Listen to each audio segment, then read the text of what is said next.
think I'm live. I think it's working. It's possibly working. Is it working? Someone tell me if it's working.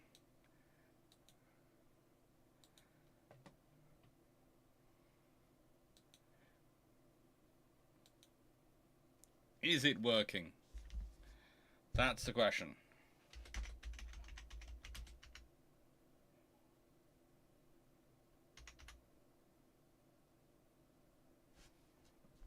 It's live. That's good. Hello. And no, I want that one. Properties. Not that. That. And I want that to go. Boom. Yes, that's working now.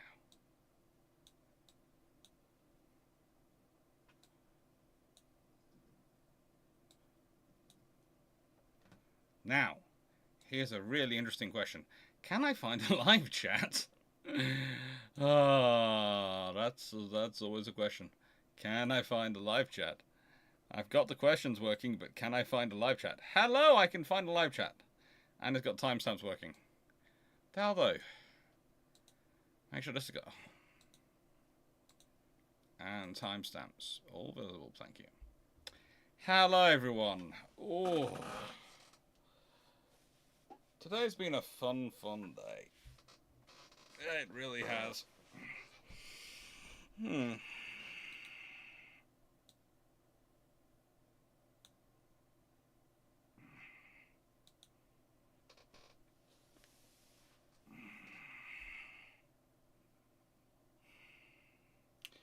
Hello everyone. Hello Leslie. Hello Steve Clarke. Hello Hendrik Buffer. Hello Dan Freeman. Hello Night Ticket 831. Hello Transfer Done. Hello Seneca Nero. Hello Just Fonk. Hello Calvin Gesberg. Hello Jacob W5570. Hello Paul Amos. Hello Team Locker. Hello Dabrock. Hello Mark Harkness. Hello everyone who's been here for ages. I do apologise if it's been upsetting so long, but hey ho.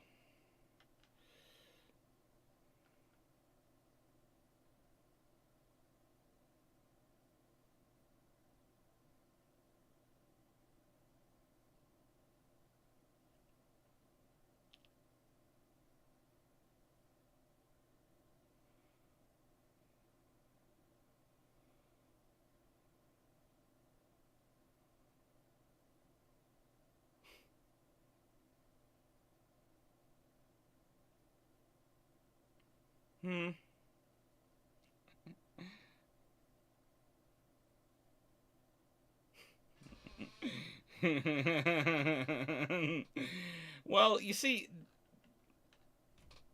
here's the thing, Night 681. You have to let the rule I have is basically for every question everyone else puts in, you can put in one question. And whilst no one knows quite how many questions you're going to produce, the fact is there is hopefully enough of them that they counterbalance that by having 2 or 3 good questions, and that adds up to roughly the same number you bring. If you're bringing 230 because you're working on Mothering Sunday, when I wasn't, because I like my limbs, then, well, you know, that's life. However, though, before we get too started, I would like to say 2 things. 1, I still haven't heard from Iron Brew about any sponsorship. 2, there have been curious views as to whether or not I am open to sponsorships from things other than Iron Brew, and I will say this. If Iron Brew are in as a sponsor, then of course they get priority. However, if they don't, and if, you know, let's say some sort of fitness group decides they want to sponsor me in my Get Fit ambitions over the summer as I try and lose weight and finally get rid of the COVID weight, because finally everything else will calm down, hopefully. And well, I'll be building a house, but honestly, compared to the rest, that's been easy. You know, then they get in. That's, you know, I am equal opportunities. I really am equal opportunities.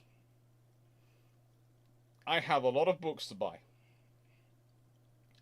and I have a whole section of a house to fit out, with beds and sofa beds and bookshelves.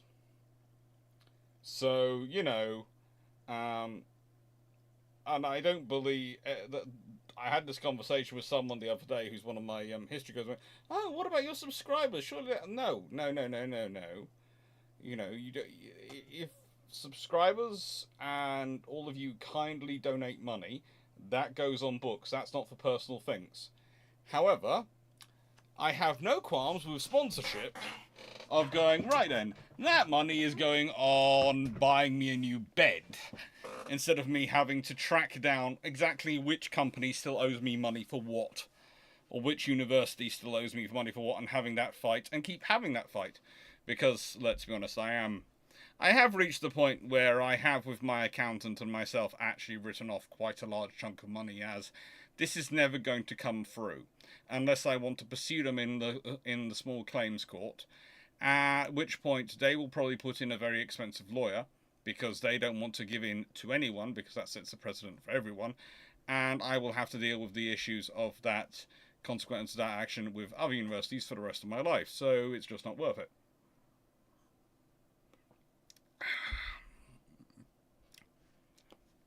It is tempting to start naming names, but I'm not going to. Let's see. So, yeah, it's a case of Iron Brew. Look, Iron Brew doesn't even have to be money. They could just take on the fact that I drink about, as said, roughly 400 bottles of Iron Brew a year. If they would just take that, the cost of supplying me with that for the next 5 years, mere 2,000 bottles of Iron Brew, we'd be fine. My good friend Dragonfell would, of course, if they needed to, being happy to be included as well on the deal for another, again over 5 years, 2,000 bottles of Iron Brew, and we would be happy to be. We'd be very, very accommodating. We prefer to have the bottles turn up in monthly allotments rather than necessarily all at once. Storing 2,000 bottles for a 5-year period would be quite difficult. But if let's say they turned up like, I don't know, 40 bottles a month, we could survive. Do you all feel I'm being fair here? I feel I'm being fair, but I want to check. Am I being fair? 41, 42 bottles a month, that would be fine. We could deal with that level. Iron Brew and Fitness. I'll have you know, Iron Brew is an energy drink. It does compete with fitness. And speaking as someone who once drank it while swimming a mile and a half for a swimathon, yeah, it's a fitness drink.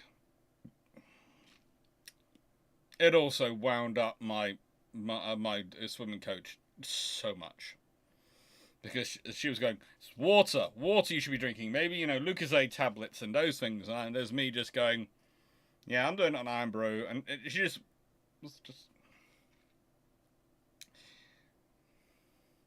all 12 of my colleagues and the 3 others who joined us from another place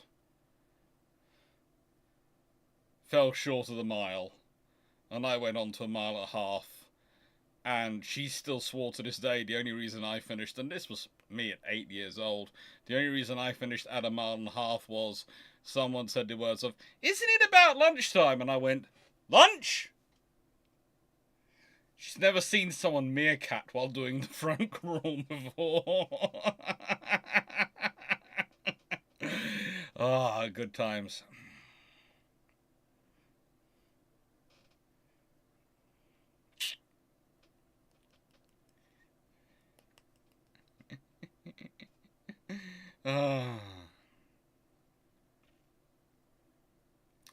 Another way, I'm not selling Scottish titles, because my family owns plenty of land in Scotland and we don't have a title officially. Unofficially, there's a fair number of people who give us certain titles, but that's mostly because of nasty things we've done to them through history. Anyway, let's start making a dent in these questions. So,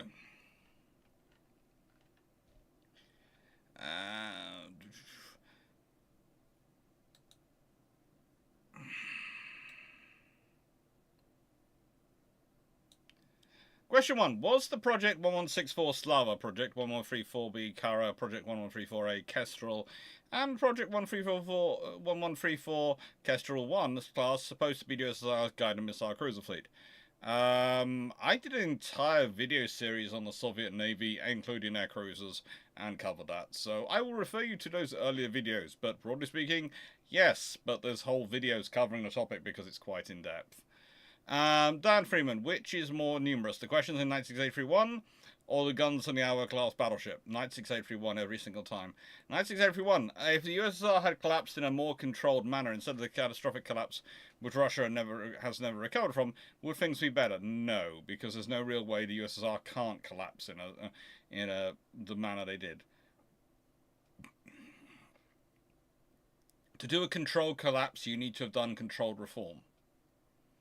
They didn't do any reform until too late, and so they got a uncontrolled collapse. If you're moving from a dictatorship, even a junta-ish dictatorship, where you have a group of dictatorship, a collective dictatorship, rather than an individual dictatorship, you are always going to get an absolute collapse.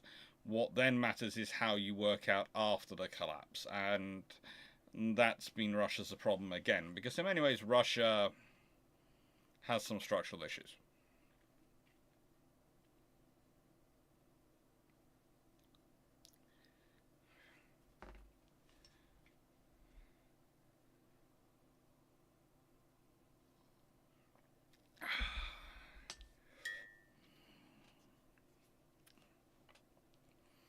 Shut up money from BAE Systems. I will take shut up money from BAE Systems or money from Camel Airs.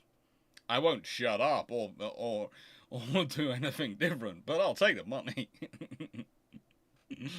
And then in the nicest way, if they tried to sue me over it, I go, you literally paid a YouTuber to be quiet about this. How bad is the press from this going into the courts?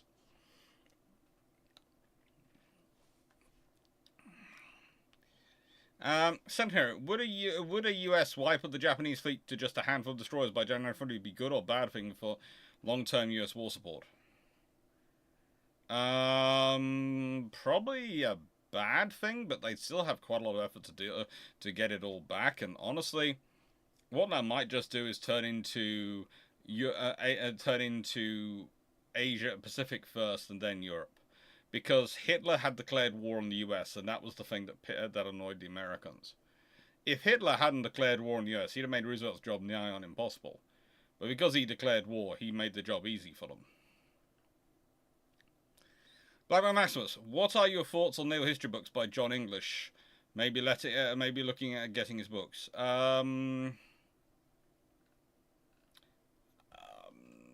Let's see.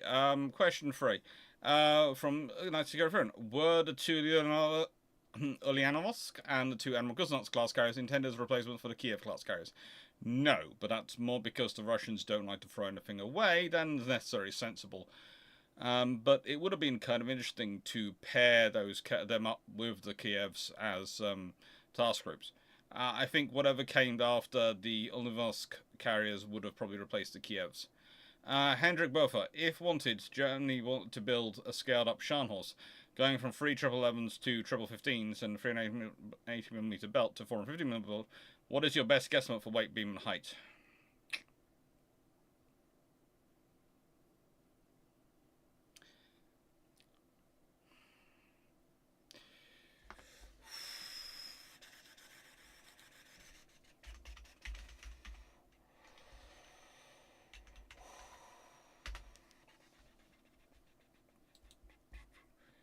This is some maths.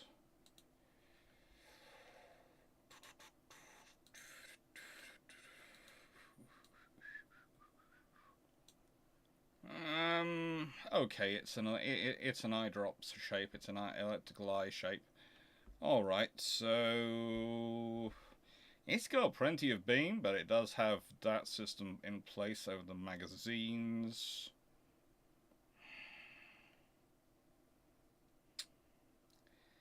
Beam wouldn't have to be that much.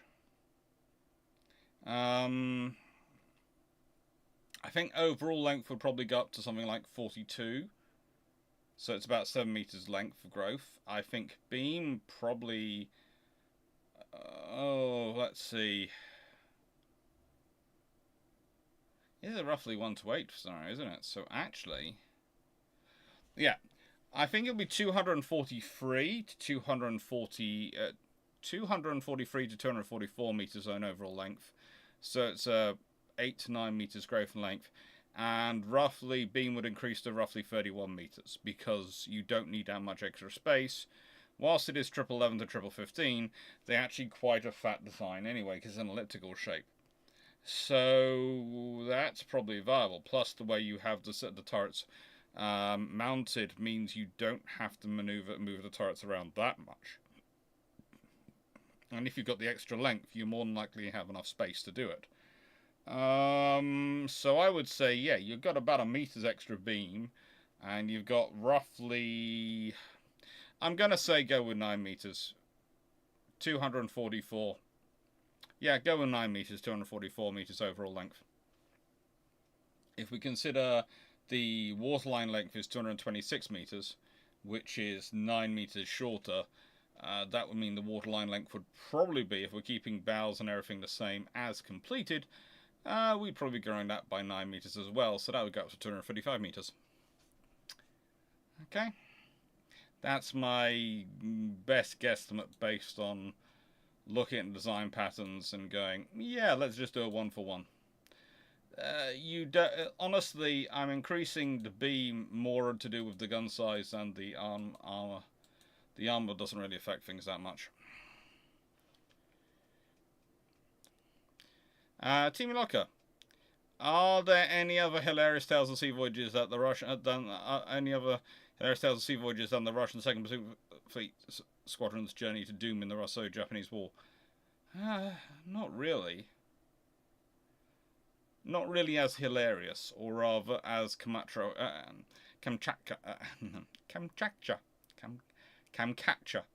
prone. Kamchatka prone. Sorry. They don't tend to take those sort of vessels with them.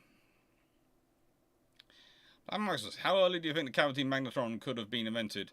I've seen earlier proposals, but not sure they're possible. The main trouble with the cavity magnetron is the metallurgy.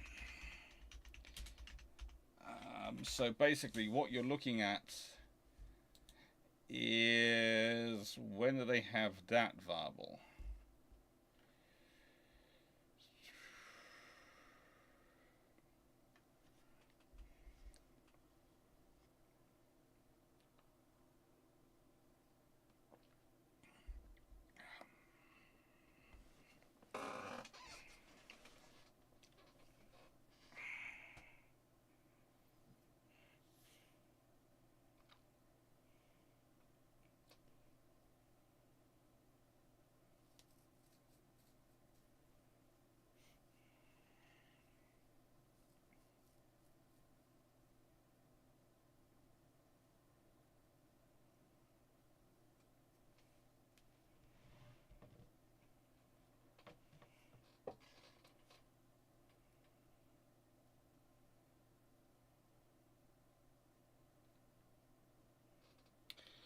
I would say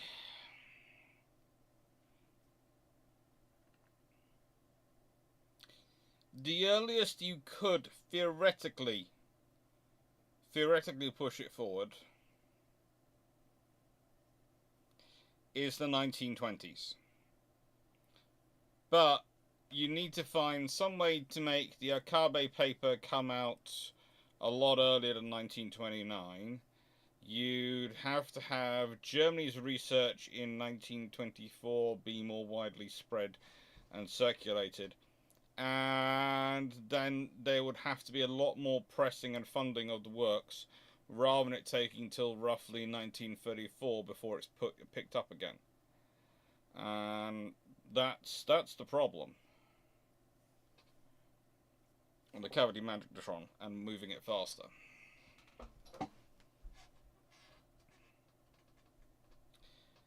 Let's see. Would the Project 22350 and Gorshkov class combined missile frigates have been last frigates built by Russia if the Talwar class didn't exist?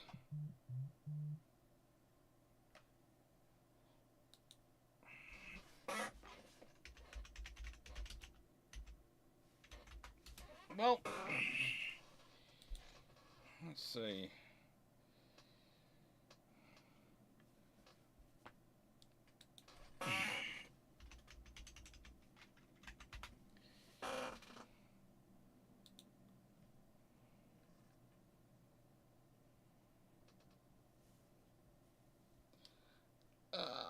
I would say the Tower class are interesting in that they are very much a blended Indian naval design along with Russia.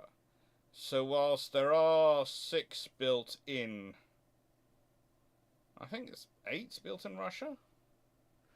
5 in the Yantar shipyard, 3 in the Belvitsky Savod shipyard, and then the Goa ones are the Indian ones. There is varying levels of Indian work in that.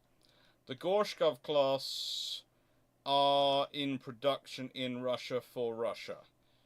So, and I would point out that whilst they're technically Project 22350,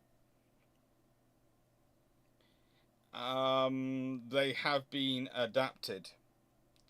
And you now have both. You have the 350M or Super Gorshkov, which I think is the ones which are suddenly starting to come in. It's an interesting scenario because I've only been in commission from 2018 onwards, and the Tower class were commissioned in 2003. And the last is commissioned in last in service is commissioned in 2013. But the reality is that the Tushi and Tamale, which are the batch 3s, are expected to be commissioned in 2025. The Russians spent a long time building their ships. So in simple terms, that's an argument. Question 5. Would it make sense the Ukraine Navy flagship would have been the former Project 1164 Slava class missile cruiser, the XSN Admiral Floater, now the Ukraine? No.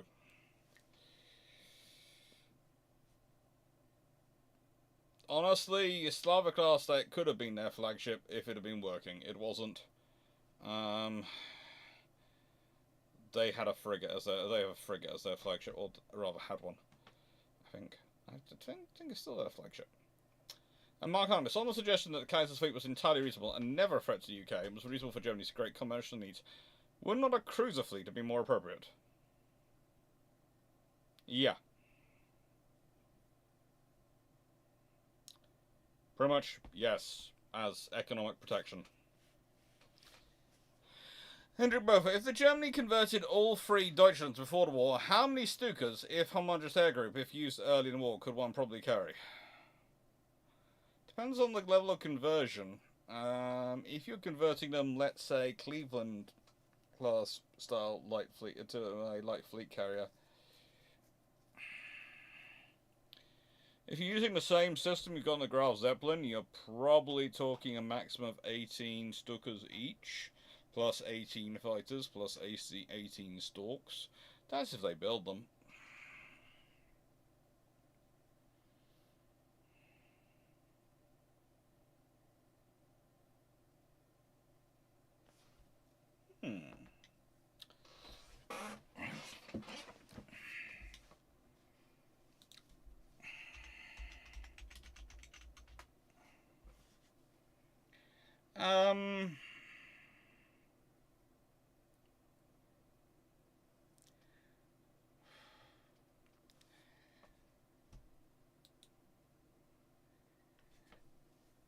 how do I put this politely?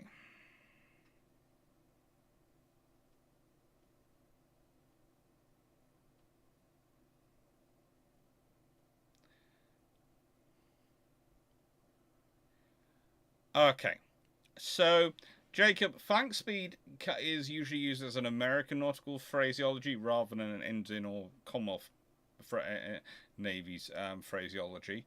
It comes from when you used to try and get around the flanks of the enemy fleets, i.e., torpedo boats, and so you'd push your ships as fast as they physically could go. Hence, flank speed. It's greater than full speed. It's the speed at which you're possibly breaking things. There is a really interesting argument, though, with it, in that there are people who argue that the Navy, that the Royal Navy and etc. engine navies don't have an equivalent of it. They just say full speed or maximum revolutions. But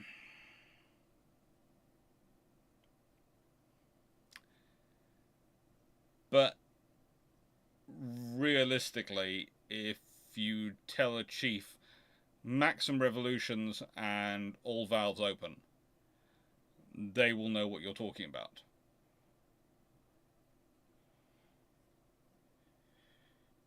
So, nice one. How much trouble could the two Kivrak class frigates, Hetman Shadney and Hetman Buena Visheti, have caused the Russian Navy if they hadn't been scuttled and were moved inactive? Not much trouble, honestly. They're Kivrak frigates, and they're Kivrak frees, so they were the variant which was, well, how do I put this politely?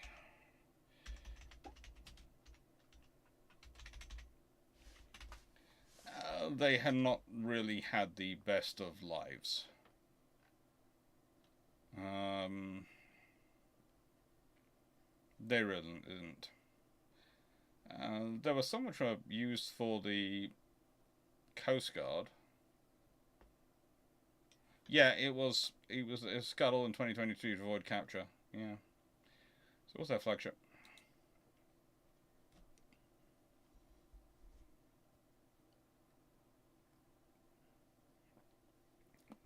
What year do you think the triple and quad turret should unlock in Admiral Reynolds? Well, the French are looking at quads in about 1914, 1913, and the triples, they're a well understood phenomenon definitely by 1908, but actually before then. So yeah, you should really have both of them completely available before World War One period took place historically. Then right, you were talking about fire hazard on Royal Navy seaplane carriers. When did warships start using gasoline or diesel fueled boats? The 1920s, 1900s, 1910s. They started using petrol, gasoline, various fuel motorboats. Basically, as soon as they had motorboats, they started trying to figure out putting smaller engines in them. And a lot of the early aircraft engines were boat engines.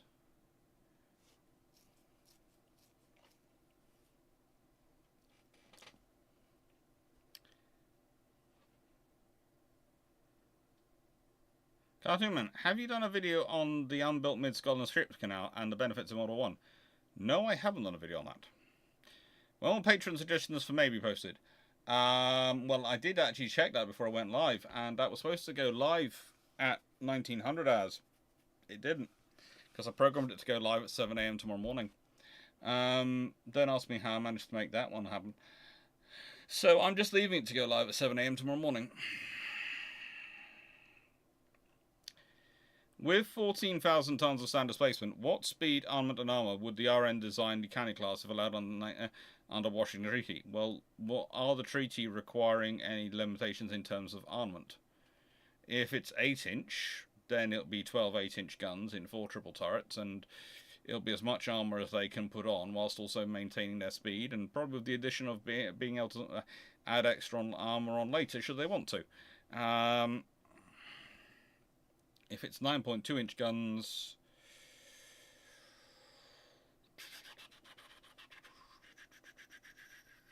could I go for 12 in that 14,000 tons? Could I go for 12?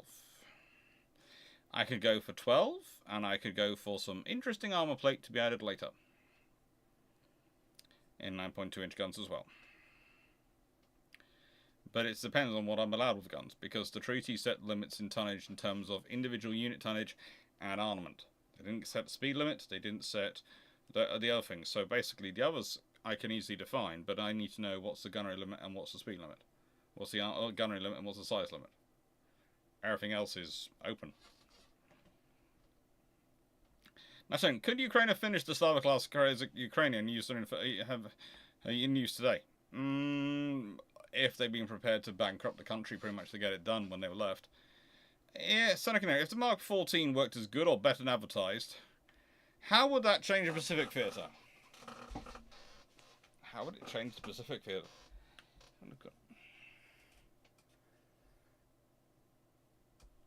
It's almost too difficult to fathom, because... Let's see. If the torpedoes work as advertised... If the torpedoes work as advertised, and everything works as advertised... So many will be lost. That changes so much history, it's almost impossible to fathom in the answer to this question. It basically, in the time I'd have it, I would have to go through every single submarine attack and work out whether the torpedo failed because of technical issues or because of angle of attack. Every air attack, and do the same. And a few number of surface attacks.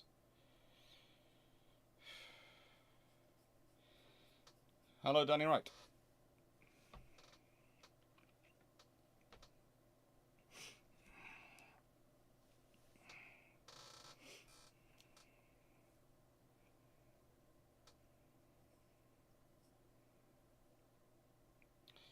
Andrew Beaufort, if a 26-knot dreadnought, built in, say, 1908-1912, survived to 1930s, and a torpedo was added, bulge was added refit, how much speed could be expected in new engines? How much power, am I keeping the power the same or upgrading the power of the engines? Because I'm upgrading the power of the engines, and I'm bulging the ship, I'm reducing its length to weight ratio, but I'm increasing its power. So, there are some factors to work out here. How big are the bulges? Am I doing any internal bulging? Am I using space saved by the engines to keep the external the same and adding the bulges internally, as torpedo defense internally? And am I using that space, and am I keeping the engines the same? In which case it'd still be a 26-knot ship. But I'm using the internal volume that's been saved from the engines to add in the bulges, rather than adding external bulges. Or am I doing external bulges, because that also gives me stability advantages, in which case, am I increasing the power enough to give myself 28 knots, or am I keeping to 26 knots, or am I dropping to 24 knots? It's going to be a factor along there, so it's worthwhile sort of looking into it.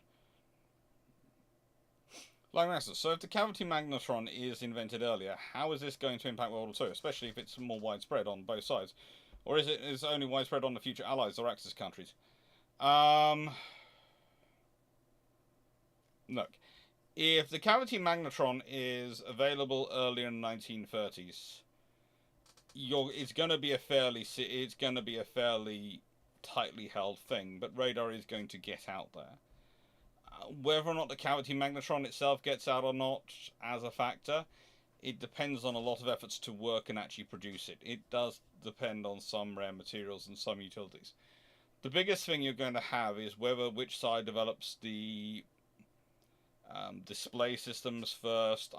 I've talked about in my book and various other points. I've talked about the fact that once you can put the display on a circle and you can explain it, you can actually spot things on the display and actually start positioning them instead of you having to stare into a system and go, "There's a fuzzy line there, so I think there's something there." It changes dramatically.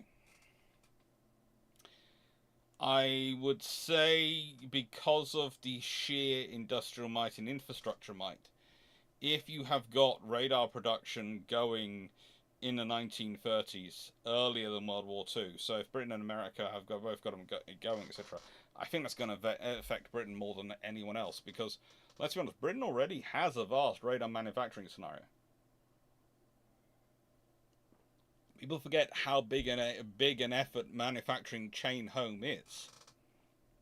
If you have more powerful radars to do it with, honestly, they'll probably do a similar chain home, still gets put up in sort of its positions, but they're using cavity magnetron radars and they're going to detect a lot further away. You're also going to have a lot more radars for ships. You're going to have radar for aircraft. Could well mean you have air search radar from the get-go, and ground search radar from the surface search radar for ships from aircraft for earlier on. That's going to have a big impact on submarines. It's going to have a massive impact on submarines. For example, if you have that available, and a submarine is, let's say, hunting courageous, it only requires an aircraft being near enough by to go, beep, hello, problem down there, or for any of the ships to go, hey, spotted the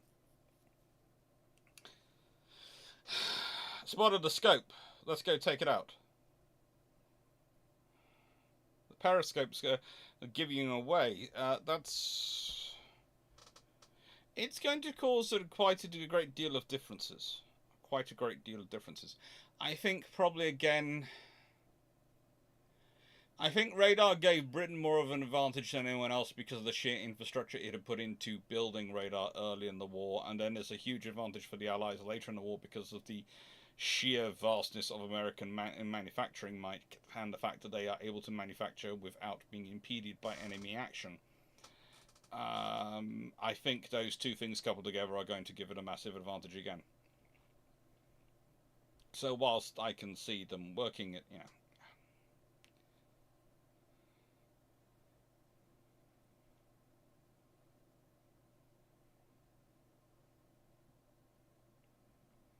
Andrew Beaufort, could it be argued that Iowa is a battlecruiser and later sisters are fast battleships when armour difference is weighed in consideration? No, they're all variations on a fast battleship. They're just getting towards the battlecruiser end of the spectrum.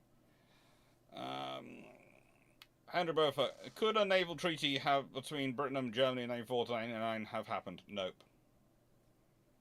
No. Neither Britain or Germany's in a place where that treaty's going to work, and Britain doesn't trust Germany.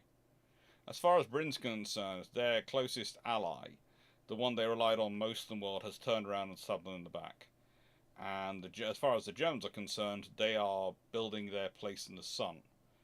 And unless the treaty came with Gifrat placed in the sun, which are theirs, and their new, they've been acknowledged as their new world #1, supplanting Britain, they're not going to accept anything. In the nicest way, and put it simply, both governments and both establishments are far too immature to be able to achieve anything which would be a viable treaty. Let's be honest, the British don't even get involved in an alliance with the French and the Russians. It's an entente. It's an understanding. It is not an alliance. It's not a treaty. That's one of half the problems with it. Different people understood different things from the understanding.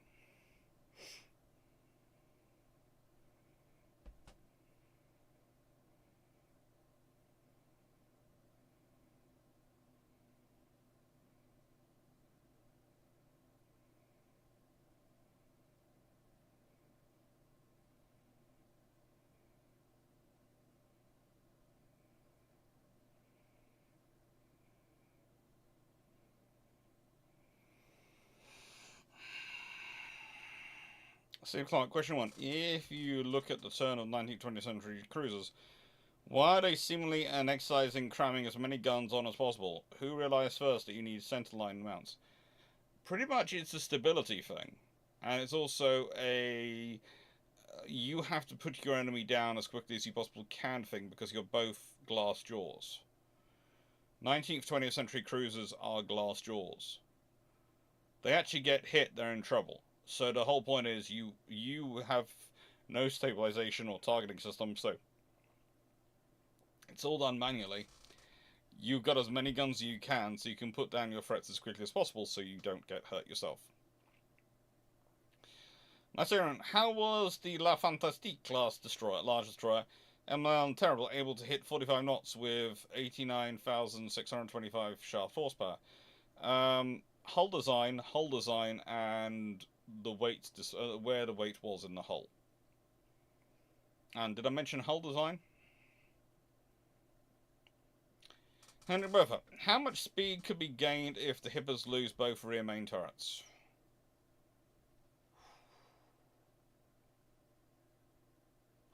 Would have to do a lot of calculations, but not sure if it's as much as you'd like it to be, because they're not particularly off-center aft. They're not aft heavy. They're quite balanced in a way, so if you lose those turrets, you either have to put in a load of ballast or you have to move other things around for it to work. Weight doesn't affect ship speed like it does with things on land.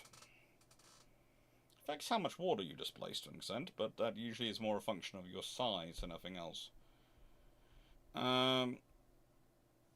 Senator Nero, as I've said already, you're asking me a question which is too massive for me to answer on this paper and on this format.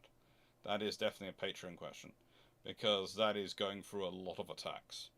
We're talking hundreds of attacks, and working out the permutations of if that ship is sunk, what happens after that. So it's not something you can easily work through. Shortly speaking, it shortens the war by months. But how much does it make Midway and Coral Sea impossible to happen? It could do if the Japanese lose enough supply ships and enough destroyers. It could do. There's also potentially carriers which are lost. There's all sorts of things which could be lost. So yeah, it's not something you can answer quickly. It's just not.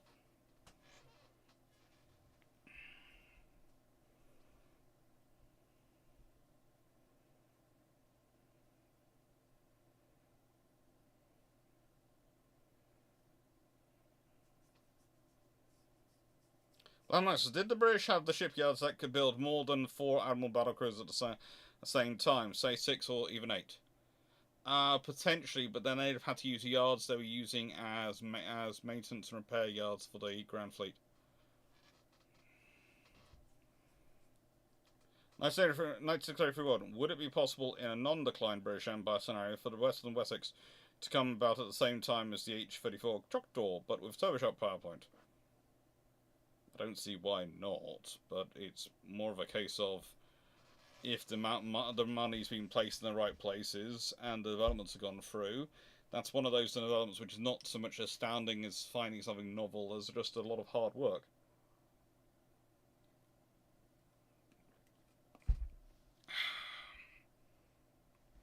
Why is there a toothpaste box behind me? That is something I didn't realise was there. It's going to be less bright. And it is Sunday today.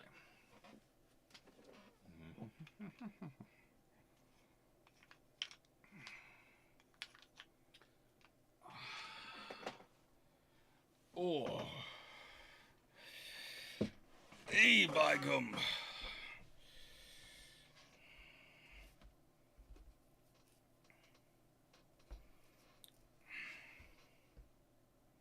Henry Buffer, if the current European Union had a single navy, how many carrier groups, if any, would make sense for them to have? Well, let's start off with the French have at least 1. The Italians have roughly 2. So that gives you 3. The Spanish have usually sort of 1. Now, the first question is, why would it be sensible for them not to have carrier groups? Do they not have a large sea borders? Yes, they do. Do they have large areas of exclusive economic area around the world that they have to protect? Yes. Will they continue? Will they gain as part of forming the European Navy the French overseas territories to protect? More than likely. You end up with them probably needing 6 to 8 carrier battle groups. Because they're going to need at least something sitting in the Mediterranean at all times, something sitting in the North Atlantic at all times, and something sitting in the probably in the Far East Indian Ocean area at all times. And so if you've got to have 3 vessels pretty much at sea at all time, you can just about do that with 6, because 2 of them are fairly short range deployments. but one's a fairly long one, so you're going to need you're going to need more, and probably 8 is the sensible scenario, because then you've got two for the to cover the Atlantic, 2 for the Mediterranean, so it's for that short range constant presence capability, and 3 to cover the Far East, and an 8th one to cover anything in deep maintenance.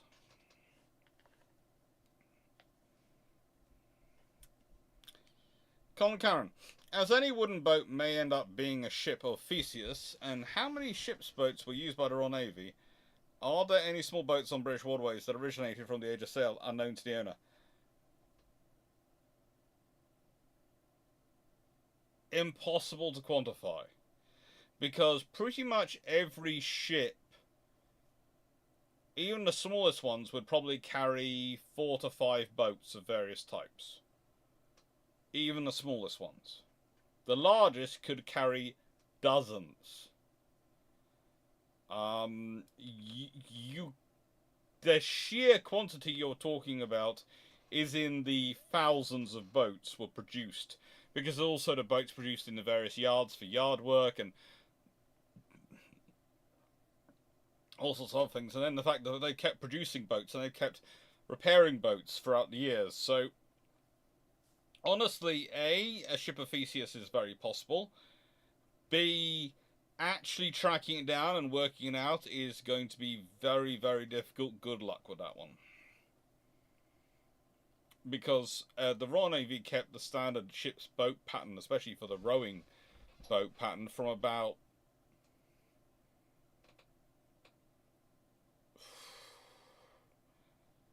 arguably, although people will argue over this because they'll go, well, no, they made changes, but those changes were rather small and minor, so it's pretty much is the same boat.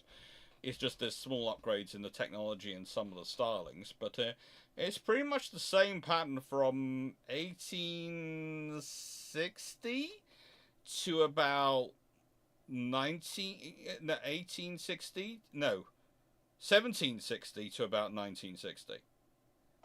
It's pretty much the same pattern from 1760 to 1960, roughly speaking. So, good luck trying to figure it out.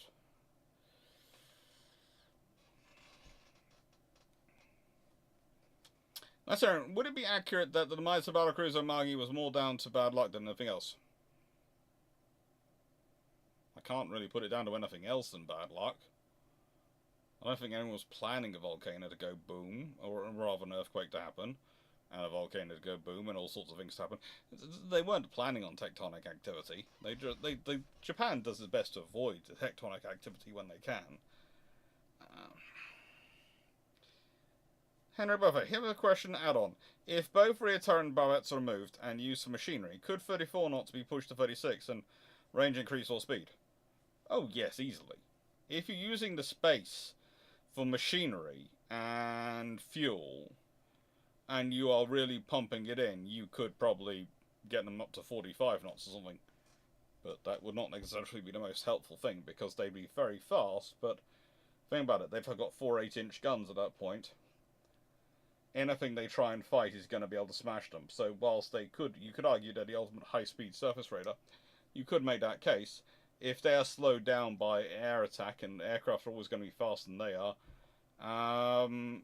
then they are going to not be able to fight off anything.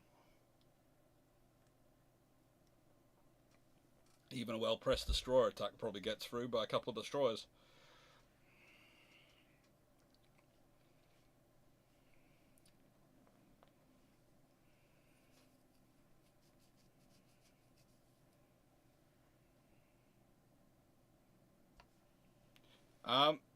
Seneca Nero, you've lost me, because you've given me a question of how would the introduction of this technology in the 1750s change the world in that time frame. And your previous questions have all been on the Mark 14 torpedo. So are you asking me if the Mark 14 torpedo is introduced and working in the 1750s? How will that change things in the world time frame? Because frankly, if it's in the 1750s, it's going to change the Napoleonic Wars, and from that point onwards, everything's going to be frigging different. Ah, there's another thing in the live chat. My tech question. In modern times, we discovered a way to achieve refrigeration without need for modern tech. Well, have we? In that period, they'd use salting. Basically, if they had got that sort of refrigeration, that makes things a lot nicer. You don't get as much salt, but honestly, all the same canning issues. You might find a few more survivors from things like Franklin's expedition. They're not as likely to get lead poisoning, but leaving that to one side, it's how much is it going to change things? It's going to make crews a lot happier, but it's not really going to affect too much.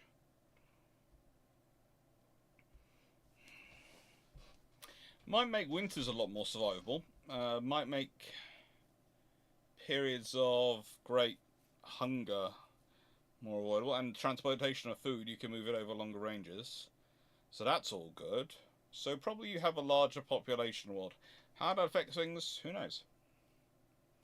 But if the G3 battlecruisers were converted into carriers by the Royal Navy, what kind of tonnage would it be, and how would they compare to an Admiral class carrier conversion? I have done this before. Okay, so I will just go and find the image. Where is the image? Pictures for Navy work? I don't think it's in that. I think it's in... Find that one. Is it? No, it's not in Pictures for Navy work. Naval History Live Notes? Or Naval History Live Slides? Potentially it's in both, isn't it? G3... Key ships...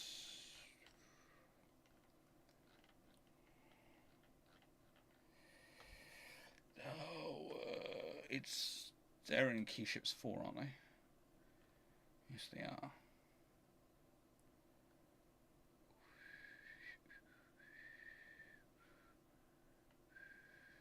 Not that one. Not that one. Not that one. Not that one. Not that one. Were they in Key Ships 4 or Key Ships 3? I thought they were in Key Ships 4. There's this Fold-Off class. I have done the King George first, have I? No, that's the Lion class. I haven't done the King George first, I was right. Sorry, just hunting down, as said, a picture, because I've got pictures.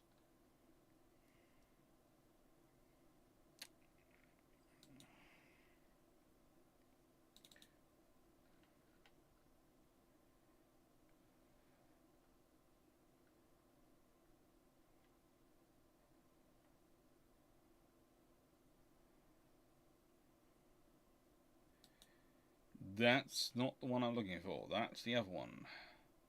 Cute though that is. That is the other one I'm looking. Not the other one I'm looking for.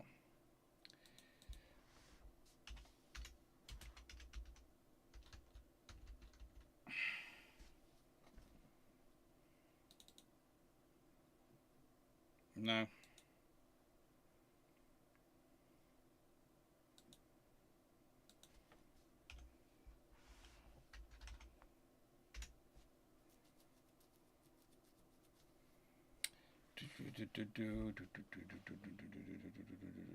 It's somewhere in here.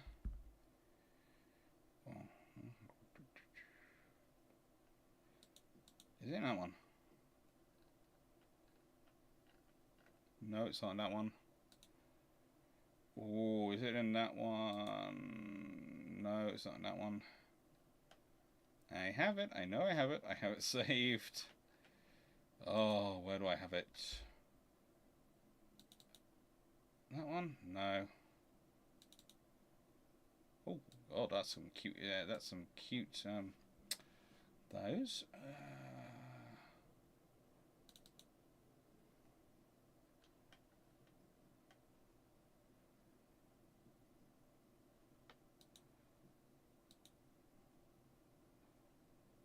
No, that's a load of book pictures and wood pictures.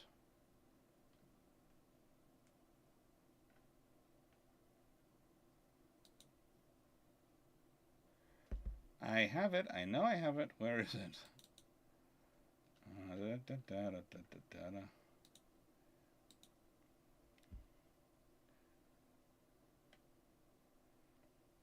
Error somewhere in here.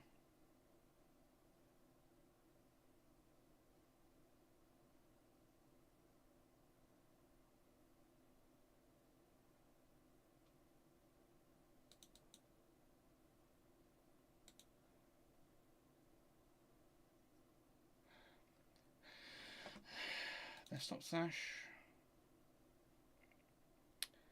Are they in here? Check the last place I normally would put something, but you never know. They might be. They're not in here. They're not, sadly enough. Desktop tidy, February 2023. No.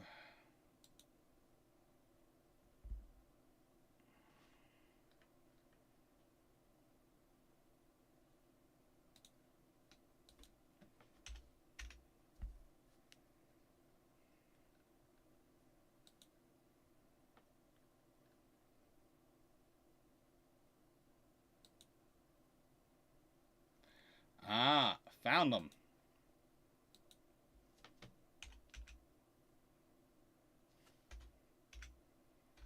Why were they in that file?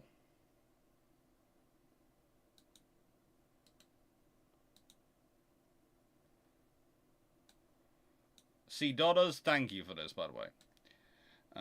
Let's now put up properties. Now I know exactly where to go to find them. I can find them quite quickly.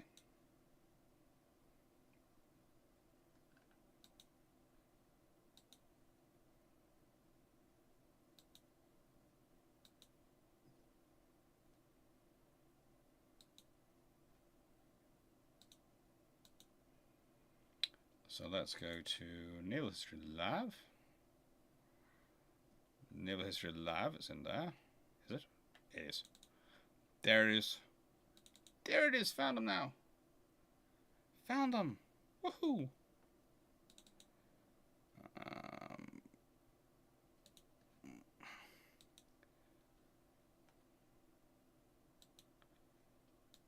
Oh, that's a massive picture. That's bigger than we've got on the screen. So we've got. I've got to adjust it before it gets on the screen. Oof, that's going to be a big picture. So as you can see, behind is an Admiral class conversion, and the front, that's a G3 conversion with a twin island structure. Now, I think Dodders probably did the right thing there, because I doubt they want to trunk those through, and I do think they'll go for an island structure given their size.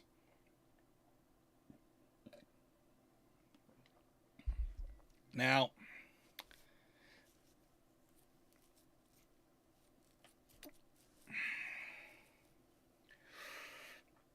if they're converted to carriers by the Iron, what kind of tonnage would they be?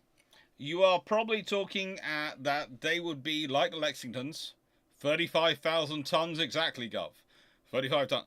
But you'll notice they do not have, and this is their modernization when they have 4.5-inch dual purpose guns fitted, but they do not have big guns up there. They will not have 6-inch guns or anything.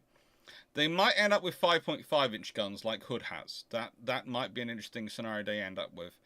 But I reckon they probably end up with 4.5-inch guns. Maybe they end up with turreted structures, but they possibly end up with mounts. And it's probably very similar to how this is laid out. I have to say, on the island structure, well, the engine was built in quite far back, etc. And they'd have to move it around a lot to actually change it. They might move the engines forward to better balance out the load of the flight wing, and therefore combine the fun of the stuff together, a la Admiral class, pictured in the back. But they might not. I think you would end up with a combination of deck edge lifts and centerline lifts. The reason I say that is because it's large enough that the British will probably experiment with having both and see how they worked. There were ideas about deck edge lifts going around this time. So yeah, there would be 35,000 tons, honestly, Gov, like the Lexingtons, and everyone would have to be very happy about that.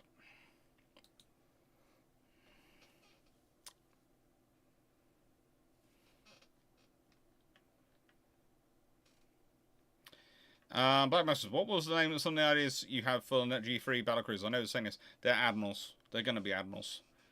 There is a reason Nelson appears so quickly. Rodney comes from the Admiral class. Anson, Howe. Nelson and Rodney names were ready to go when they had Nelrod designs. They only would have them ready to go if they already picked them out for ships. It's Nelson and Rodney. They were going to be Admiral. The G3s were Admiral class.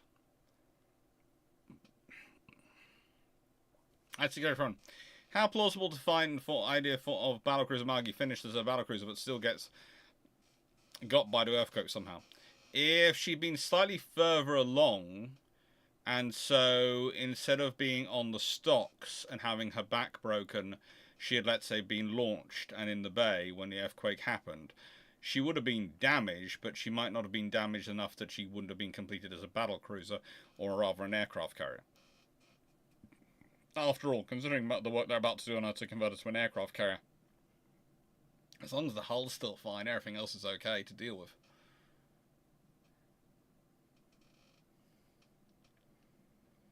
Malta Revenge. A slightly different Washington Naval Treaty requires Hood to be converted to a carrier like Lexington's. The Iron gets to build 3 Nelrods instead of 2. Is this a net win or loss to the Royal Navy?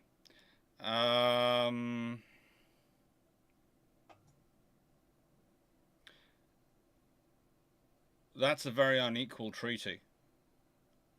At that point, the Royal Navy's not taking it because, this is going to sound strange, they would have to have a second carrier like Lexington. So basically, they're giving up Hood, which is the centerpiece of their global strategy, turning into a carrier, which is an unknown capability at this point. B, they haven't got a second one to convert, so the Americans get 2 Lexingtons, the British only get Hood, and the Japanese get 2 ships. That's something the British are not going to accept. So you're going to have to find a second ship from somewhere that the British are going to be happy with converting into an equivalent carrier. And the British would rather convert 2 of the same type. So that's, in other words, G3s. And if you're quite simply saying the British are allowed to build 3 ships rather than 2, and they get more 16-inch gun ships, then frankly that's a net loss for the Americans as well, because the Americans were going to have the most 16-inch gun ships of anyone in the world. The fact is, it was going to be a 3-2-1 scenario, and they were a 3-2-2 scenario, and they were going to be very happy with it. If that's not the case, if Britain's also free, it's a 3-3-2 scenario. So America has to deal with not a 16-inch equivalent ship because it's of speed and strategic mobility, but actually 3 British brand new designed 16-inch gun ships. The British have to deal with the fact that they have to get 2 carriers and they're going to lose Hood. It's a loss for everyone, and no one's going to walk away from that happy. It could be interesting. I do think if you have that as a scenario, the British might push a design which gets them closer to getting 28 knots for their capital ships, because they got 3 of them. And they might, especially if they're losing Hood, they're going to want a higher speed for it, so it's going to be a fast battleship.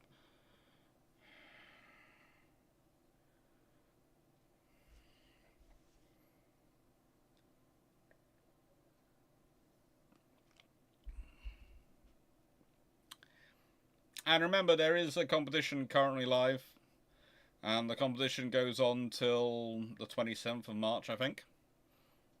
So you've got 10 more days to enter. It's still possible to do.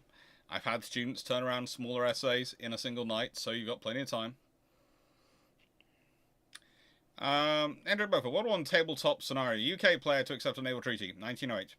Germany 2 capitals per year and 10 11-inch 23,000 ton max. UK 5 capitals per year, 12 13.5-inch 20.5-inch 27,000 ton max. Would you accept this as UK players? No.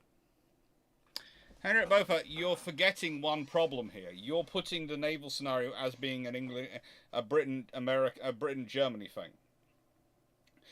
There is the quantitative races with Germany, right? That's the numbers. But Britain also has to face the Royal Navy the qualitative race with Italy, with America, with Japan. There is no scenario where that works out prior to World War I.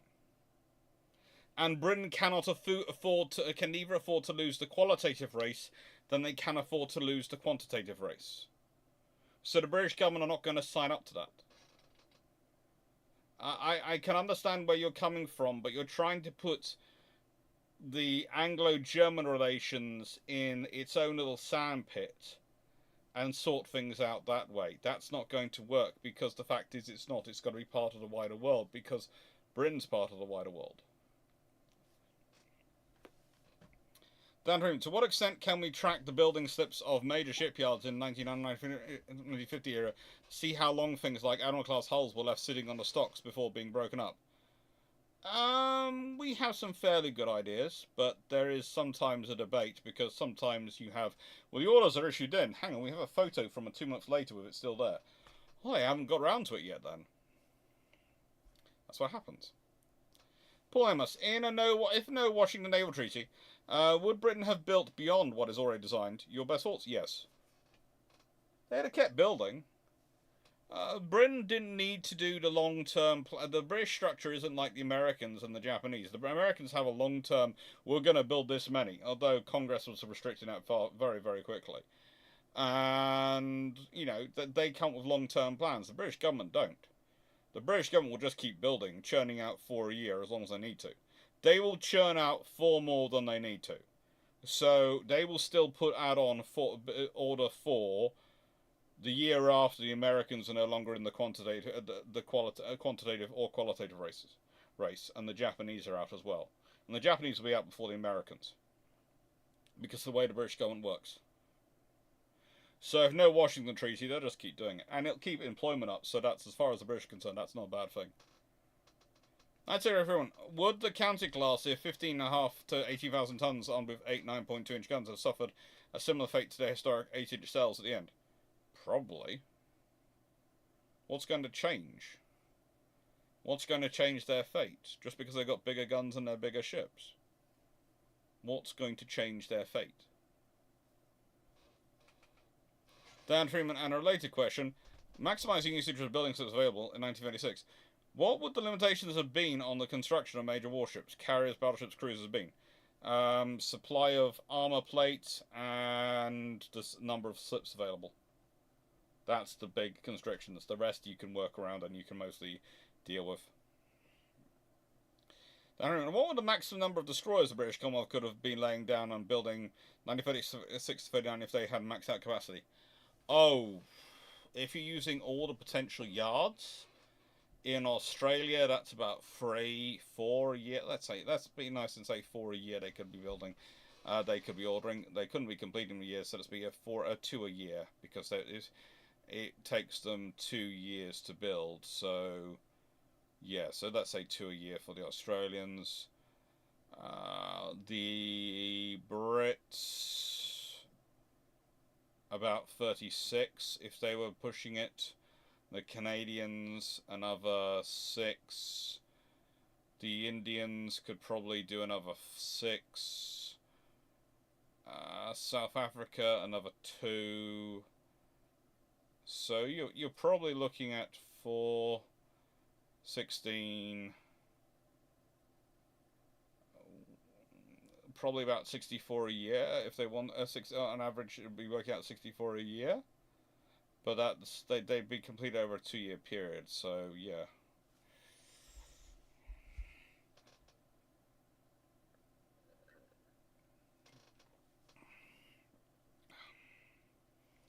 How much better or worse does the 15.5 to 18,000 ton Yankee class Cannon cruiser do in the Yangtze incident?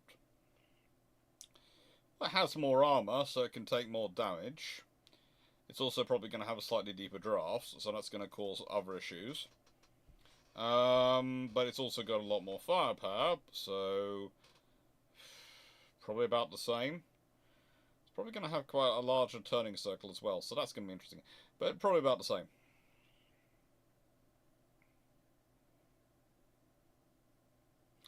Andrew Bofa, quick question. Replace the forward 8-inch turret to 2 quad 5.9-inch. Would the ship be a viable light cruiser? Not really. No. Basically, no. Okay, yes, you have 2 turrets and 8 6-inch guns, roughly. But you are facing off against cruisers which have 12 6-inch guns. or 8-inch guns, and a lot more firepower. And basically your option is going to be run or fight.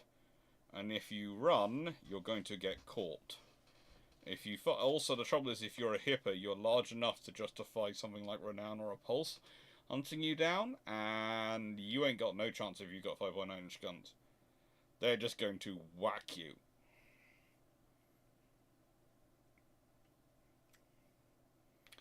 Then, follow on from carrier comments. Did the British miss a trick with not following on to 5.5-inch gun for nearly as much boom as the 6-inch gun, but lighter, so faster rate of fire? I think so. I think the 5.5-inch gun could have been a very interesting system if they pushed on with it. What would have 7,000 tons added to King George V's do? Oh, 7,000 tons.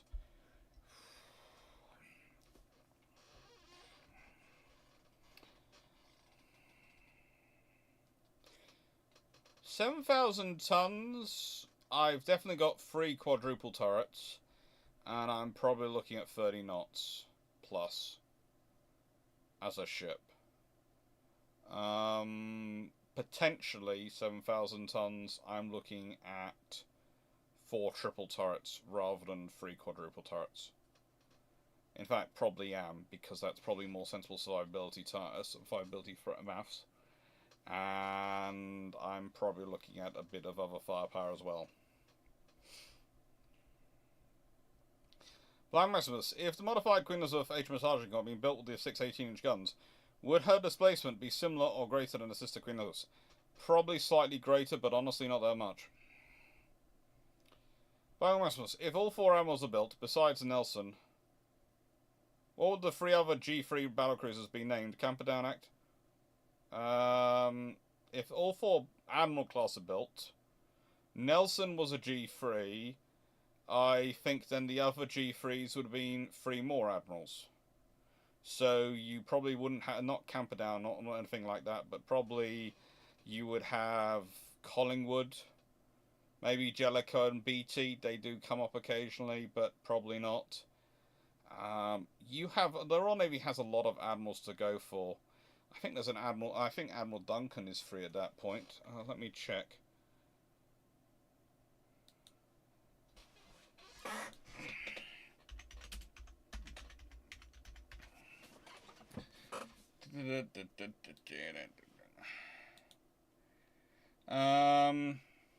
Yeah, there's HMS Duncan is free. In fact, HMS Duncan was freed in 1920. Because she was a Duncan and class battleship, and she was sold in 1920.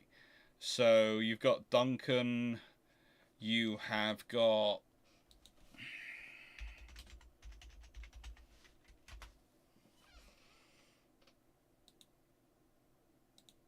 I think you've got HMS Collingwood. Yeah, HMS Collingwood, the St. Vincent class battleship, is sold for breaking up in 1922. So yes, you've got her around, and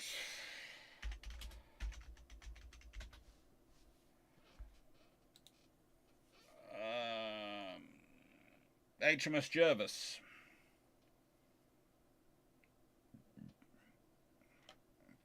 Honestly, the only ship named for him is a J-class destroyer. And the fact is, again, that those materials come around rather quickly. So I would say Jervis is probably a good option. The Royal Navy has plenty of admirals to call upon. That's something which is sort of interesting. Some people go, I have noticed. Some people go, well, you know, they'd used up all the admiral names. They hadn't. The Royal Navy have plenty of admirals to go back through history and call on. Let's be honest. Collingwood, Duncan, Jervis, and Nelson. They're terrible names, aren't they, to pick on? Those are so not prestigious names. The Victor of Trafalgar, Camperdown, the Victor of the 1st of June, and Collingwood, who did all sorts of options. You know, yeah, the Royal Navy has plenty of admirals to draw upon. Hello, McDevitt. And hello, David Harrison.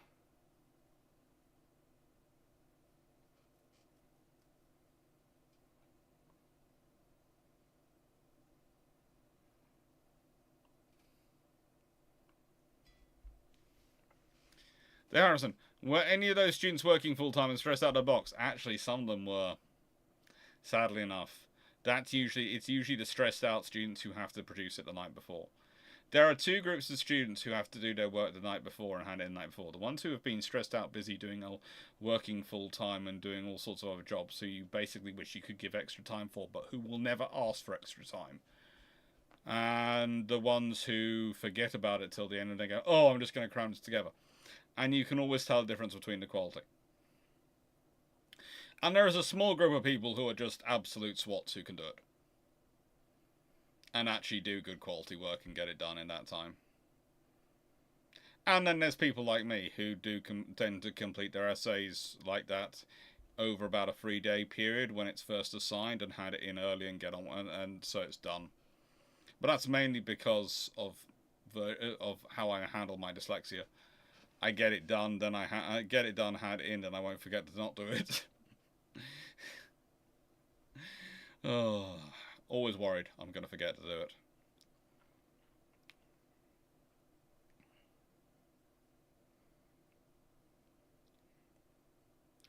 Now, Aaron, would it be likely or unlikely in on-the-climb British Empire scenario for the British to develop a UH-1 Huey-equal helicopter for the British Air Force and Navy? Yes. It would be likely. It's rather useful utility type. Henry Buffer, add clause in treaty for USA-Russia escalations, but treaty only for 5 years? Nope. Russia's not a problem for Britain or for Britain. It's a problem for Germany, but not one for Britain. And USA isn't the only problem, Henrik Beaufort. I just listed out them. You know, this is the problem. It's Japan and America and Italy, and the fact is it's year-on-year increases, so there's no point saying for 5 years or anything, because it's going to keep changing. And the British don't follow. The British have to lead. So that's the problem. The British cannot follow. The British have to lead. So the British would break the treaty. So the British aren't going to sign up to the treaty. You know, I love where you're trying to go here, but it ain't going to work. You would have to get America and Russia and Japan and France and Italy and Spain and Brazil and Chile and Argentina to all sign up to the same treaty. And Austria-Hungary. And Greece. And the Ottomans. The nicest way, the Washington Naval Treaty is difficult enough to get those powers to sign up post-World War I. Imagine trying to get all that lot to sign up to such a treaty pre-World War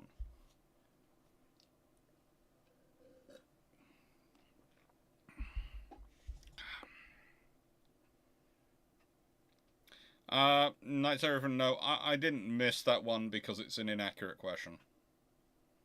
I just skipped it. You can't really say they're going to cut down cherry trees of the cruisers because the Royal Navy didn't have the county class are planned post treaty. So and also let's be honest, the Royal Navy you are asking for thinking them as heavy cruisers. The Royal Navy are thinking them as large light cruisers. So the Royal Navy are thinking of them as successors to the Town class, to the Hawkins class, etc., which they're perfectly fine. If you evaluate the County class cruiser as a large light cruiser, it works fine. If you're evaluating it as a heavy cruiser, that's where you have your problem.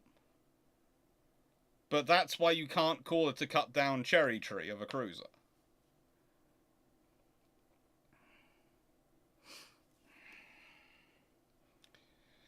Steve Clarke, we looked at the extending the life of Imperial Russia beyond 1917. What sort of quantity of ships could be expecting each of its 4 fleets? Oh, that's going to depend on so many factors, including how much the Tsar likes the people who are in charge of the fleets.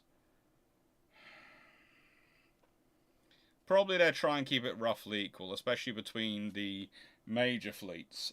That's going to be the Baltic and the Pacific fleets. The Black Sea fleet is going to be oriented around the Black Sea needs, so they're going to be slightly adjusted. And historically, they didn't get Ganguts; they got a different class of battleship, dreadnought.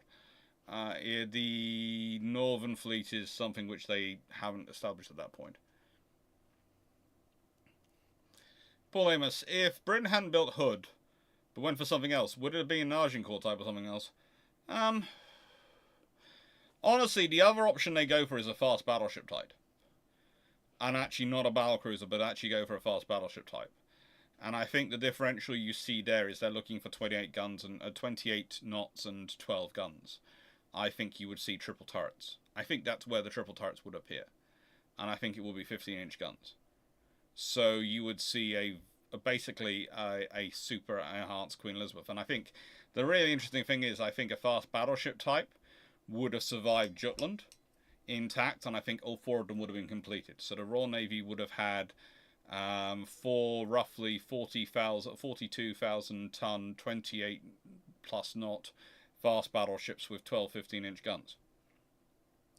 And they'd have probably gone for the enhanced 12-inch, what becomes the 12-inch 50, and probably pushed along with that development at the same time. They might have gone with the 18-inch gun. They might have gone with 18-inch guns, and that is a realistic option again. But I think they go with volume of fire, because one of the things that does come through in the early analysis from Jutland is you need more guns to get more ranging scenarios, and that's where the idea of the triple turrets comes in. And that's why when you look at it, the Royal Navy becomes so obsessed with triple turrets, because of the ranging salvo requirements. And that's something you see in the G3s and etc. and Successors ones, so I think that could have quite easily been a possibility. And that's an interesting thing to wargame out. The Royal Navy with 12 15-inch hood types that can all do 28 knots. Again, the first thing you do is you upgrade the Queen Elizabeth class to small tube boilers, and you get them up to 28 knots, and then you have 9 28-knot battleships as your core. It causes a really interesting thing come the treaties, because the Royal Navy goes, well, hang on, they're just battleships. You've got 16-inch gun ships, and it becomes a whole interesting discussion. It becomes a really interesting discussion.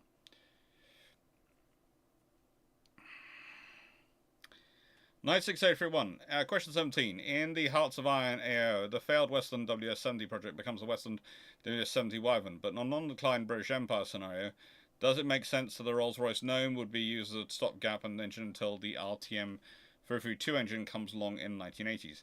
I think the problem I'm seeing here is that everyone's presuming the engine development is the same as it is historically. And I'm not sure if that would be the case, but if those things do happen, as historically did, even in an undeclined empire period, I wouldn't be surprised.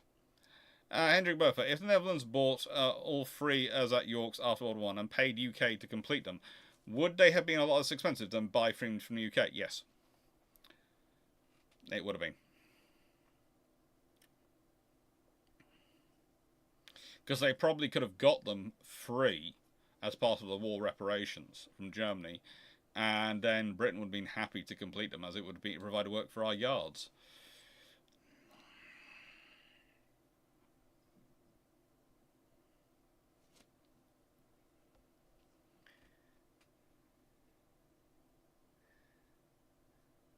With the upcoming Zeros and Med Patron Knife, do you think Japan would complete all 5 Yamato-class battleships in such a scenario? Quite possibly. That's the scenario, is quite possibly they do. Especially if they don't have war with America. They could complete them. Lord help them and the world.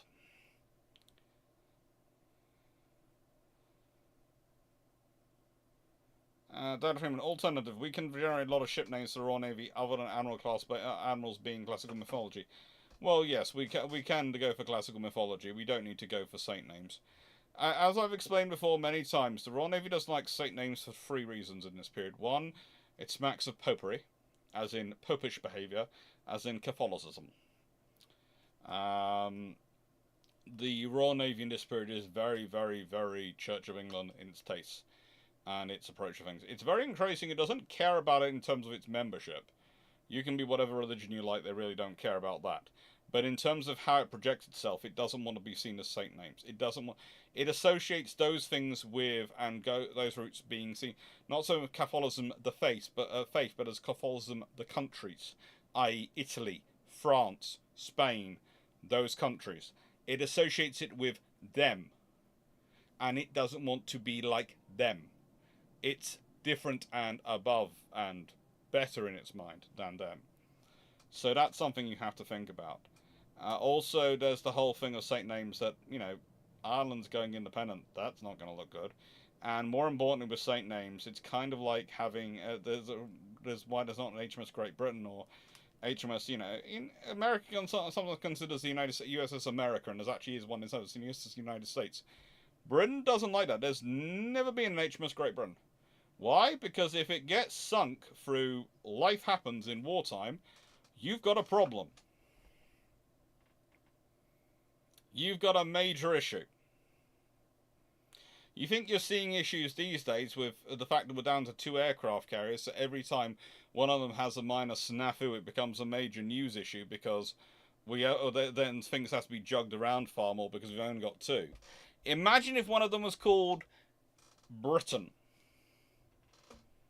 Imagine if HMS Great Britain, not so Great Britain, another fire in Great Britain, Great Britain alight, Great Britain. You just can see the press issues. So could the Royal Navy. Back in the 1900s, let alone the 1920s, they had no interest in it. They don't even like HMS London, really. They just accept it because it gets pushed through by the politicians every now and again.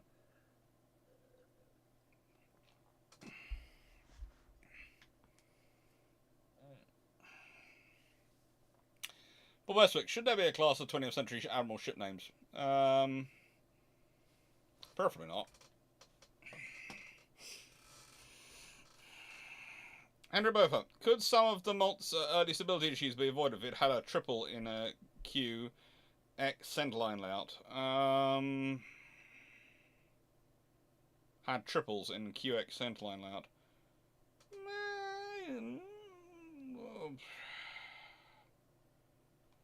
Let's see, can I find a Moltke? Ba-da-ba-bum.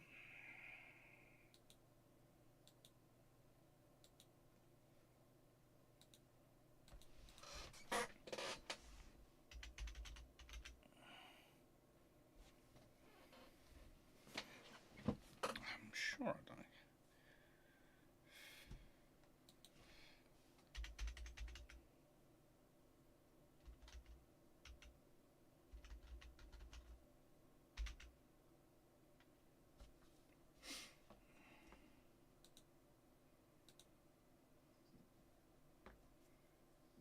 Ah, yes, it's in those.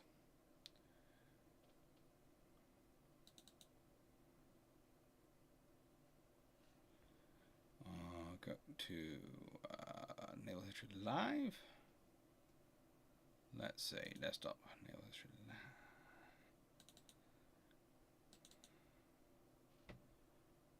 Oh, good lord. Okay, I need to make that bigger, extra large icons. Brain engage.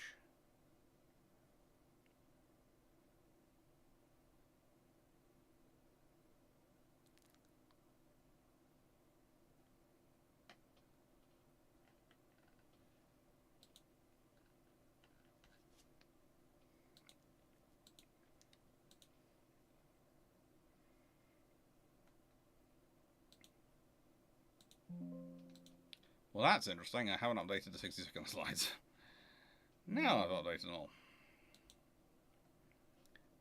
Where is Mocha? That's Vittorio, Umberto, Mocha.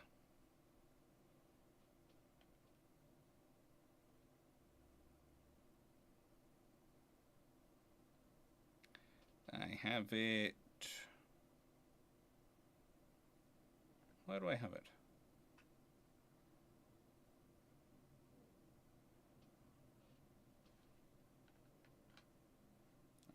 It's supposed to be slide 12. There you go.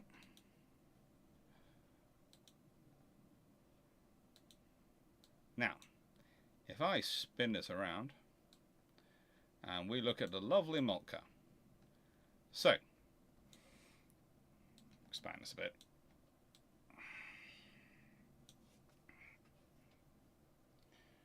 Now, if you're basically saying that if she has triple guns in the ANX position, in Q and in a QX centerline layout. So, and only one centerline turret. Does that make it better? That would have probably solved a fair number of issues. But I'd honestly be tempted to do an AXY scenario for her. You know, you might as well. Let's be honest. The Germans do it for other things. Ba-da-da-dum. Da-da-da-da-dum.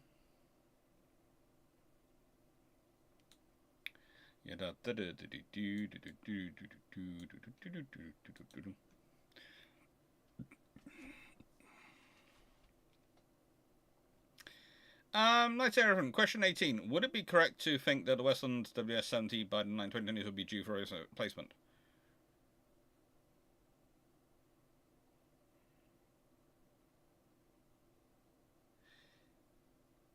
Probably, judging by the fact you're asking me that question.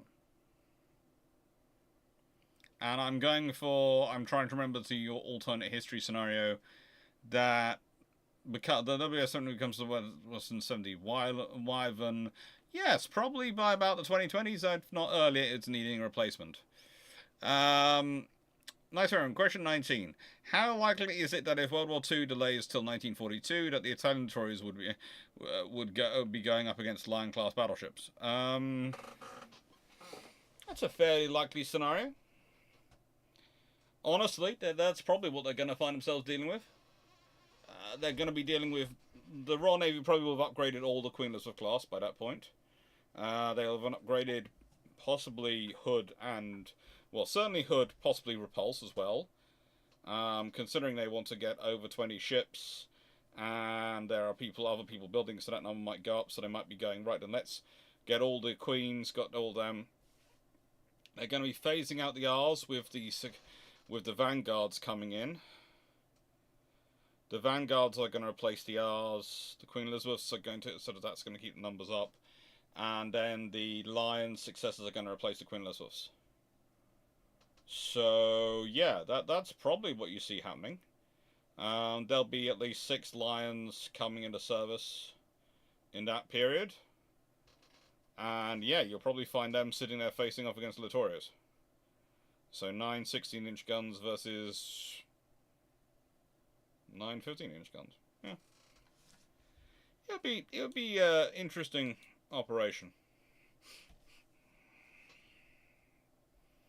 How much is the Littorio compared to the Lion class? Well, Littorios have very good range when they have good quality control on their shells, so I wouldn't say I don't call them completely outmatched, but I'd say a Lion is not going to be a pretty sight for them to deal with.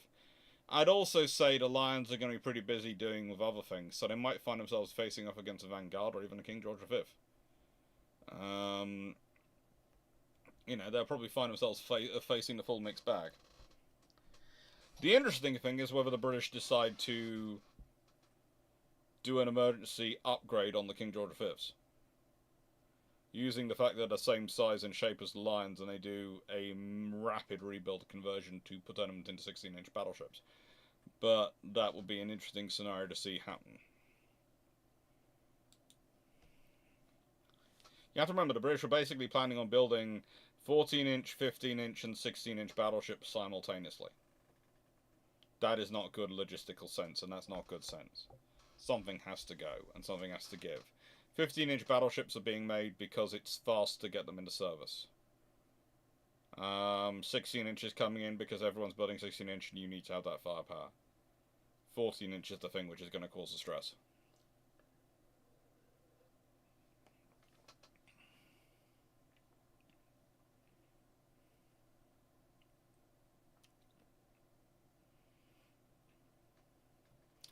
Blind Masters, what if the Washington Naval Treaty allowed monitors under Naval Treaty category restrictions be based on the Erebus class? Monitors were allowed under the Naval Treaty. They just didn't have a category for them, but monitors were allowed. The Royal Navy got monitors through every single Washington, London, etc. Naval Treaty without any trouble. There's usually a notification for them, but frankly that's it. Monitors don't need to be in the treaty because they're not part of anyone's naval strength. No one wants to take them to a battle. They're part of amphibious operations and the supporting land forces. And you either need them as a nation or you don't. so there's no point having a treaty allocation.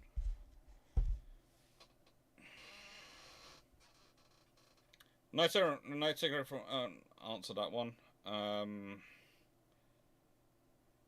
Connor Cameron, if instead of Hood, your theoretical 18-inch battleship had built as one of the one-off like the historical, would she have had a treaty carve-out as per historical? Would the US and Japan get a ship each? If Agincourt is built, or if there's an 18-inch gunned fast battleship scenario built where it's got 8 18-inch guns, and it's built a la Hood style, it's built fast battleship design, 28 knots, it's going to depend on how many are completed. If the British have got 4, there is no way the Americans and Japanese don't want their equivalent numbers. There's also a very real argument the Americans aren't building a 16-inch battleship at that point. They're laying down an 18-inch battleship themselves. At which point the Japanese are definitely going to be.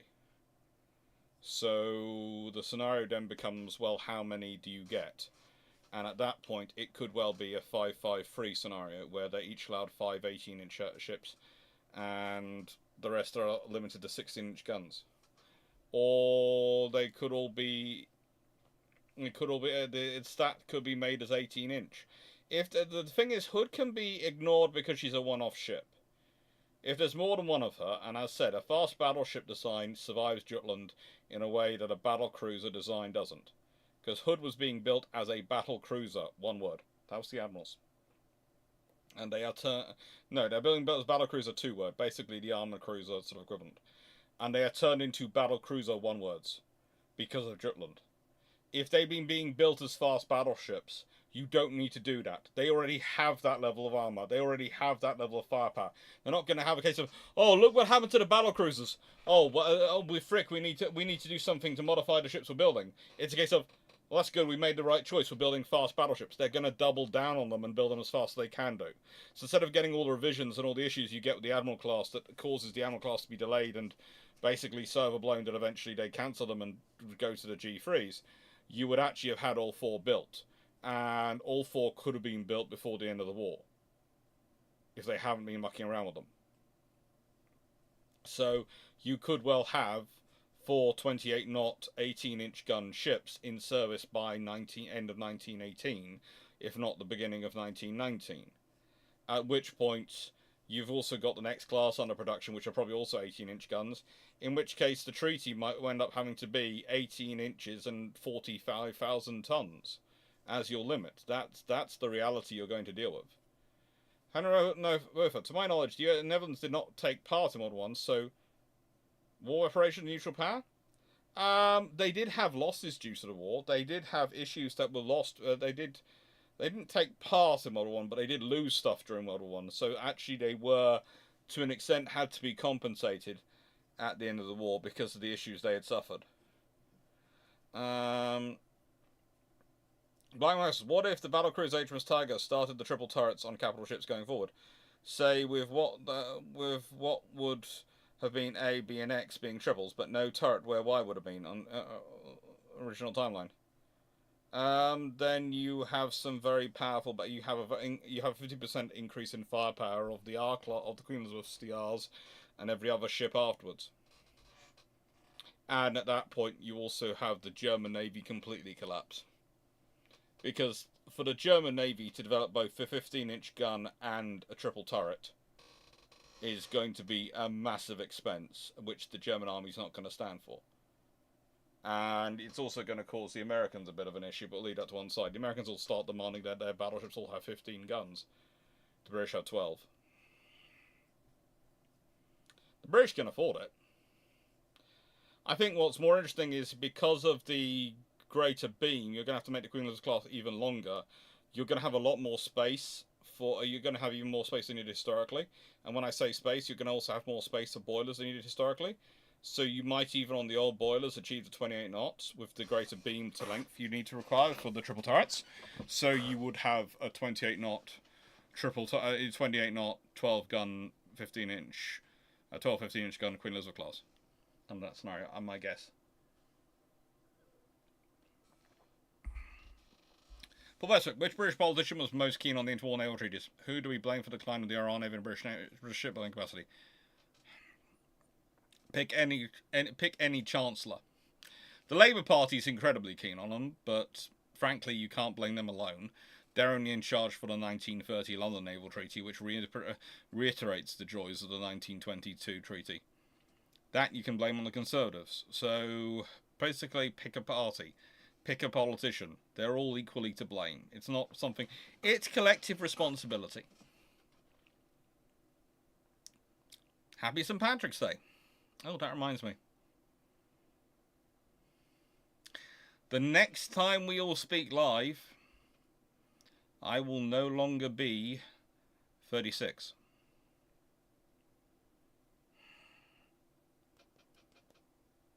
It's going to be fun. I'm not going to say when it happens during the course of the coming few days. It's not today, so please don't get that idea. And it's not tomorrow. But by Thursday, and it's not Thursday either, I will be... I will no longer be 36. Frigate.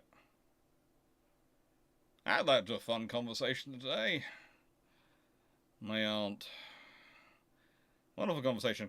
Well, as you don't have a girlfriend, you could end up being the last of your line, which means all the family names will die out because you're the only boy in your generation.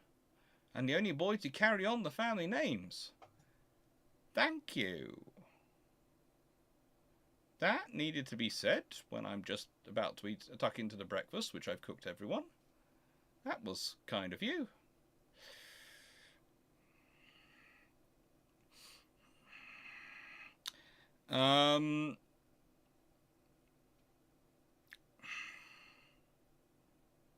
Oh no, my mum is still 21, so's my aunt, so's my sister, so's pretty much every woman in my family.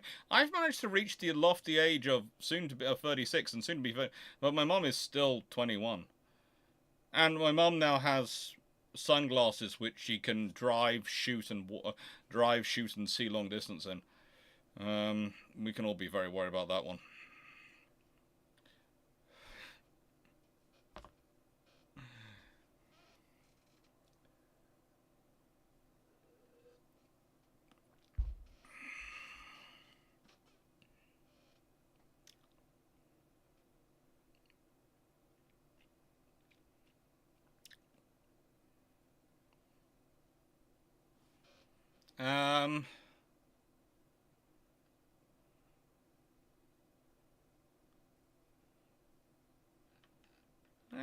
St. Patrick's Day. Goodness, a nice way the Royal Navy always celebrated St. Patrick's Day. It was an excuse for drinking. Please don't get into that one.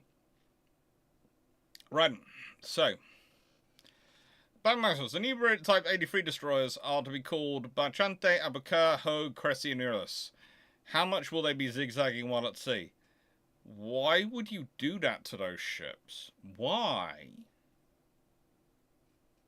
That's evil.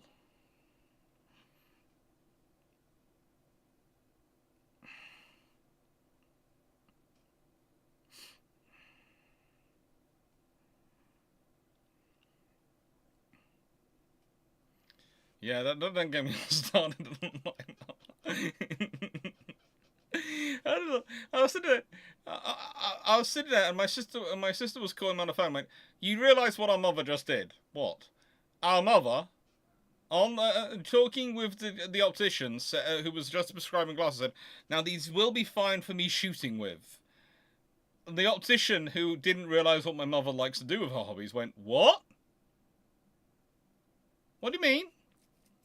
"Oh yes, I like to go shooting whenever I'm down in Cornwall." "What kind?" "Well, mainly rifle, but occasionally a little bit of clay." You? Yes. So will these... I'm not sure. So she's had to get fancy frames, of course, to support... Don't get me started. I love her dearly. That was yesterday. Hence the family all round for the breakfast today to look at the glasses and comment on them. I'm doing my annual... I'm trying to avoid the fact that that I have any kind of celebration in this period entirely. scenario because I avoid it because it turns into a massive organization every single time, and I get fed up with being the one organizing my own my own event. So I have given up and I avoid it now. It makes life a lot easier.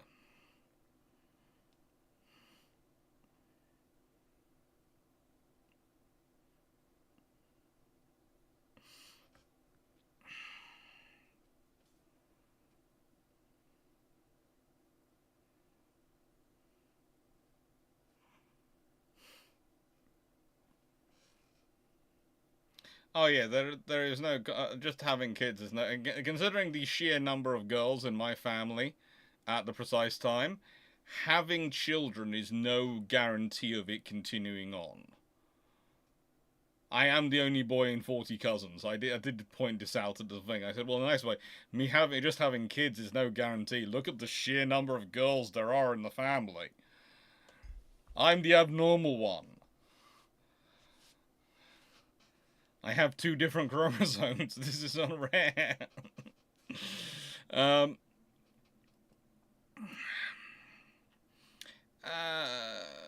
Okay, so nice Aaron. Would it be accurate that Italy was planning to fight the small fry of France and not the big fry, bad shark the British? Yeah.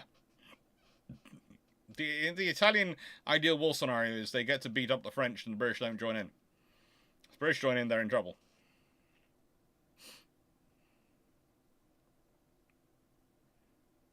No. I'm not doing anything. I am taking the day off. Although, let's put it this way, no one knows I'm taking the day off. Remember, I work in my office in here. So my plan is to have done all my work and then come to my office for the day and play computer games and just have a quiet day and some time off. Maybe record a random extra video. Who knows what I'll do? But the thing is, I won't have to worry about anyone. And it'll be the first time I've had that day of the year off in, well, my first day of school was technically my 3rd birthday. And ever since my 3rd birthday, I have never not worked, even if it's been a weekend on my birthday. I've never not had work to do or been going off earning money or doing something. So that is a run of 35 nearly years, and I plan on breaking it this year by just having a fun, quiet day and not doing anything.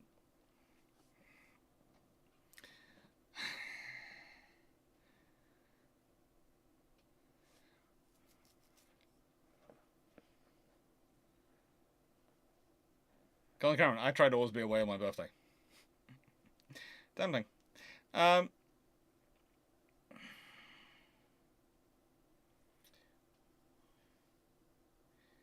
Andrew Bofa, I recently found a photo of a battleship H being built at Blom Voss. Is there a book or site for battleships under construction for allies and non-allies? Oh, there should be. I haven't come across one really. There's the Warships Project site, which is fairly decent. The one I tend to go to for the Washington cherry trees and those sort of things, and the G3s and those sort of areas of papers. That's quite a good site for it. That's a 1941. Would a competent Italian admiral have fully realised any attempt to control the Mediterranean is going to bring conflict with the British Empire? What makes you think they didn't realise it? They hoped to avoid conflict with the British Empire. Doesn't mean they didn't realise it was likely going to happen. But the trouble is they didn't have the budget to prepare for that. So they prepared for the war they did have and hoped it was the case. Hendrik Bofa, if Germany built 11-inch gunships and only 2 per year, would the British perceive them as less of a threat? Yes. If they kept with 11-inch gunships and only built 2 a year, that wouldn't have been a problem for the British. The British would have quietly built 4 a year and no one would have bothered. Did the Italians, Black Maximus, did the Italians have any battleship caliber guns guarding the Straits of Messina during World War II? And if not, what effect would this have on World War II if there was? The Straits of Messina, if I'm not mistaken,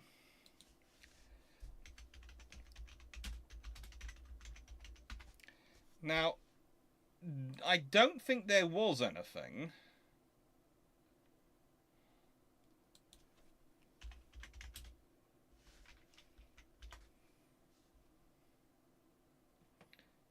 They're protected by heavy and light anti-aircraft guns, but they're not protected by anything else. And the reason is, it's just not exactly a space you can run through. And it's basically a space you can block quite easily. There are various castles. The Castle Raffaello de Cilia is a good example. There have been castles established to try and monitor and watch it. But, no, I don't think there were major guns, as far as I understand it. I could be wrong. I have to admit, I haven't made a massive study on the Straits of Messina, mostly because they are such a narrow piece of water that no one wanted to try and go through them. And honestly, no one was going to go through them.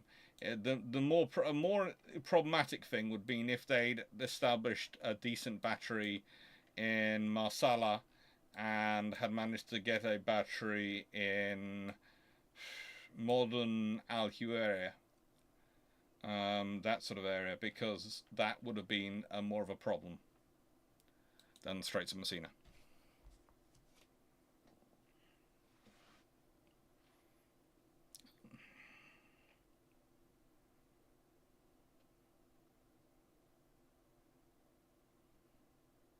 However, for battleships between 1920s and 1940s, what size of warhead hitting at close to the waterline would disable any of them? You'd have to be a very big to guarantee for a one-shot hit. You have to be a big warhead. Okay, so you're talking 24-inch torpedo to guarantee a one-shot hit. Probably if they don't have any torpedo defenses. If you're talking guns, you're talking 18-inch heavy shell. Would probably do something damaging them.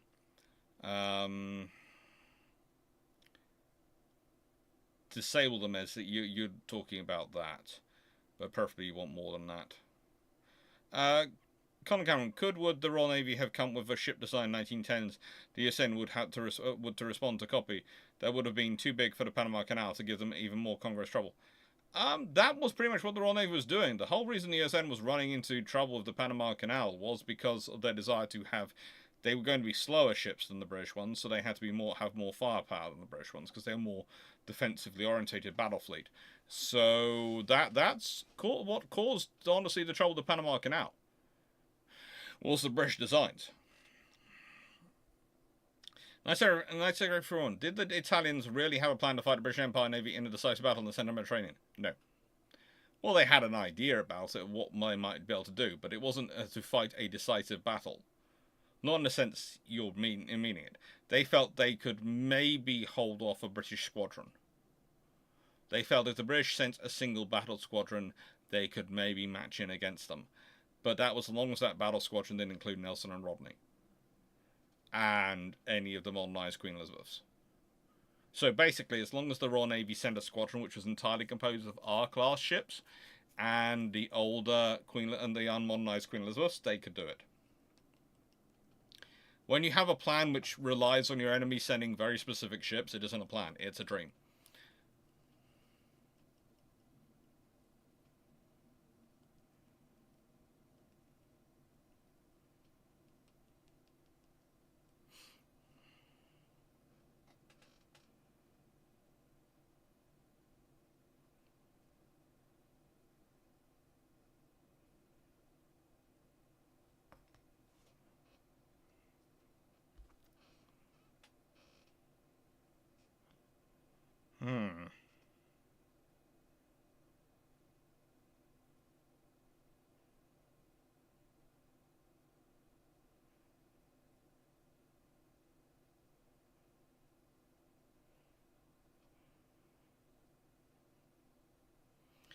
Honestly, I have to say I'm not too... at the moment, though, it's going to sound strange to get back to the family thing. The thing that annoyed me was I was sitting there going, we've just been discussing just how much I'm doing sorting out everyone's life. When would I have time for a girlfriend here? My experience, this is not something about... But relationships tend to require work of them and you having time for them. Which would mean I wouldn't have doing time for all the things the family expects me of me at the moment. So, yeah, the two are mutually incompatible at the precise time. It'll be sorted out in time. There is time. And who knows?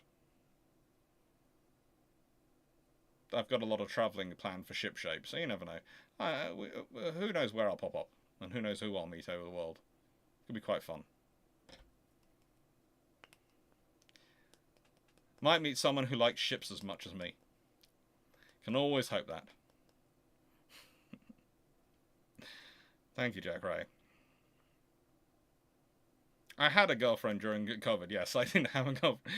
Well, I managed to sustain a girlfriend through COVID, but we didn't manage to last much after COVID for various reasons. Yeah, life happened basically on that one. She's an excellent historian and a really fun person to work with, but just the relationship just didn't work at that point. It just broke down.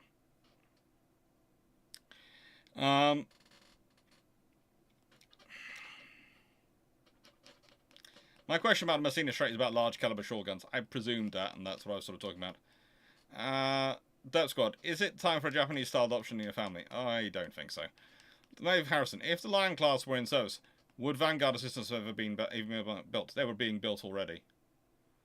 You have to remember the Royal Navy weren't building Vanguards because they were a panic emergency measure. They were building Vanguards because they wanted to reach a certain level. So they wanted to reach... they were aiming for 20 to 25 ships by 1942. They had to grow the battle fleet to 20 to 25 ships by 1942. That was their plan. So they're starting off in 1937. They've got the King George V starting production. They've got the 5 R's. They've got the 5 Queens. They've got Renown, Repulse, Hood. So that's 13 ships.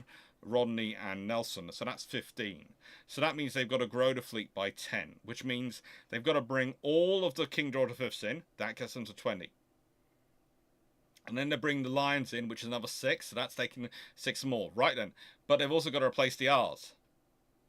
Well, the trouble is, the R's need to be either replaced or modernised. They can modernise the Queen Elizabeths, they can't really do much with the R's.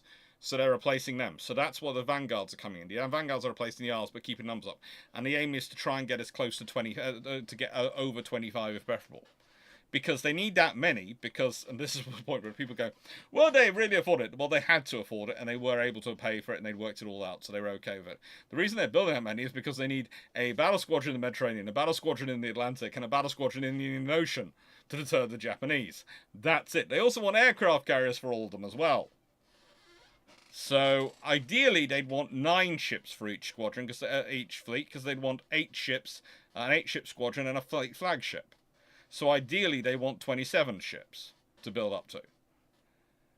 And that's their other reality they're dealing with.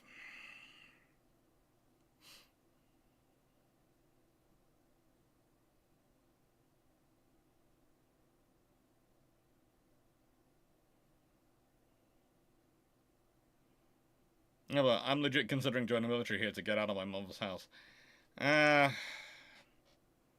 Join the reserves, it's more fun. Reserves is always more fun than the regulars.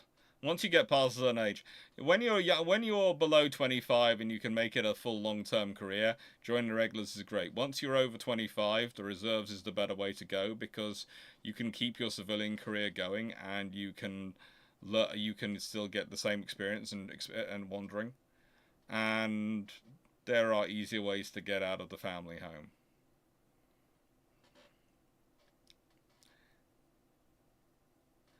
Henry Buffett, if you had a boy, how high is the chance of his names being Warspite? He would have a choice of names of Alexander, Andrew, Donald, or Douglas, or Arthur, because those are the 5 names which men in my family are named. And then his second names would come from that list as well. Hence, I am Alexander Douglas Donald, technically. And then a whole list of other names afterwards, but Alexander, yeah. It's like the royal family. So, my dad was Douglas Alexander. My grandfather was Donald Arthur. No, my dad was Douglas Reginald Alexander. Or Alexander Reginald? Oh, I can't remember now. Reginald is another one, but that's kind of died out in this generation. Mainly because of Reggie. It's just not, doesn't seem to be liked. Reserves don't pay enough, sir. Ah, well, yeah. That I can understand. Thank you, Verdun.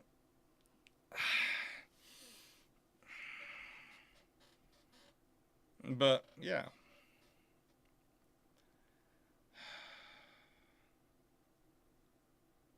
Your initials are add. They are the beginning of my initials, yes.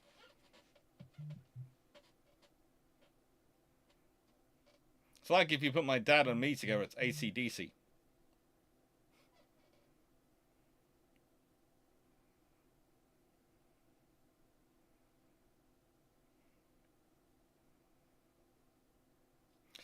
Everyone, would it be right that the Alsace class would not have started construction until 1945 without World War II breaking out? Pretty much, probably. Knowing the French, they were being as slow as they could be with the things. Black Maximus, what if the British designed what would have been the Bofors 40mm L60 as an upgrade to the pom-pom instead of Bofors? Then the British would have been very happy and would have used it. But honestly, if they had gone with the upgrade to the pom-pom, honestly, they might have gone with an L60 as it and upgraded that way as well, but they would have still wanted to maintain the rate of fire, so probably they'd have kept a very similar breach mechanism. So you're probably saying something which not quite the same as the Bofors, but would be a much better, would be a better pom-pom. So it'd be a pom-pom with like 95% of the range of the Bofors, but still probably about 95% of the rate of fire of the pom-pom. And I think at which point the Bofors would be probably forgotten.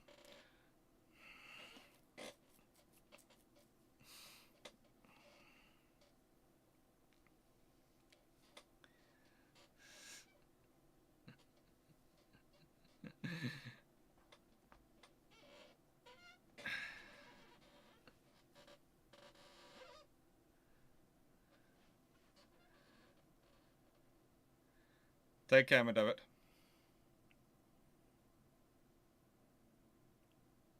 I'll look forward to the video.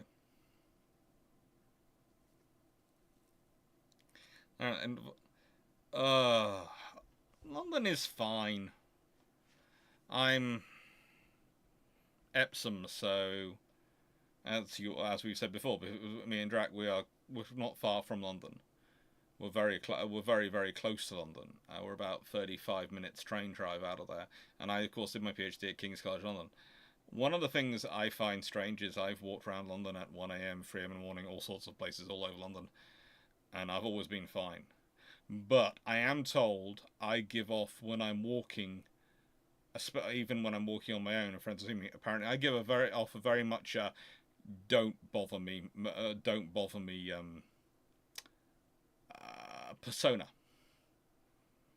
Apparently, I look pretty well. One of my friends, she described it as, you look like you're about to rip something in half with your bare hands through frustration. I don't want to approach you when I see you walking on your own. I went, okay. Well, if that's what I am, it works.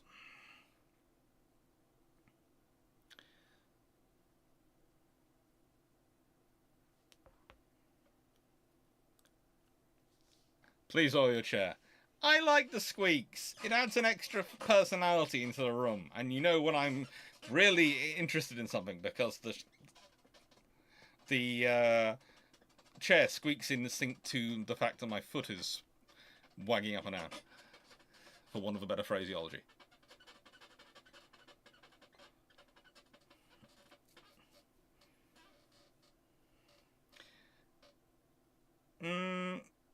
Nice one. Could the British build a Hawkins 24 foot, 11 inch longer? And yeah, the answer is yes.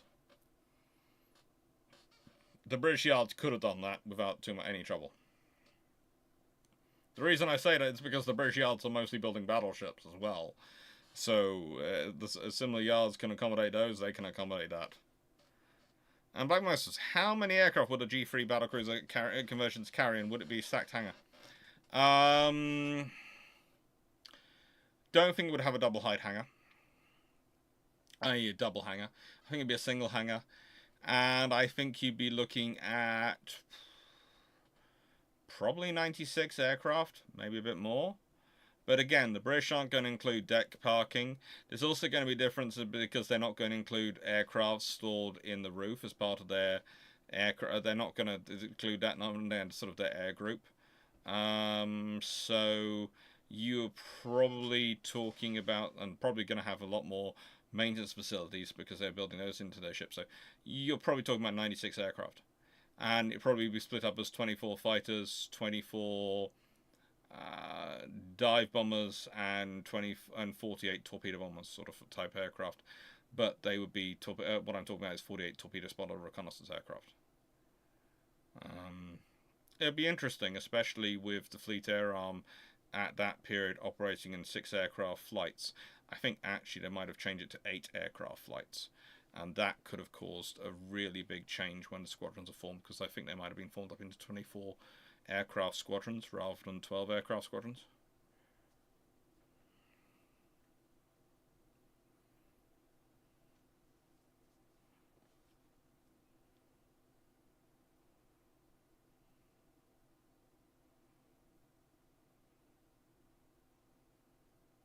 Engine manual. Could the Deutschland class cruise have been longer than B-turret at it?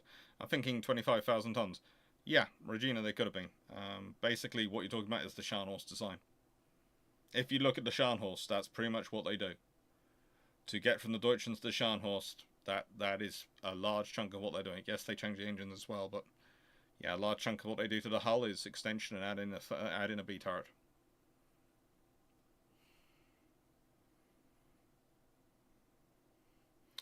Nice to hear everyone. I answered that question. Hendrik Bofa. If Germany built 2 modified Moltkes per year, but with 3 triple turrets 1908 onwards, how much would UK change historical build ships? The British would probably still go with the fast battleship designs, but they probably increase their battlecruiser construction and they would probably produce more of those. So you would probably be seeing their triple turrets for their ships as well. The British would want triple turrets as well. So you get 12-gun battleships, or maybe 15-gun battleships, because the British needed battleships to deal with the fact that everyone else's battle fleet, and even the German ones. And if Germany's building the Moltkes per year, 2 per year, the British will be at least matching that, if not exceeding that. The British will probably add in. The British probably end up producing somewhere in the region of 4 battleships a year, if not more, as possibly 6 battleships a year and 4 battlecruisers a year. That probably ends up being the standard British build, because the Germans are building roughly 3 to 4 battleships a year. So the British are building 6, that exceeds that number. And if the Germans are building 2 battlecruisers a year, the British are building 4. And the British can afford 10 ships a year in that period. They can do. It'll be interesting to see how we stacked. Jack Ray, is the fishtail or oversteering UAD accurate? To an extent, yes. Depends on the combination of the shafts, propellers, the shaft torque length, the propellers, and the rudder design. But yeah, it's to an extent it's accurate.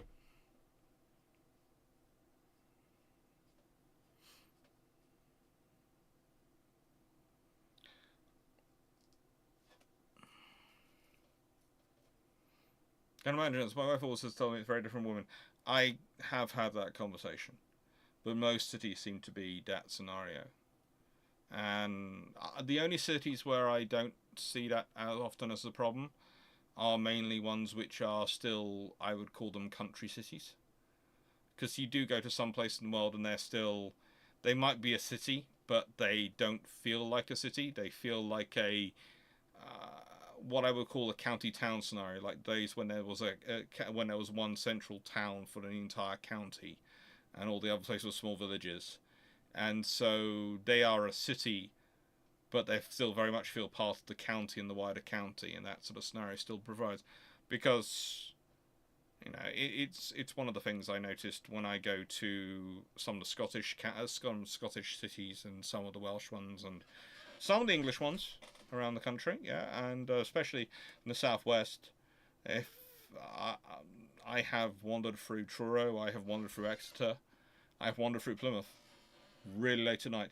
At Plymouth, I've wandered through late at night, grabbing colleagues of mine who were pished I won't say what the event was, but it was a very big event, and they'd basically all been drinking. And they'd started off in one mess, and they'd gone to several bars afterwards. And basically, I was getting them back so they would still make the rest of the conference the next day, and I had to go track them down. And that was the conference I was at. My dad had actually come to as well, and my dad found it really funny because he drank, I didn't, but he had controlled his drinking by that point. He didn't. He sort of restricted himself to a couple of glasses. He went up to bed, and basically sent me out to go collect them. And basically said, I think son, you better go get them because they're not. Otherwise, they're going to end up sleeping on benches. And I did find half of them sleeping on benches. They were fine. I mean, there was one I came across, and literally, there was a guy sitting on another bench, a couple of benches away, who just went, "Are you his mate?" "Yeah, I'm going to try and get him back to his bed for the night." "Do you need some help?" "No, I can carry him." "Okay. You okay?" "Oh, I'm sleeping here tonight." "Why?" "It's warmer than other spots." And I was sort of going, actually did manage to sort something out for that gentleman as well. I had a phone call with a friend of mine who was a local and went, "Don't you have a shelter set up?" "Yes, we do, but no one seems to know where we are." "Well, I have a gentleman who's sitting in the park by the bench, who you might want, while I'm picking up this other person and getting them walking, why don't you come here and meet him? He seems perfectly friendly." He was perfectly friendly and was helped out.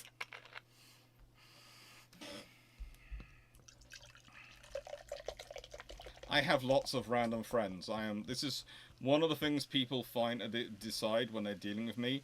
I have picked up a habit from my mother of being a person who will make friends and happily chat with pretty much anyone, and as such will pick up friends in all sorts of weird places. And so it's not unusual for me to be in a random city and go, "Actually, I do know someone who runs a local charity or runs a local this or that," and can usually answer questions when I have them.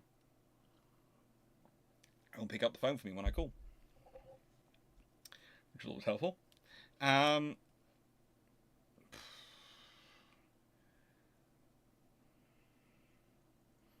I said, how effective would the 629 foot, 11 inches long, 68 foot 5 or 6 wide, and 10,000 on Hawkins be? Well, it's probably going to be easier to upgrade, so it could be more useful, yes. And it's also going to allow, hopefully, if you've built the Hawkins to that size, it might change the requirements for the treaty cruisers. Andrew Buffer, how close could enlarged Visby class come to fulfilling the USA's LCS requirement? Not as close as a lot of the Visby marketeers would like you to believe, but not as far off as the LCS marketeers would like you to believe. Pretty much, it's an idea. It was an idea which deserves serious consideration, but it doesn't really pack enough punch and have enough firepower. And also, it's not designed around American crewing standards, which is actually not necessarily a bad thing, but it does mean the Americans would either have to redesign their crewing standards or completely redesign a ship. And knowing the Americans, they'd pick the latter option rather than being sensible.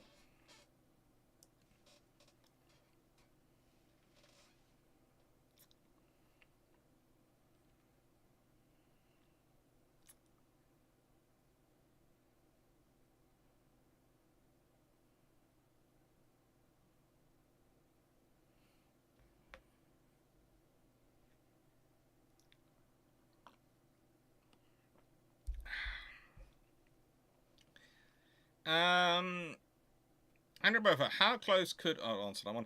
Let's hear, would I be right that the Italians building light cruisers intended to operate in the ocean with 12-6-inch guns is going to trigger a response by the British? Yep. Mainly the British going, why the frigate are you planning on doing this? And how many ships should we put out here? Andrew Buffer, dogfight between Swordfish and Stuka in Mid-Atlantic. How does that battle go? You see, on reading the stats, really you should probably give it to the Stuka. But I don't want to give it to the Stuka because the Swordfish in dogfights is kind of like the Warspite. It keeps doing random things. For example, there's very good chances that Warspite's float plane swordfish shot down an ME-109. So, I don't want to rule out. It's kind of like USS Texas versus Bismarck. All the stats say I should give it to the Bismarck, but I don't want to rule out the Texas because the odds are never against it, never not in her favor when she wants to do something. So, I'll say it's a 50-50 one.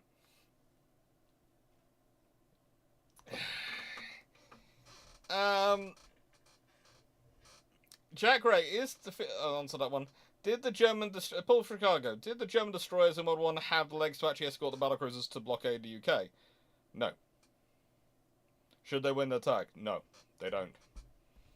The German destroyers do not have the legs to do that sort of duty. The Royal Navy submarines do have the legs to do what they would need to do to prevent that. Nice to would I be right? The Italian dominion of the Mediterranean, Mussolini's delusion on the Roman Empire, were not in British interests. Honestly, no, they're not in British interests. But for a large part of the time, the British mainly found the Fat Boy, Fun Boy, the not as good, the new but not improved edition, to be mostly humorous. The fact was, though, that he had a capable fleet at a point which was very enough tuned for British strategic interests, which is why he got a lot more attention than he probably deserved through his own capabilities. It's location, location, location, rather than ability, ability, ability. Blackman Maximus, if the St. Lawrence Seaway was constructed and finished before 1939, how would this impact World War II, and what would this do for the industries in the Great Lakes? Massively grow the industries in the Great Lakes and allow a lot more of construction in the Great Lakes and training in the Great Lakes safe from the war. It would also probably make the American issue of trying to transfer aircraft to Britain a lot easier, because let's be honest, at a certain point they were literally wheeling them to the next to the border, and the British were wheeling them across the border. That was how they did it. If you've got the St. Lawrence Seaway completed, they could just end up on a barge, and who knows where that barge would go. It would just make everyone's life a lot easier.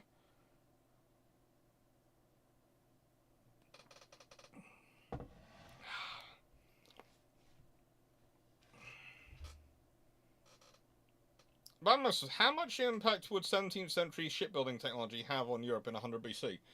The Roman Empire would never, never, never fall. Ave Rome! Rome would rise! Seriously, with that kind of fleet, the Romans will be beating up the Chinese. You know they're going to do that, let's be honest. The Romans do everything for kicks. Half their reason for having an empire, having an army as massive as they do, is so they can go and conquer the next person. The only reason they are limited is the logistics, and if they have 17th century shipbuilding techniques, with the quality of ships they could build, just imagine where they could get their fleets to and their armies to. I mean, there would literally be Roman armies sitting on invading the steppes.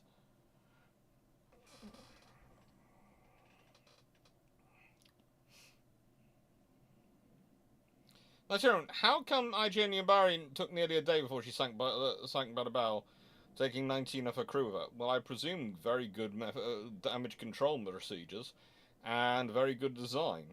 I'd have to actually look into it in far more detail to be accurate, but yeah, sounds sensible. Joe Blow, actual naval history question. Was Jackie Fisher's plan to blast his way through the Baltic Sea actually feasible or not? It's feasible. It is feasible. Would I want to do it? Not the way he was planning to do it, but it is feasible. I've had this discussion with Andrew Lambert. We worked for it at one point, and it is feasible. We did the maths. It's just realistically, if you want to do it, you actually want 28 knot Queen Elizabeth class battleships, and you want a lot of them, because that's the main way you can push it. If your battle fleet can push in so hard and so fast that the German battlecruisers cannot hold you back, and nothing, by the time your fleet reacts, you've got a strong enough force on the other side of the straits that they have to deal with you on the straits rather than trying to intercept you in two places, because if they divide their fleet, they're just going to get wiped out.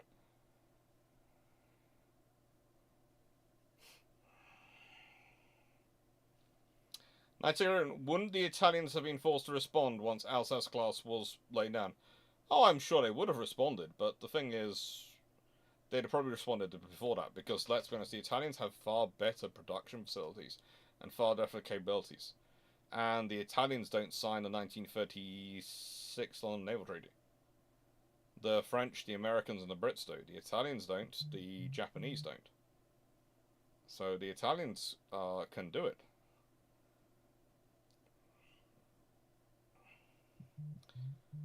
The Brock, how might submarine development have changed as the snorkel being widely available in the 1930s? How might ASW tech and doctrine have changed? Okay, if the snorkel is widely available in the 1930s, then it's going to change things in terms of there are going to be a lot more navies pushing it through. How does ASW change? Probably not as much as we'd like it to think, because quite a lot of navies are comfortable with ASDIC. There are all their variations of it. The British do understand the problems of ASDIC, but they just think they have them worked out and solved.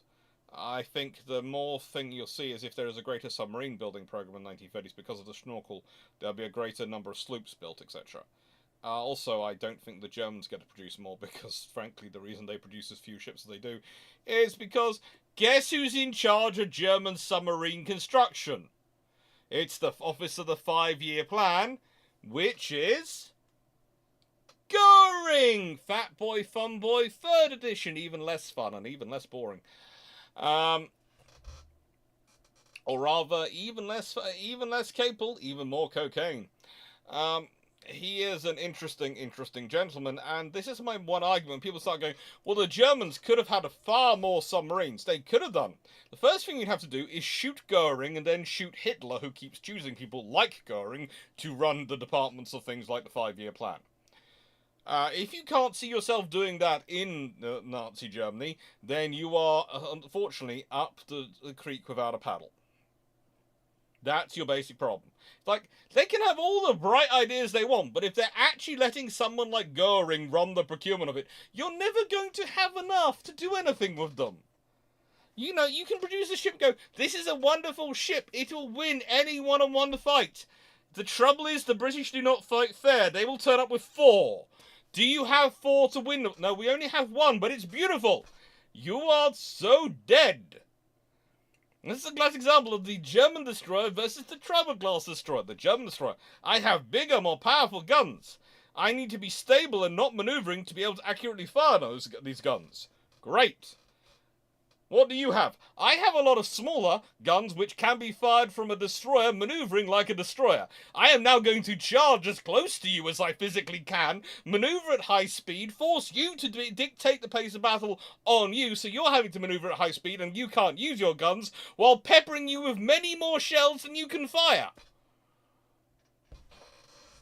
The two forward mounts, the 4 guns forward, on the Tribal class alone could achieve a sustained rate of fire which is twice that of the guns of the German destroyers if they were broadside.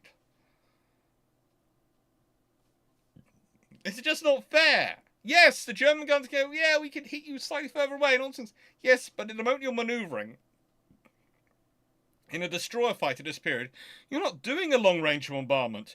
You're doing a close-quarter knife fight, and you've brought a giant lance. And that's lovely. But the trouble is, they're already within the lance's range, so you're just wavering it around in the air behind their heads while they're going, hello, here's my knife right up against your neck.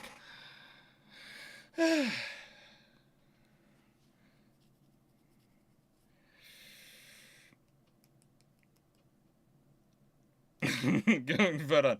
Goering's and Fat Boy Fun Boy. He's like, look, in the nicest way, I've said that Mussolini is the new and definitely not improved edition. Goering's even worse than the 2nd edition, and he's the number 3. Okay, because the Mussolini comes first. Henry VIII is the original Fat Boy Fun Boy. The fact that he was vaguely competent and vaguely capable at his job, and also built some lovely castles and artillery forts around the UK as a long-standing legacy, and did a lot of infrastructure investment as a roundabout method of his deciding he wanted to have multiple wives in the pursuit of a son, um, is neither here nor there.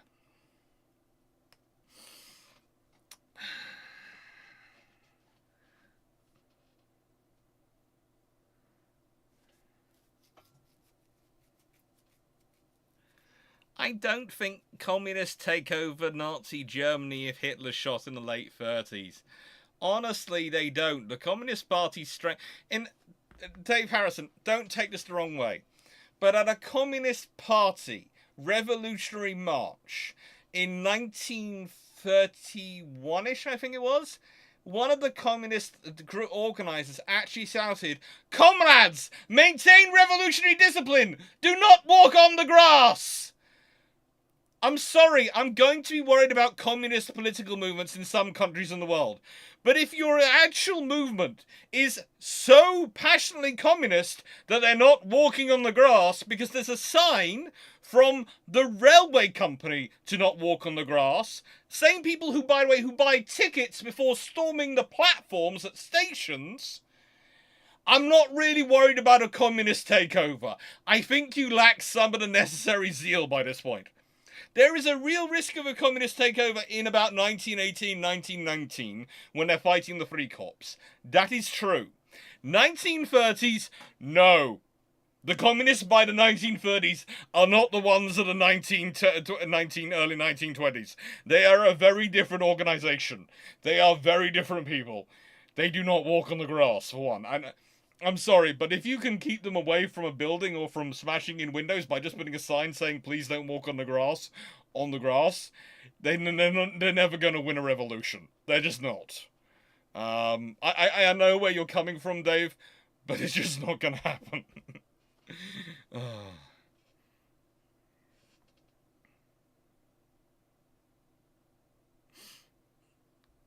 I do realise there are some books which really do trump up their threat, but then you go and actually read about the communists in Germany in the 1930s and you go, these people were not a threat.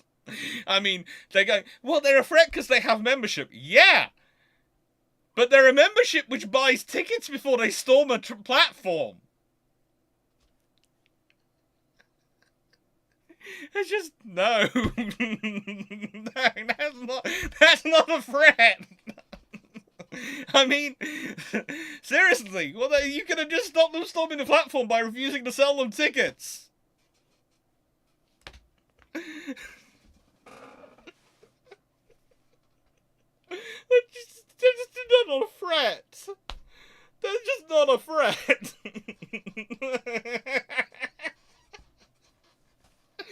Oh, sorry. I know I shouldn't laugh. They were very serious people, and many of them lost their lives during World War II to the Nazi government's reprisals and internal actions, but seriously.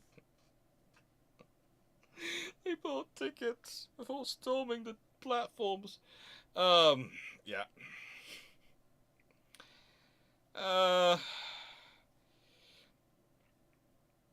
Blackman Maximus. Napoleon died on the June 20th, 1812. How is the War of 1812 going to go? Oh, Lord help the Americans. How quickly can they sue for peace? Because Napoleon dies, the French collapse. If the French collapse, then the British basically are only fighting the Americans. And the Americans might not sue for peace in time for the British to actually attack them with everything. At which point, Washington looks like Washington is probably going to be even more of a picnic for the British. New Orleans does not go like New Orleans did historically, because the number of British troops which turned up was about 4 or 5 times the number. So, in the nicest way, the lovely jitty song they have about New Orleans gets turned on its head. Yeah, it's not good for the Americans. They might end up losing New York and New Orleans to the British.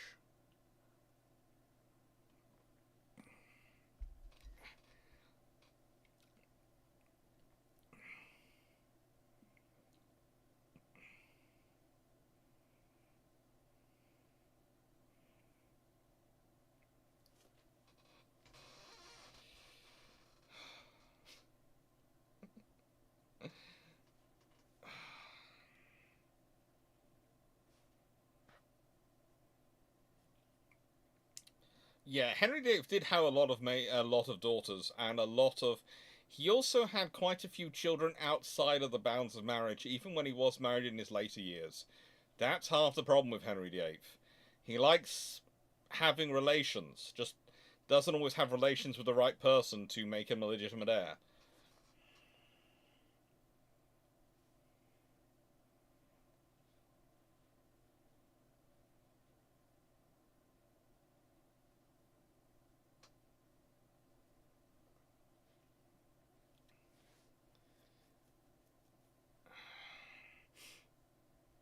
Nice one. Would I be right that the Vought OS2U Kingfisher Mark 1 and the Vought SO3 2C Seamew Mark 1 and the SO3 4B Seamew Mark 4 were too big for the Royal Navy's cruisers, battlecruiser, battleships?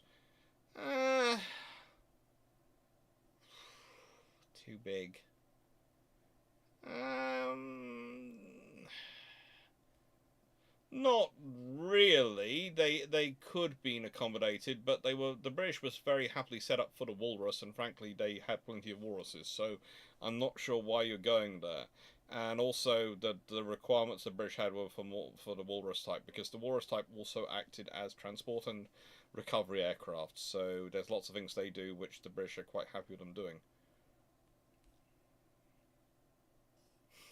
Colin Cameron, with no Napoleon 12, the British would unleash the most potent weapon in the time Americans, Wellington. Well, let's be honest, it would also be probably the Royal Navy A team which shows up as well, very quickly off the American coast.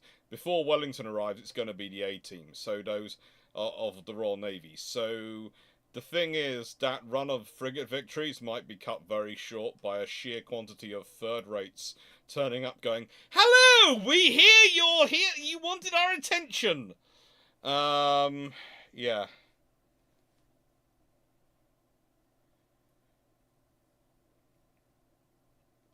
He tried to legitimize Henry Fitzroy so he would have an adult heir. Unfortunately, he dies at 16. Yes.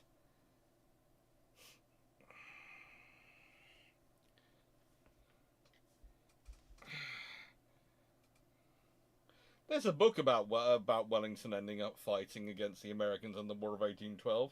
It's fairly good, I seem to remember.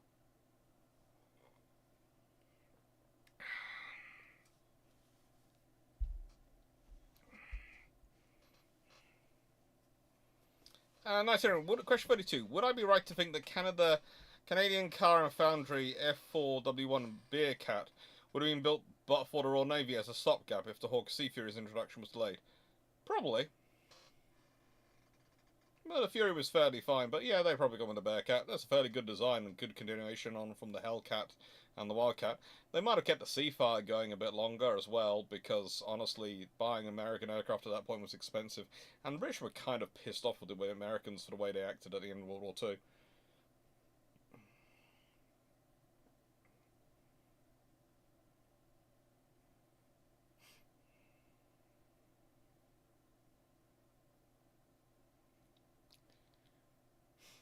Bug8229, do you see anything as large or larger than the former USS Midway being preserved as a museum in the future? Depends what the Americans decide to preserve. Honestly, no one else is producing anything bigger to preserve, but it also depends on what happens. If the Americans decide to... I was a bit sad that the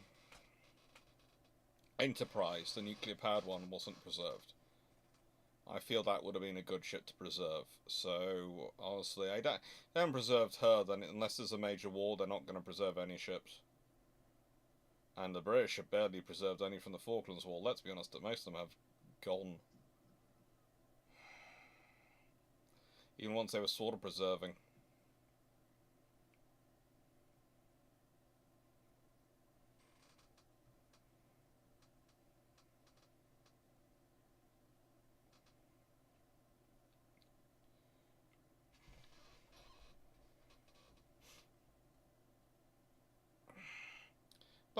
What if St. Helena was the size of the Isle of Man? What impact would this have on British operations after they settle it?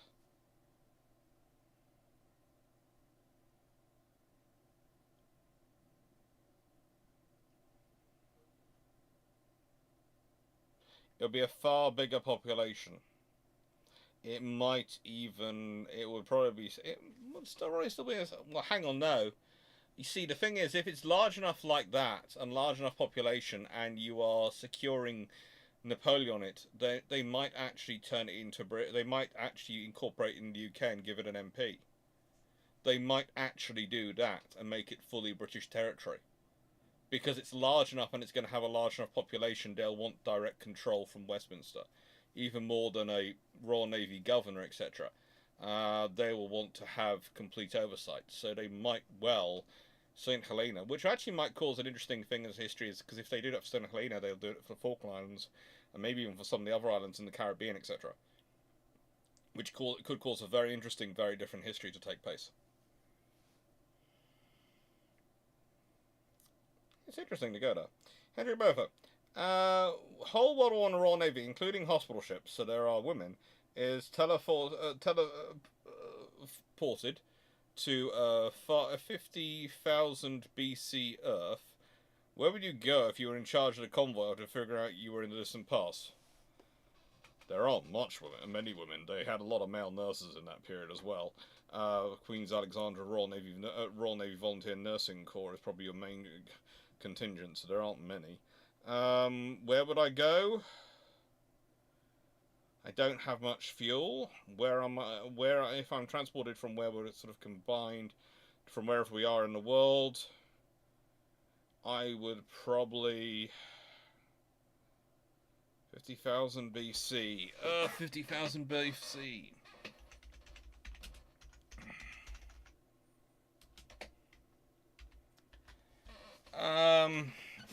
It's the Ice Age.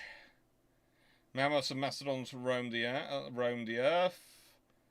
It's known as the Upper Paleolithic period. Where would I go?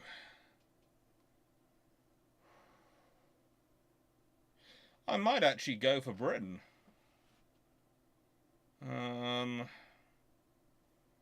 There are some advantages there, but it's quite early. It's the beginning of the Upper Paleolithic period, end of the Paleolithic period. So I might actually go for Britain. I might go for Spain.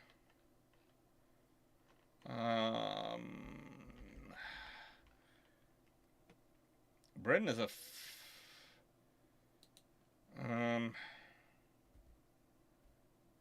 southern Britain is a fairly good area for me to aim for.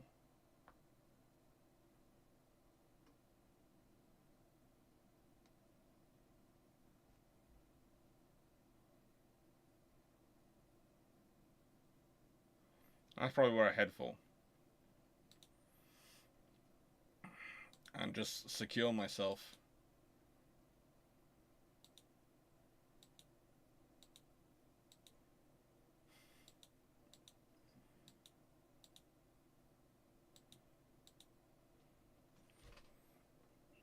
That's the sensible thing to do.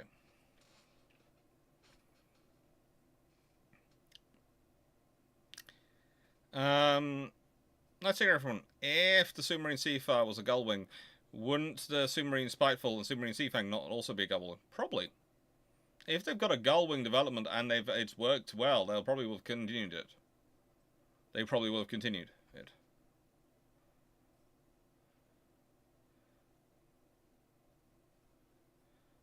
I wouldn't call the Ting Yuan a replica of the Enterprise.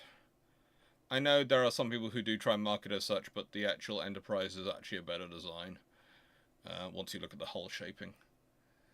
Basically, the Ting Yuan is some positions that they. Let me put it this way. Please don't take that as an insult to the Chinese, because it's not.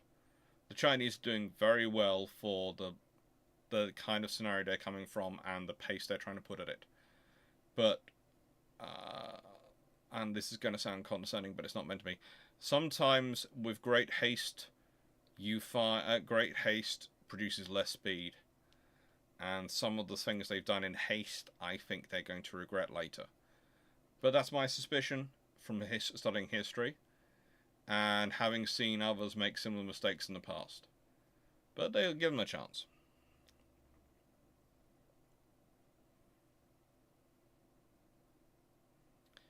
Jack Ray, if the British didn't give the Germans Heligoland Island, could they have held it in Model 1? Oh, they could have held it. The British would have done everything to hold that island. They really would have pushed everything they could to hold that island. Absolutely would have pushed everything they could have. It would have been stored with everything it could have been. They would have dug stuff in, and let's be honest, considering how tough Heligoland Island was to try and blow up, when the British tried, when they could take as much explosive as they wanted, if you wanted to hold that island, you could have held that island. Had enough concrete, enough guns, oh my lord, you could have made life a living nightmare for the Germans. But it was given to the Germans to try and you know, say, well, why are you building all these battleships? Here, let's give you this. You don't need the battleships. See? We're your friends. That's what we're trying to say. It didn't work. The Germans just thought it as a recognition of their greatness, rather than, we're your friends, stop doing something which is going to cause us to not be your friends. I don't know, what end of war, late war carrier aircraft would have made the most difference if transported back to the start of war and scaled to the Navy in question?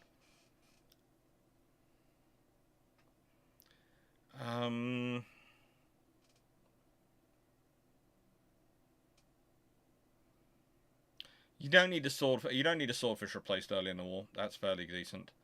Having the Avenger earlier on would replace the Albacore would be great for the Royal Navy. It's mainly the Royal Navy you're looking at because they're the earliest in the war. So the biggest difference is them.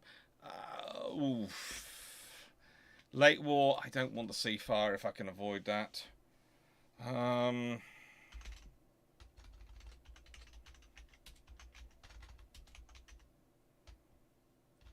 Let's see, Blackburn.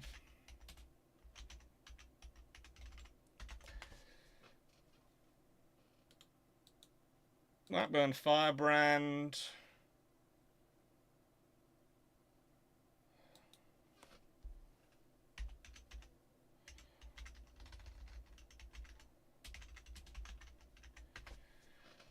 I would say... Ooh. The Sea Fury first flies in February 1945, so I'm going to nick the Sea Fury.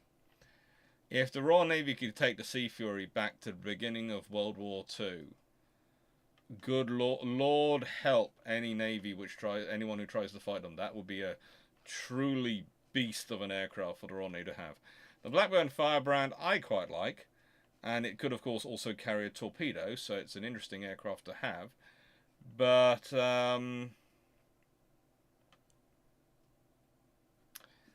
does have the Centaurus engine, and well, it does have the Hispano. So basically, if you take either the Firebrand, which is basically almost a British Corsair, let's be honest, which can carry a torpedo and it's a sort of that sort of thing, or the Hawker Sea Fury is what I prefer to take back. If you took the Sea Fury back, oh my lord, the Royal Navy has fun with that.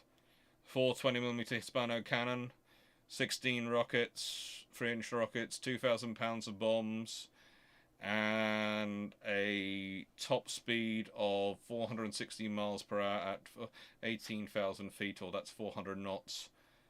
A range of up to 904 miles with 2 drop tanks in ferry mode, or operational range of 780 miles in combat mode.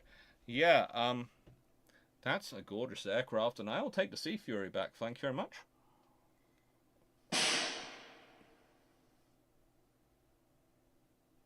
I don't know what that was. Excuse me a second. That's all turned off.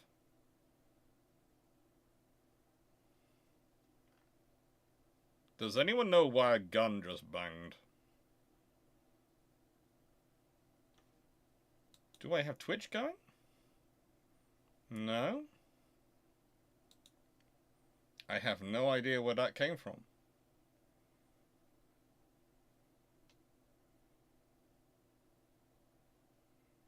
Okay, carry on. No idea where that came from. I'm just I checked the Twitch stream. No, they're all turned off. They're all turned off. So the Twitch stream ain't working. That's why it goes blank, because I'm checking the Twitch stream. Twitch is turned off. There should be no bangs going off anywhere. Was it your mum clearing a rifle? No, it was definitely came from the computer. It definitely came from the computer.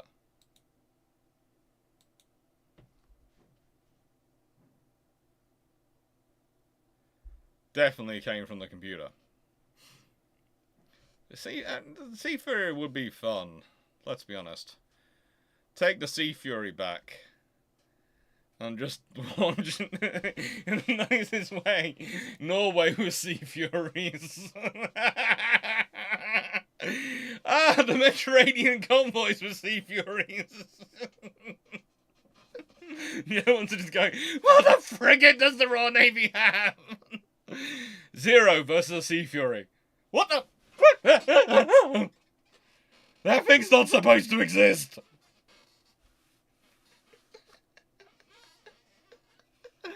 Oh.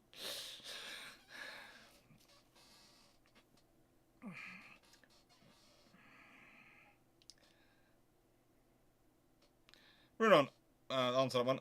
Black Maximus, what if Gibraltar was instead an island right in the middle of the Strait of Gibraltar? How does it affect World War II?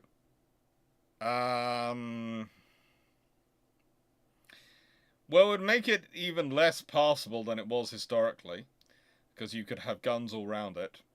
It would mean that the siege of Gibraltar has been very different and very difficult for the Spanish needs. It would also make Gibraltar probably the single most important piece of real estate in the entire Mediterranean, because it's already a fairly important point of real estate. But if the British controlled the island of Gibraltar in the centre of the Straits of Gibraltar, then Lord help anyone trying to do anything on that island. Although the one problem is you would need it to be a slightly bigger island and to have its own water source somehow. It would need to have its own water source. Or you would have had to build a desalination plant. Which the British probably would have done, let's be honest. The British would have built a desalination plant. As soon as the technology was designed, the British would have built a desalination plant for Gibraltar and built water tanks for it. It would have been a #1 priority. We want to have water supply. Once we have supply of water, we can sort out everything else.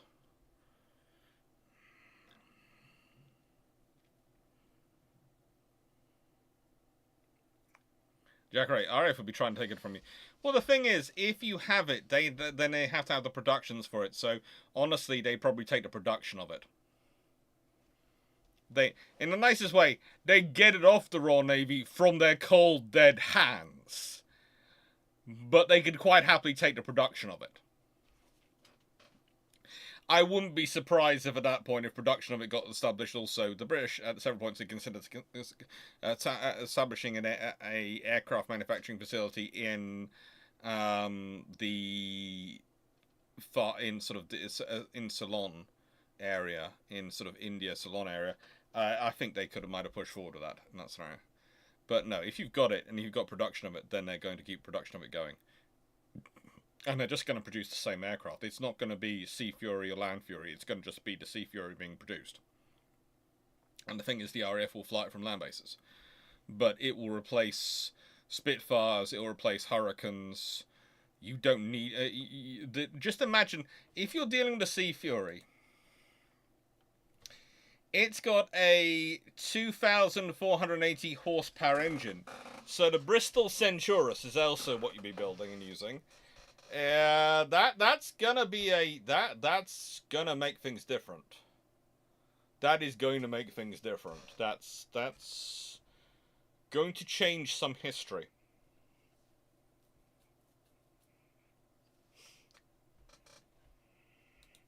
I was so happy when I found out his first flight was actually during World War II.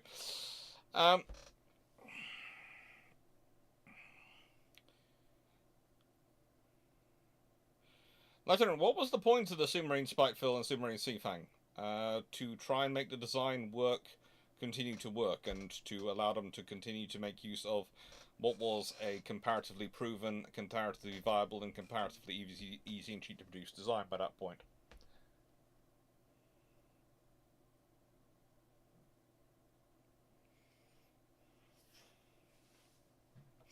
And for those wondering, so I do realize I've been talking about the Sea Fury, but I haven't shown a picture of it, and I should do. If I'm going to talk about this sexy, sexy aircraft, I should really show a decent picture of it.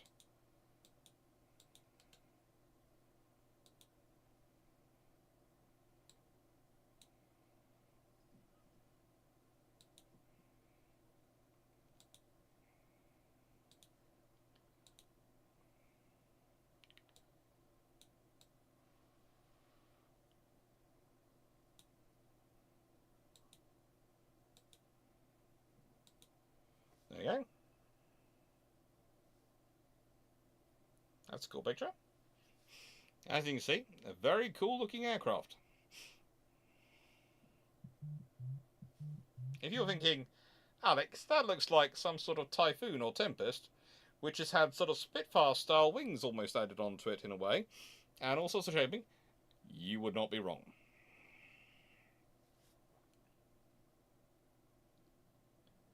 There's a lot of fusion going on there in British aircraft and engineering development technologies. You can also see the blisters for the cannons. A lot of fusion going on there. Polymus, would Coastal Command have been a better organisation if run by the Royal Navy rather than the Royal Air Force? I would love to say yes, but there's no necessary reason for it to have been better. If the Royal Navy continued on from World War One in consistent command of Coastal Command, as they had done in World War One, and continued on with the procedures and officers and personnel they had from then, and grown it, probably, yes. But if they take it over 1927-39, they are starting from scratch, almost as the same as the Royal Air Force was, and they've got a similar situation. So, as much as I would love to say it would be immediately improved, I can't say that. There might be less of a disconnect between what's expected of Coastal Command by the Royal Navy and what is transmitted to Coastal Command by the Air Ministry. Black Masters, top 10 ships of the Royal Navy that were scrapped after World War II that should have been preserved as museum ships, and where would you put them? Nubian, Eskimo, Tartar, Asante. Asante I'd have sent to Freetown, Sierra Leone to, after all, it would be nice to have a tribal left in Africa. The other three I would have put through the various ports of the UK, so that's the 4 tribals preserved. Warspite, she seemed to really want a Cornish holiday, so I feel she should be given a Cornish holiday. I think there are certain places you could have put her in Cornwall to give her a nice Cornish holiday. I would have I wanted to do Illustrious. I'd have wanted to preserve Renown as well. So that's got me up to 7. Anyone else I want to preserve? I'm tempted by Furious, really. I think I'll go Furious. Furious. As the last of the really pre-war carriers to survive. And properly survive. And what else? So that's 4, so that's 8. I need some cruisers. I do need some cruisers.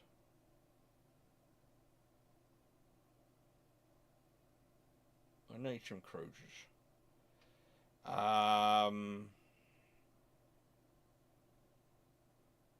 Enterprise.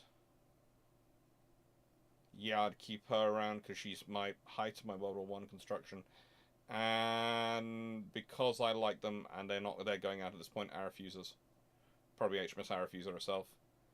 And where would I position them? I'd position them around the UK. I'd find suitable ports, places where people could easily get access to. I'd be picking London, of course, would get something, but also Portsmouth would be the centre of it, rather like it is today with Victory at the centre, and Warrior, but also there'd be some modern ships there. Liverpool, Newcastle, as said, do something in Cornwall, and probably something up in Scotland. I'd go for the Glasgow area, probably.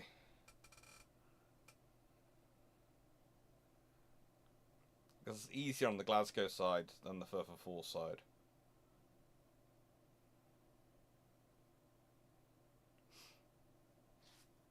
Let's hear from question. Does 2.5 to 3 inches of deck armor, a main belt of 4.5 to 5 inches of belt armor, and 2 inches thick turret armor sound about right for a 15,500 ton cruiser armor, 9.2 inch guns and box magazine?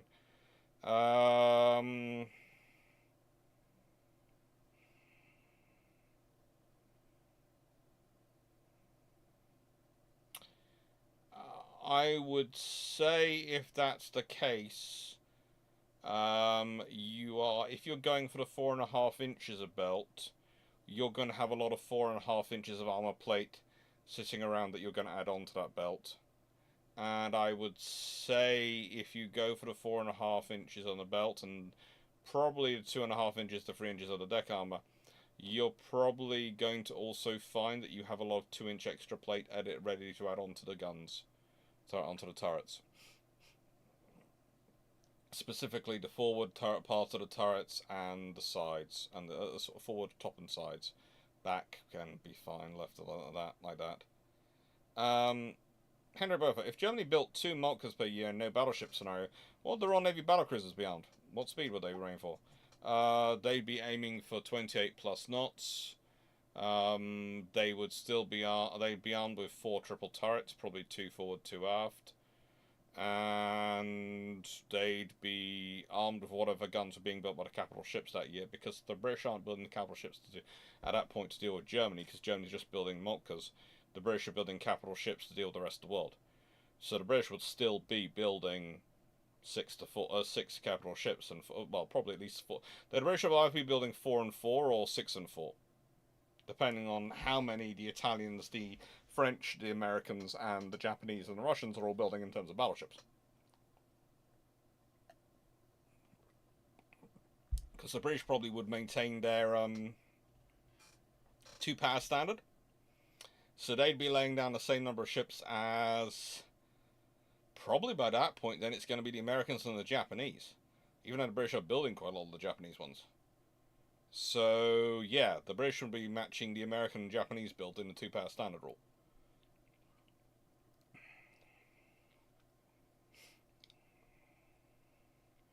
And they'd be building 4 battlecruisers a year so they can outperform the because this is going to sound strange.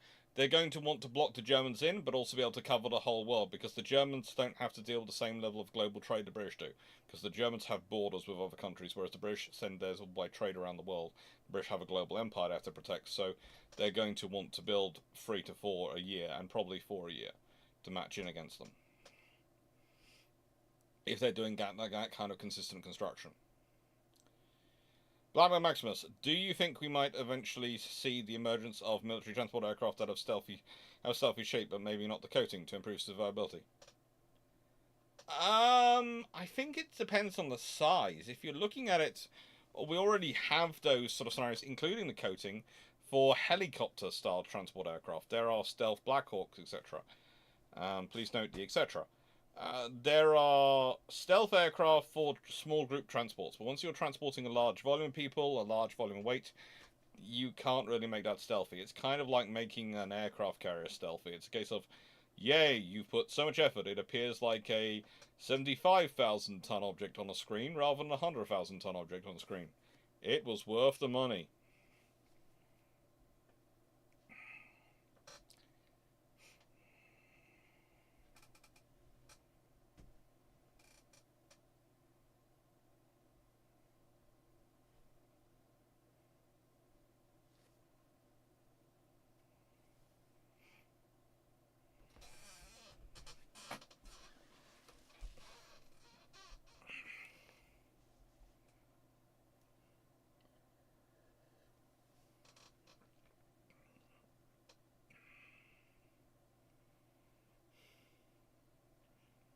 So I'm not sure why the shot happened. As said, ghost in the machine somewhere?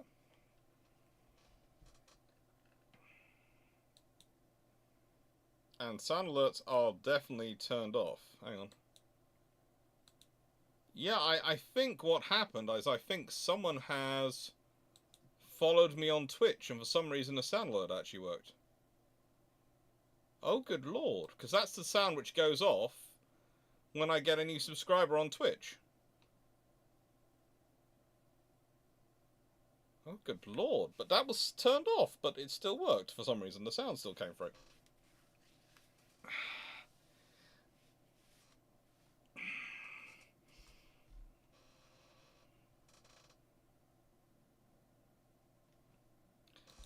In the nicest way, before anyone starts saying I'm confirming the Stealth Black Hawk, I'd like to point out that there is an article on The Aviationist from 2021, written by David Senesotti. And there are a few others as well. Including various people pointing to the Comanche program as probably the origins of the technology which produced it. And that wouldn't surprise me.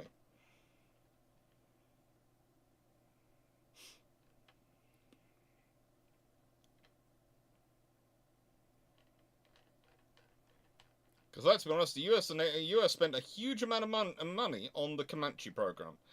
And it's one of those programs which dies because of the end of the Cold War. But let's be honest, we'd all love to have some Comanches around right now. Because they would really make things interesting in the world. Talk about plausible deniability. You destroyed my armoured fleet. Prove it.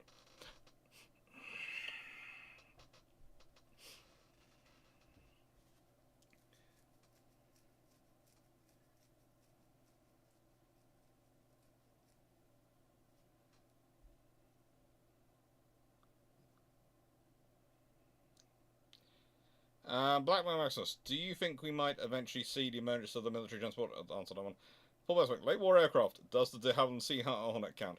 It does, but actually fitting it on the early war carriers could be an interesting one. So that's the thing. I could get the Sea Fury to fit on the carriers. I'm not sure I could get the Hornet to, as it was designed, to fit on the carriers that are available at that point. Andrew Beaufort, how effective would the Germans' 800mm cannons have been if they used them against Gibraltar? Not very effective. 800mm cannons, let's be honest. That's what, 32-inch? Divide by 25, yeah, roughly 32. Well, hang on, now it's lost a lot of .4s, isn't it? Because, yeah, 32 times 0.4 would be 12.8. So that would be 812.8. But it's roughly 32 inch. Let's go with 32 inches, that's fine. So, roughly 32 inch gun. How effective would they be German to use? The thing is, they could fire them against Gibraltar. They would probably receive return fire from Gibraltar, but the main problem for the Germans in using them against Gibraltar is the limited number of places you could fire them from to actually hit Gibraltar, and therefore the very easy task you would make the fact of counter-batterying them or fighting them with aircraft and finding a way to cause them damage. Because, again, the thing is, people often think about destroying the gun. And yes, you could do that with enough thermite, of course, if you could get a commando to it. And of course, the Spanish interior is not known for its joyless fun for commandos. But the fact is, you could do all sorts of operations to deal with that if it attacked Gibraltar. And the main problem would be if it was fired from North Africa. They've managed to get in North Africa without the best vessel it was on being sunk. Highly unlikely with the British reading of the various German war codes. Second issue is if they fire it from Spain, that brings Spain into the war, and Franco's not going to like that. Because Franco really didn't want to join the war after he had the conversation with Canaris.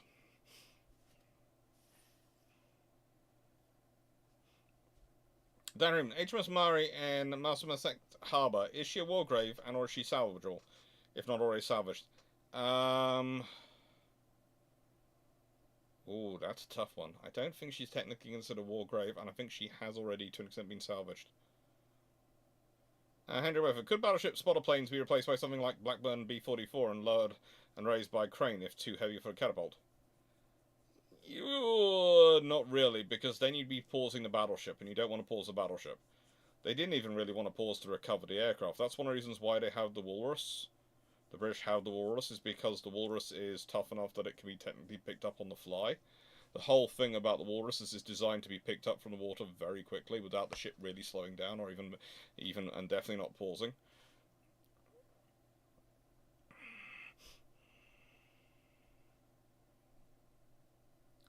Yeah, that stuff. There is all sorts of joys with the stealth carrier. Anytime someone produces a stealth carrier, I worry about them. Mainly because I go, so that's your idea. Cute. Joblo, what happened to infantry Royal Marines who weren't able to complete the commando course after all the Royal Marine battalions were converted to commandos? The Royal Marines weren't really in battalion organisation as you would understand it prior to World War II. They had been organised into forces which were to how do I put this? Seize control and to protect ports. They were mobile naval basing organisations and protection of that, but mainly they were ships companies and gunnery units. And the thing is, the vast majority of those qualified as commandos. The vast majority of them. The ones who didn't either were put in staff duties, retired, or transferred to the Royal Navy at the end of World War II. When they weren't involved in it. But there was ways around it, and there was a large demobbing anyway at the end of World War II and reduction in the size of forces. So these things mostly were sorted out quite easily, and there were ways to work it around. Nice to hear everyone. Question 36. How would the British use the 3,000-ton clause the US gets for Lexingtons as a 32,000 plus ton Courageous would be 16,000 tons over the 33,000 ton limit if they were built to 29...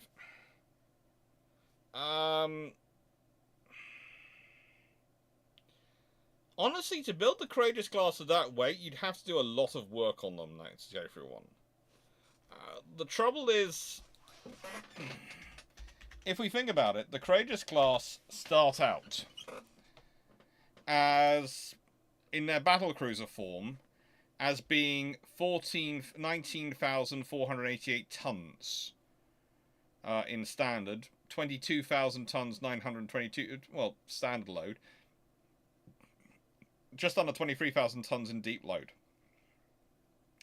So you're telling me, if you take off guns and the ability to, the ammunition for them, you redesign you modify the armor deployment, and you're adding a flight deck and island structure, you're going to spend 14,000 tons on that.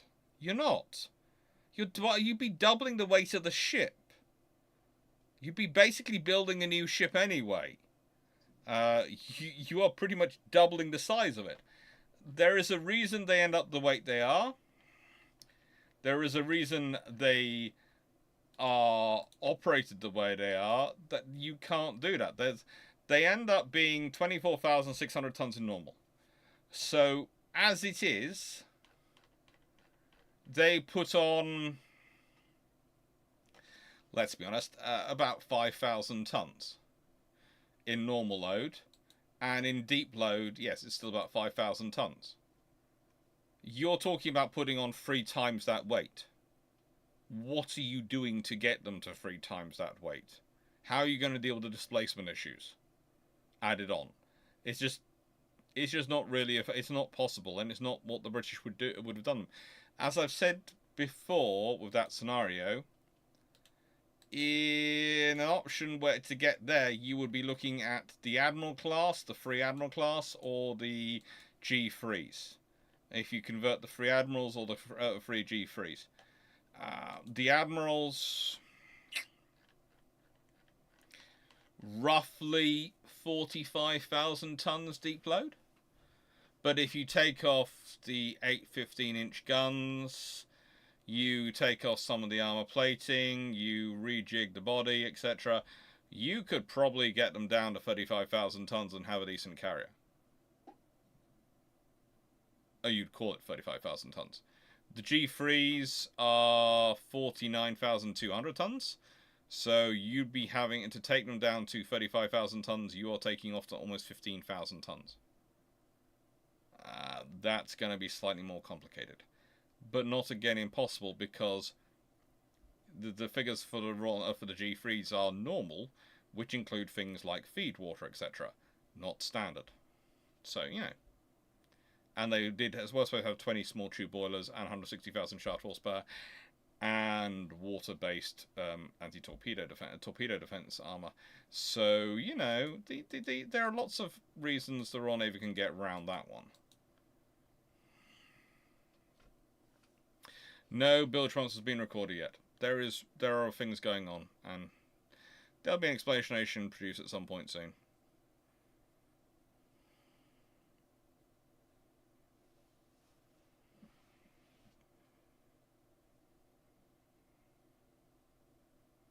And if Germany built Moltkes with AQX in triple quad triple layout, triple layout, would the RN build ships with all quads?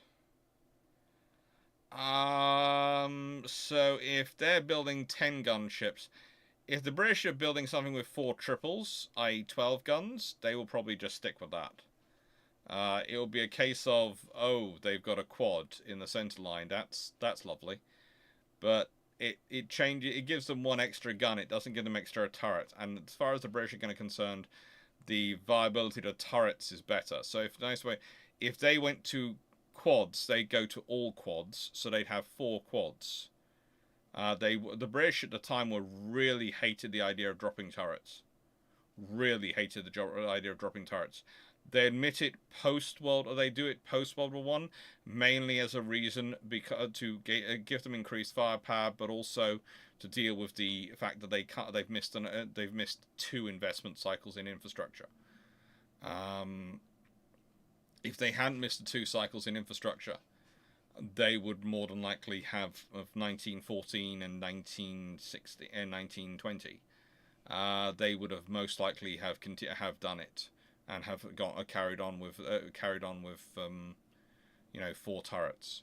They might still have gone with triple guns, but they'd have kept with 4 turrets, because the thing is, as far as the Royal Navy is concerned, if you lose a turret, that takes out your firepower. So if you go for 3 quads, you lose 1 turret, you've lost 30% of your firepower. If you go for 4 triples, you can maintain your firepower. You've only lost 25% of your firepower.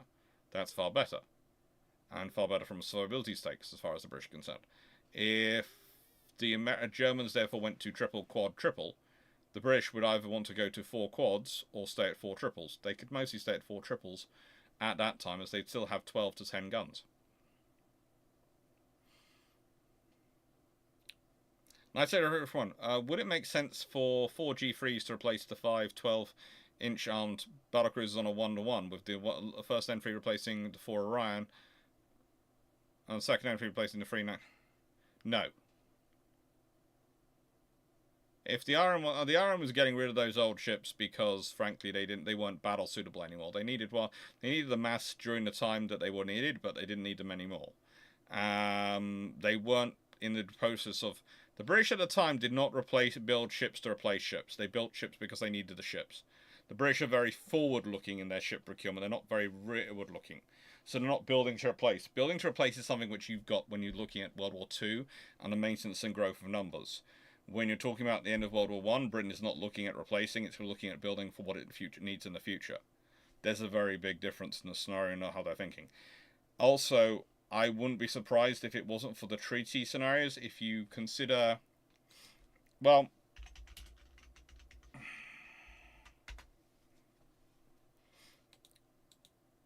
if we consider HMS Dreadnought, she's in commission till 1919, right? She's in commission. That's lovely. Her end of her career, though, is after she's been commissioned, she's put up for sale in 1920.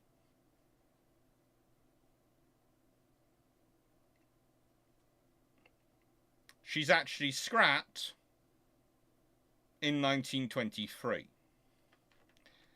Some of the other 12-inch ships find themselves put in a sort of limbo of they're left in ordinary, i.e., they are reserve ships, and it's especially true with some of the older 13.5-inch gunships. So that's the British practice. It's not so much to get rid of ships. If they think they're still viable in any way, shape, or form, they're put into ordinary, or they might be useful.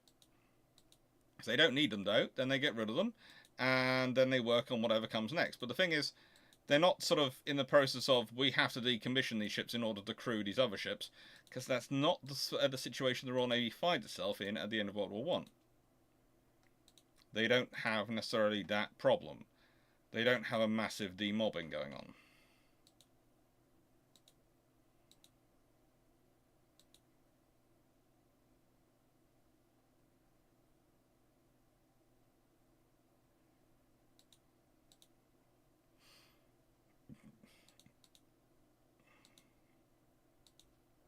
That's the joy of life.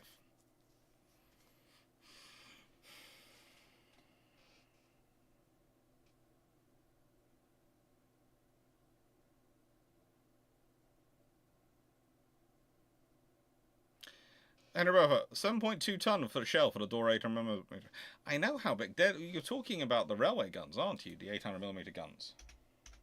They're a big siege gun. Okay, Schwergestoff. And 31.5 inches. Sorry, I used to call them roughly 32 inches, but they're 31.5 inches technically. And yeah, they built 2 of those. And if they had taken them down to use them, they do have wonderful shells and wonderful capabilities. But again, the problem is, look at the terrain around Spain, and that, because that's the only place they could get them to. A, to think about trying to get them through Spain, the railways of France to Spain. A, without the British hearing them coming, and B, the British not doing something about them. Or they have to try and put them in North Africa and fire across from North Africa. Yeah, they have an effective firing range of 39 kilometers. A maximum firing range of, with high explosive, 47 kilometers. 38 kilometers with their armor piercing. So, firing their high explosive, that's 47 kilometers. Cute. Think about it from the perspective of, look at the terrain around Gibraltar in 47 kilometers, and look at where you can actually would like to set up a Schwer gun. Because it's not something you want to set up randomly anywhere. You want a good certain place for it. So it's not really an option. No, Bofa. Is it fair to say Lion class in a large Vanguard hull with the 16-inch guns? A, the Lion class is designed before the Vanguards. B, it's a different hull shape. And C, the 16-inch guns are, it's more of a King George V style hull. Basically, what the Vanguard class comes from the Royal Navy's. There is a reason why the Vanguard is called a fully armoured battlecruiser at certain points. It's basically the Royal Navy's attempt at developing a very fast battleship. And the Lion class is the Royal Navy's pushing forward the battleship line into the fast battleship.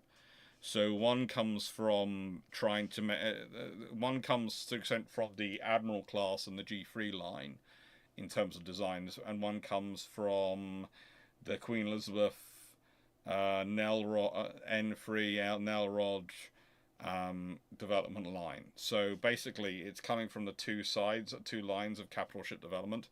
So no, the Lion and the Vanguard, very different hulls. Very different hulls. Points. What should the Royal Navy do now, generally speaking, to improve the current problems? The Royal Navy needs more funding. It also needs to grow itself. And to do that, it needs to be starting to make a better offer in terms of the housing for families and personnel. It needs to probably pay slightly more. And I think it also needs to grow the reserve fleet, and it needs to make things slightly easier for reservists to be reservists. Because one of the major issues quite a lot of reservists have are the sheer number of hoops which you have to go through to get into the reserves, which are some of them a bit strange. And I would say, for example, I've been looking at Cornwall and the nearest R&R base, and the nearest R&R base apparently for Cornwall is Plymouth. And I like helping out the R&R. It's something I constantly do consider and do occasionally do things. And I'm looking at it going, well, hang on, if the nearest base for me is Plymouth, and that's going to be many hours drive away, then there's no way I could attend training often enough to be a member of it viably, because it's such a long distance away, and that seems rather strange. When you've got HMS Cold Rose, RNAS Cold Rose, HMS Seahawk, sitting in the middle of Cornwall, the centre of the Royal Navy's naval aviation, basically one of their two centres of naval aviation, sitting in the middle of Cornwall, and you go, so you haven't just established a reserve unit at Cold Rose. That would make the perfect sense. No, you're going to make us all go to make everyone go to HMS Vivid. And Vivid's a great unit, but why hasn't it got something down in Cornwall? And you could give it kind of like President has a tender down in Chatham, the Medway Centre, Medway one. You'd expect Vivid to have a centre sitting somewhere in Cornwall. There are lots of things they could do quite easily to make it a better system for them.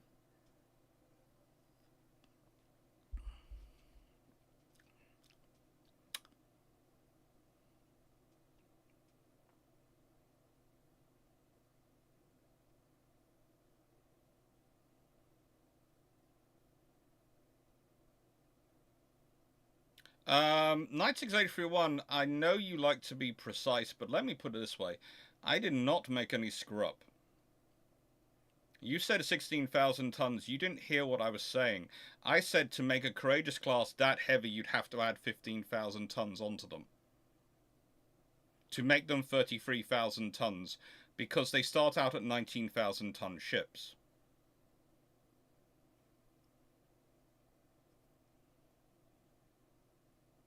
I know you like to ask a lot of questions, and I know you like to be very precise.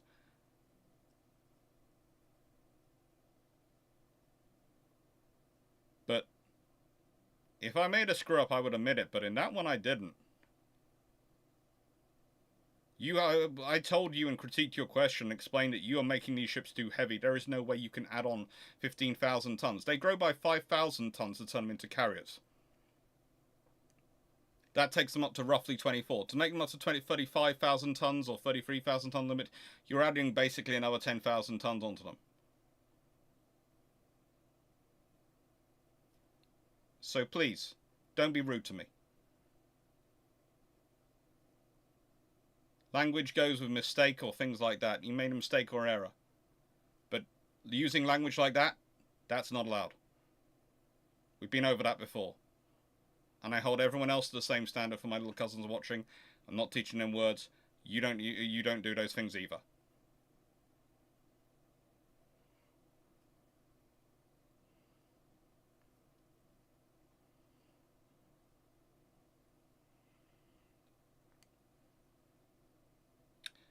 Now, Henry Beaufort, is it fair to say Lion class is a large vanguard hull? I'll answer that one.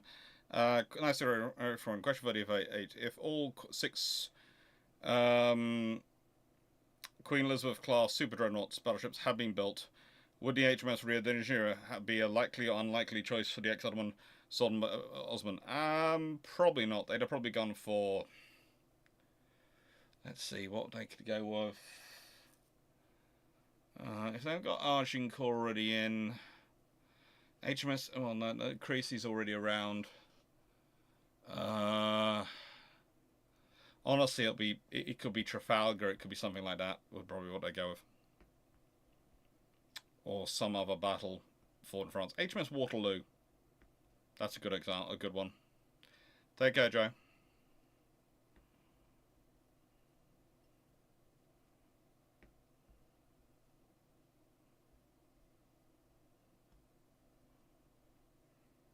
I'm surprised the Royal Navy Reserve doesn't do what the Royal Navy Canadian Navy Reserves do and just operate in an armory stone frigate in every major city system. That would make sense, but we don't. I told you, no, Knight Secretary 1, you can defend yourself all you like, but you still used the wrong language, and I said you couldn't build up to that tonnage. You've said if you could, I think you missed if they were built up. No, there's no way you can build a ship up that much. You're talking about taking a ship which is 19,000 tons and adding on virtually 15,000 tons to it. So you're adding on 3/4 of its own weight again. There is no way you can do that without overstressing the hull. It's just not physically possible. And you're digging yourself a bigger hole right now. Because the answer to your question was, you can't do that. And your response was to come back and be rude. And now you're trying to add in more things. No, you were just wrong. You cannot do that. You would overstress the hull.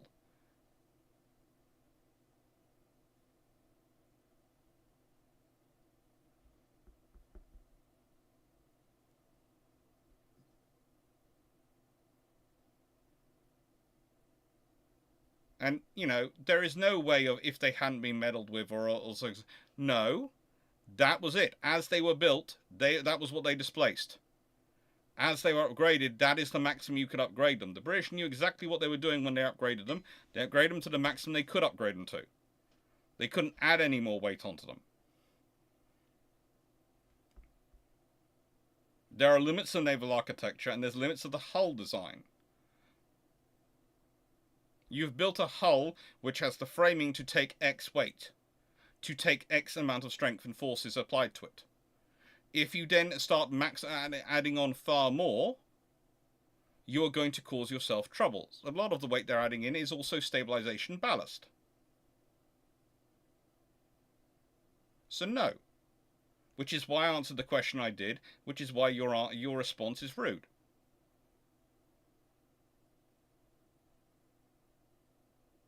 Because I gave you a very fair and very polite response where I explained why it didn't work. And you then accused me of screwing up. Using the French, and please don't use it, little cousins. Which is language which I do not appreciate on this channel. Because as I tell you, I do not teach those words or phrases to my little cousins who watch the channel.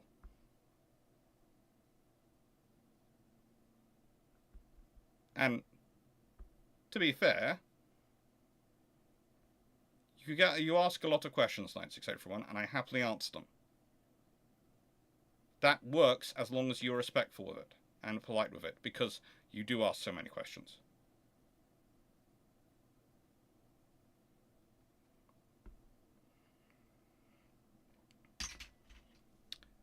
Henry Beaufort, how bad does World War I USA, UK, German, French established fleets handle a transposed Pearl Harbor attack? There is no good scenario for any of them if they get a Pearl Harbor attack. The Eastern Fleet, if you're talking about the Eastern Fleet's handle of Pearl Harbor attack, no, it's not good.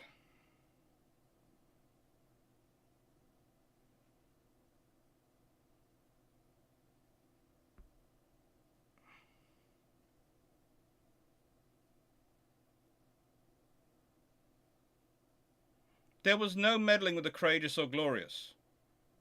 They were designed exactly as Jackie Fisher intended to do.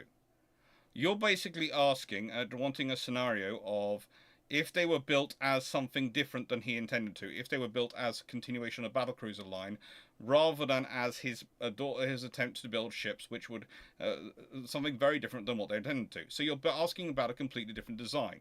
You're not asking about Courageous and Glorious in that scenario. So either way, you're not asking about existing ships. You're asking about a completely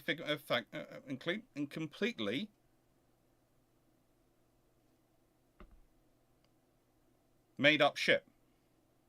Because there is no design of Courageous and Glorious in a different design. There is no other options. That wasn't what Fisher was building.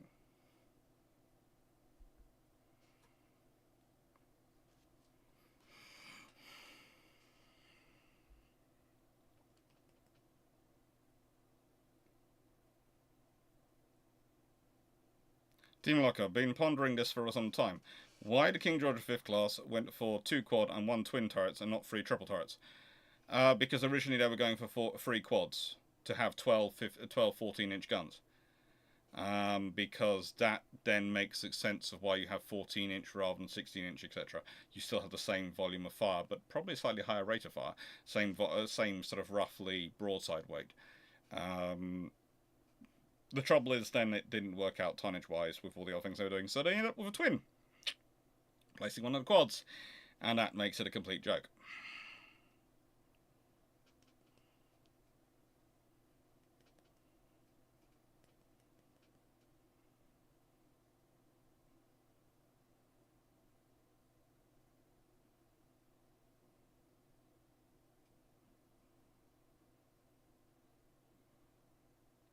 Mark Honest, let's suppose that you go back in time and convince Jackie Fisher to push for battlecruiser resistance as opposed to large light cruiser C and G. What hulls do you think replaces them as a carrier conversions? Your only real options are going to be if you've got them, and the only real construction is going to be whatever you're constructing instead of the admirals at the time. That's going to be it. That's your real option, them or G3s. So that's your only conversion hulls which are viably available, which the British could go through. So if it's as historical, but they produce resistance instead of courageous and glorious, and probably furious, then if they build anything else, that gets converted. But yeah.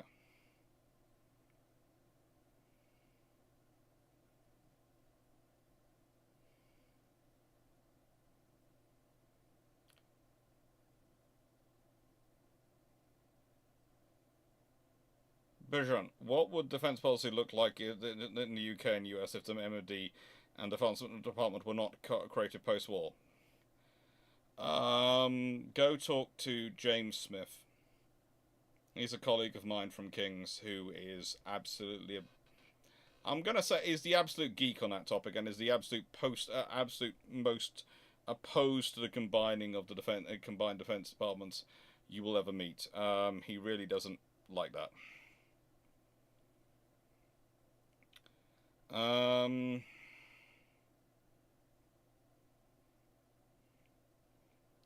Nice to go everyone. Question 39. How many more pre-dreadnoughts will have to be retired for the RN to have 14, 13.5 inch and 10, 12 inch dreadnoughts and 5, 13.5 and 6, blah, blah, blah, blah. Honestly, if they wanted to build them, they could build them. That's the thing. It's that they don't need to retire ships. They're putting them into ordinary. They're decommissioning them. They're not retiring them. So that's the thing. There's not really. That's going to depend on how much money the government wishes to give them. Doing more of that, decommissioning a ship isn't going to get you much money. And if you consider in terms of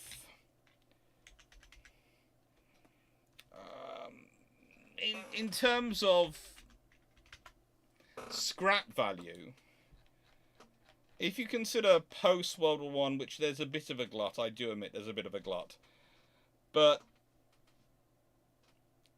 the Royal Navy sells 113 ships to Thomas W. Ward in May 1921 at £2 4 a ton. So if you think about that, HMS Dreadnought is roughly is assessed at being 16,650 tons as she goes to the shipbreaker, which it costs them roughly 40 grand.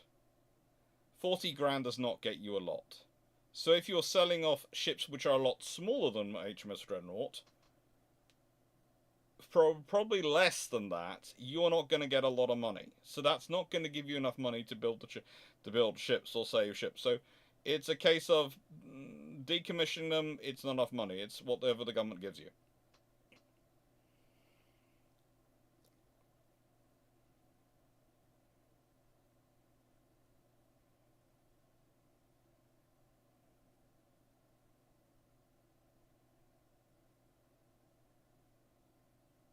James Smith, Bijan. James Smith.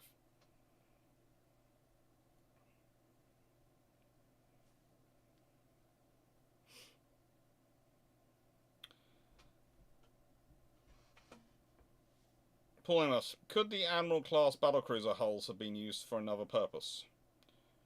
As I've said before, I'm fairly sure the one definitely at Camel Earths was being looked at for conversion to a strike craft, a strike carrier for configuration. I'm fairly certain of it because, as I said, the way that Camel Earths are referred to in internal discussions, not leaving external discussions, but internal discussions when they're talking about handing them HMS Ark Royal to build. So yeah.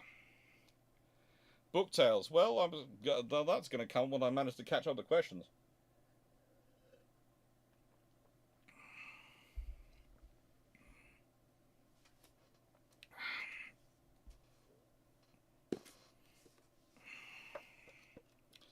So, book tales. Well, in terms of book tales, I have this. Has just arrived. This is a Japanese text. I'm not going to give its title at the moment, but it is fully in Japanese.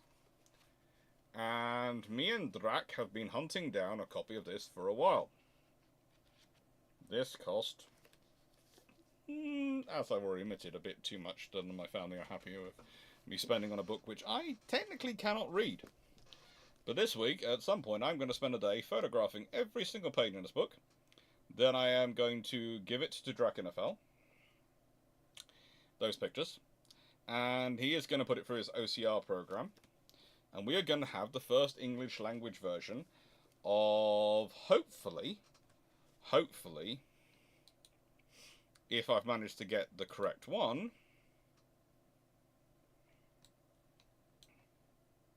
of Sato Tetsutaro's work. In which case, if we have got that, then there will be at some point a video produced about Admiral Sato Tetsutaro, who is the Japanese equivalent of Mahan. So there you go, there's a book tale.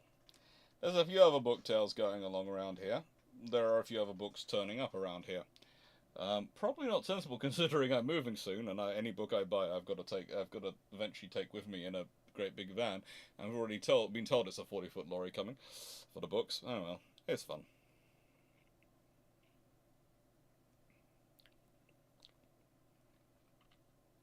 Andrew Beaufort, I have a feeling that's a question that you put in, that you've stuck in the wrong section, because the answer Blomvoss seam in 1916 building 3 battlecruisers at once.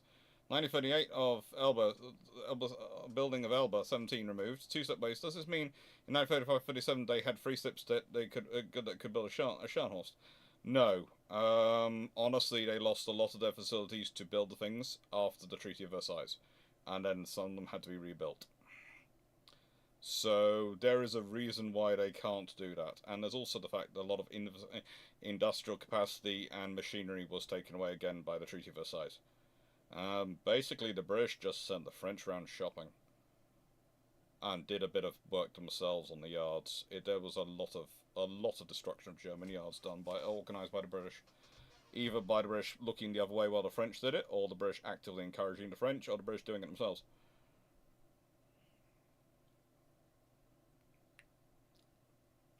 It's an interesting to get hold of it, and as I said, once I've got it fully done, and we've got it fully done, this is going to start impacting a lot of mine and Naval's work, because we're pretty much going to be the only English-speaking historians who have access to a copy.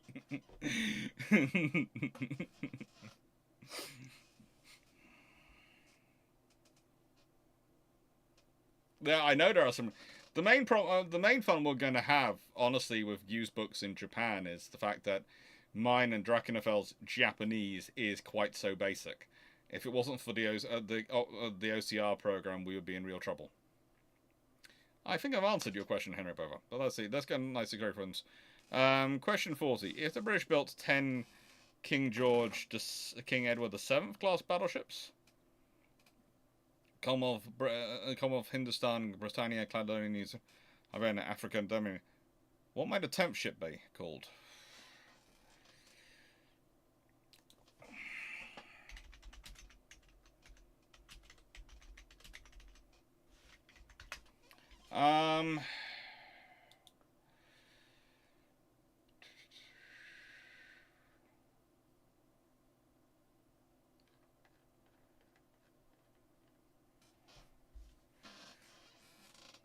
Well, let's see.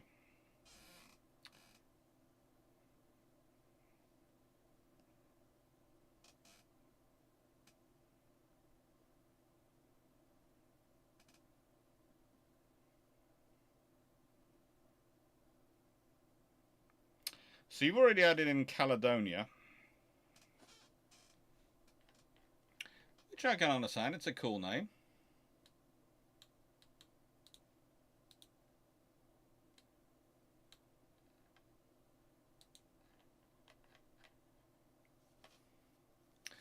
Honestly, I'd say Swiftstraw or Triumph would be good options. If they're going for 10 ships, Swiftstraw or Triumph would probably be it. I know there is originally the Swiftstraw class, but that means they're on the naming list. If not,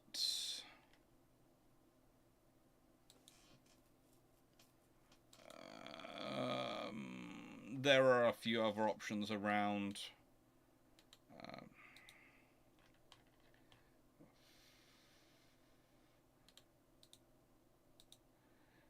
if we consider them, there is probably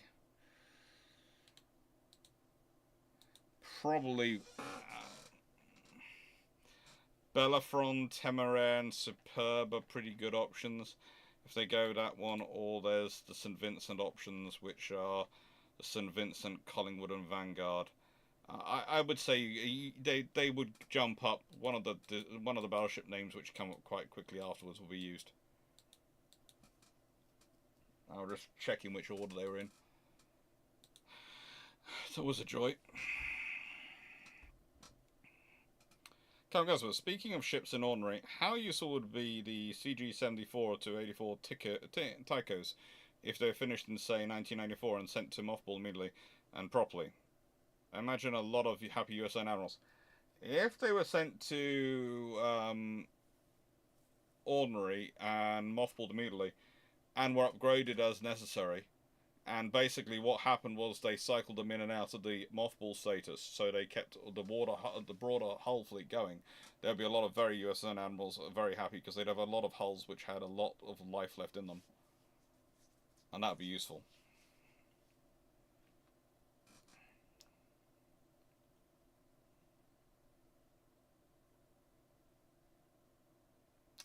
Nice to go, everyone. The trouble is the Courageous class do not exist outside the, as you put it, disaster that was the Baltic plan. And I don't necessarily consider it an inevitable disaster. I have worked it through with Andrew Lambert, and both he and I think it's viable, but there are some options you could put in there. But the trouble is they don't exist outside that.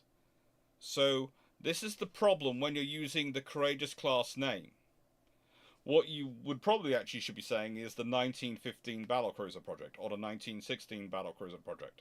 If there'd been a 1916 Battlecruiser project of this size, i.e. something a successor to the Renown class, or, you know, something like that, that makes sense. But the Courageous class only exists within the confines of the Baltic plan.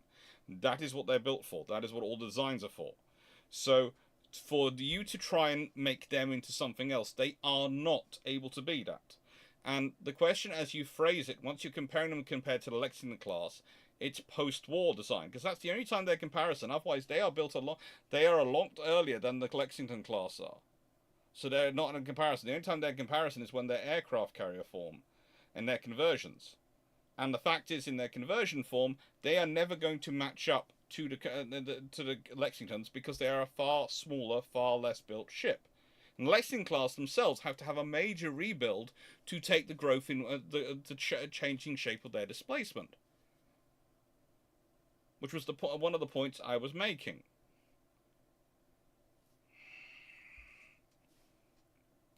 So you cannot really talk about them outside of that scenario. You have to invent a whole new class structure.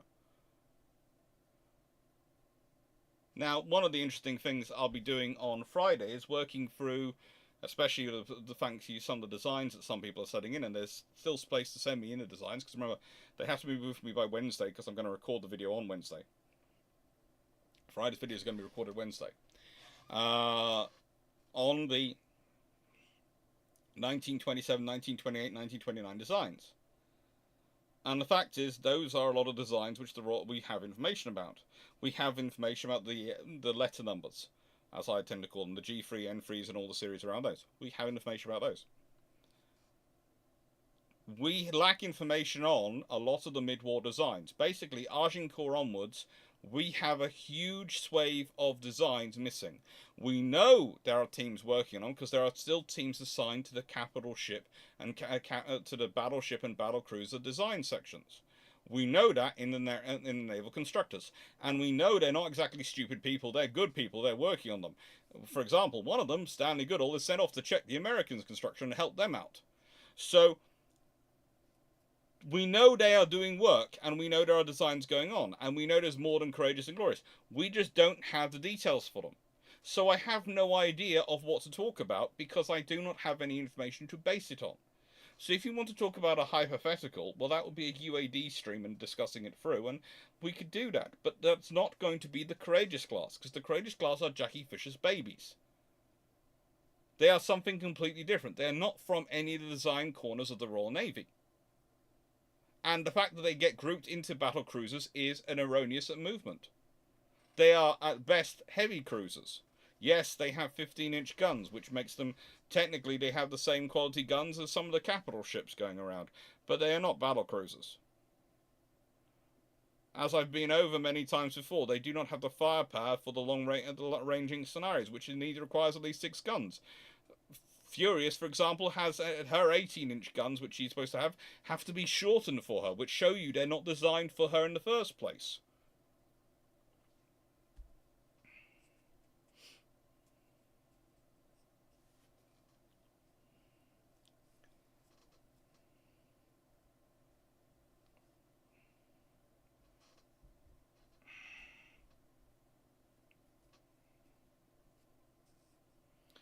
Would the Soviets build larger guided missile cruisers than the Americans did? The Soviets kind of built the largest because they had the Kirovs. They won that. If the Americans had matched the Kirovs instead of recommissioning the Iowas, then there could have been a bit of a competition and they might have built more. But as it was, the Americans activated the Iowas, and frankly, when it comes to presence in a port, an Iowa outranks a Kirov, because whilst the Kirov might have enough missiles to destroy a city, they sit in their VLS tubes and they don't look that scary because they're all nicely tucked away. The 9 16-inch guns on an Iowa are a very convincing visual argument of power and presence. Sam Thompson, why has cruiser development suffered so and such an emphasis on overworking destroyers so willfully? Because cruiser sounds like imperial ambitions. And basically destroyers have grown up to being... These days now we have... all ships are pretty much cruisers. And you have an air defense orientated cruiser, an anti-submarine warfare orientated cruiser. And the air defense orientated cruiser is called your destroyer, and the anti-submarine warfare orientated cruiser is called your frigate. Because let's be honest, they're all doing the cruising role. They're all doing the presence mission.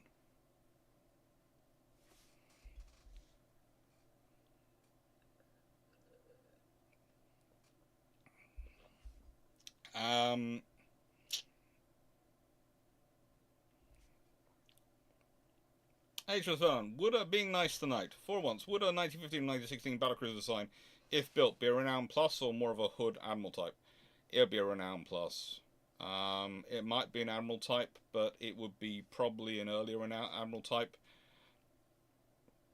It would probably be more like a Renown converted into a Tiger configuration, because that's probably the easiest way to go.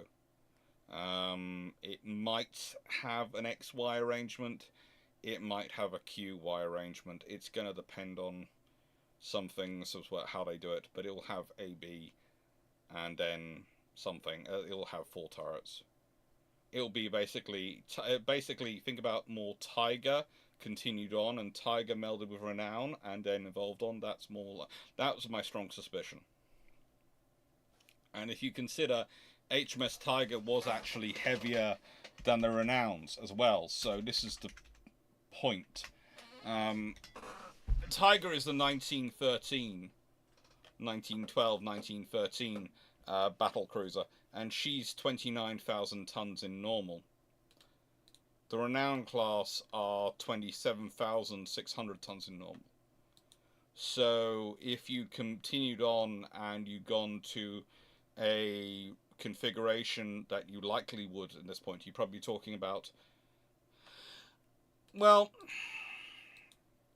the Queen Mary, she was 27,200 tons in normal. The prior to her, the Lion class are 26,700 tons in normal. So I would reckon if you had a continuation after the Renowns, I wouldn't be surprised if you'd be talking about something which is roughly 31,000 tons in normal. That would make sense. I wouldn't be surprised if they looked more like a scaled-up Tiger than necessarily a Renown. But I would reckon 31 to 32,000 tons, because again, it's 29,000 tons in normal. The 25,000 tons in normal is Tiger. So adding on 2,000 tons take you up to 31,000 tons.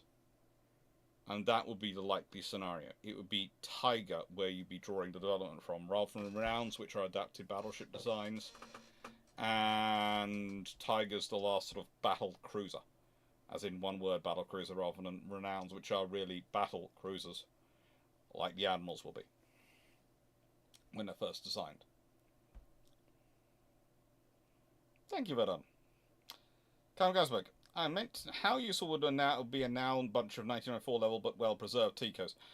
You would have to do a lot of work on them to make them useful. They would be useful, but you would have to do a lot of work to update them. There's a lot of sensors, a lot of technology to be updated. There's a lot of computers, especially, to give them the best system to make them compatible to the current missiles and current generation of weapons. A Courageous class with 3 triple 9.2-inch gun turrets would actually be a sensible heavy cruiser design. But yeah, that's the problem, is the Courageous class dropped down. Again, this is one of the reasons why I don't. This is one of the reasons why they're not in the construction thing. If you consider all the other battlecruisers have been getting bigger, you're talking 29,000 tons for the Tiger. Yes, the Renowns are 27,600 tons, but again, that's Jackie Fisher. And then you've got the Courageous class, which come in, and they are 19,480 tons. The Courageous class are literally 10,000 tons less than HMS Tiger. Literally 10,000 tons less than Tiger is. They are an aberration, but they are not part of the design structure. So you can't go, well, you know, what happens if they built properly? Because they weren't.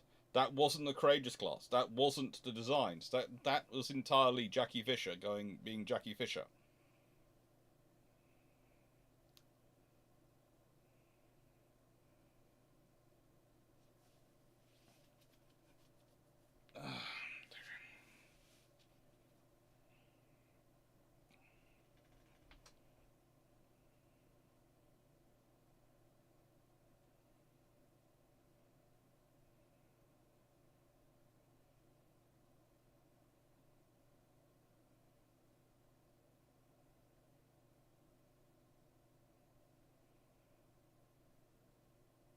So, okay, why didn't the USN take the Alaska class out of the bin and produce a carrier group CG based off her, the 412?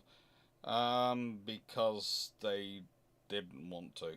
Because honestly, the Alaskas left a bad taste in their mouth because they weren't completed soon enough. If the Alaska's been completed soon enough to actually have a war-winning effort, they probably would have been loved more. But as it was, the 8-inch cruisers had done the war, and the Iowas were the superstars, and the Alaskas, well, as said, the Alaskas never have a hero moment.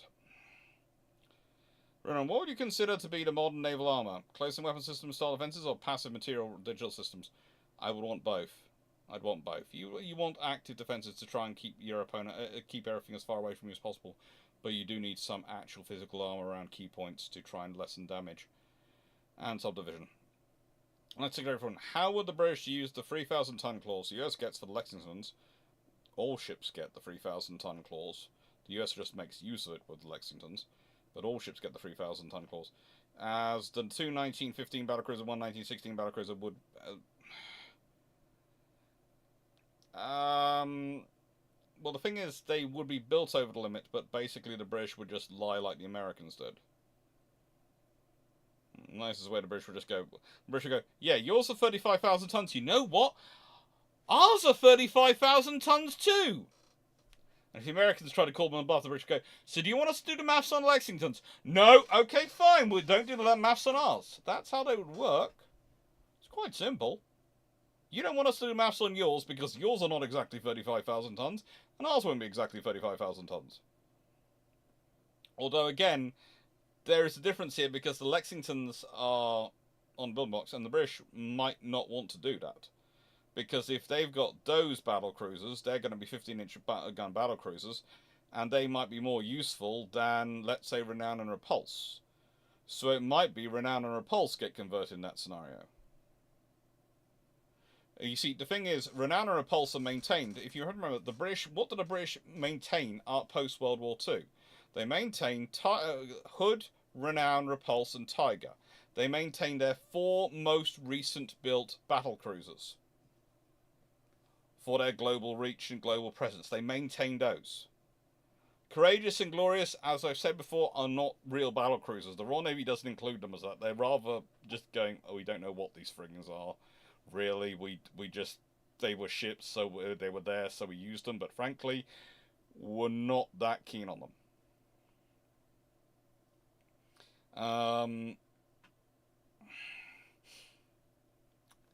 That's what they produced. That's what they are.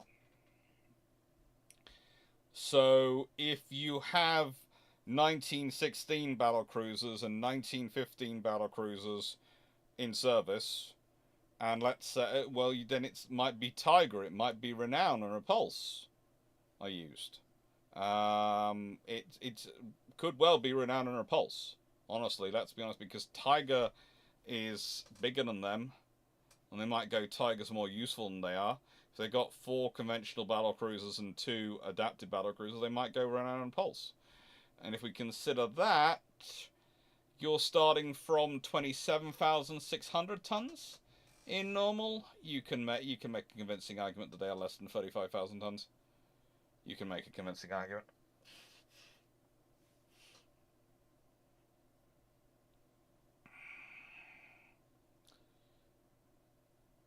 Steve Clarke. Alex, can we have a video on hull designs and what makes ships good at certain tasks, please?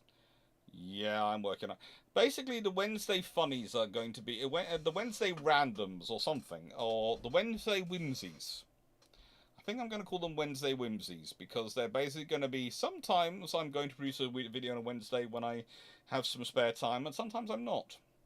A whole lot of spare videos might be produced when I'm down in Cornwall, or when I'm down in Cornwall, hopefully, when this is all sorted. Hopefully, cross fingers, this week we get all the paperwork, everything signed, and everything finally through on the property, and then I can start on the building work soon. Oh, it's going to be fun.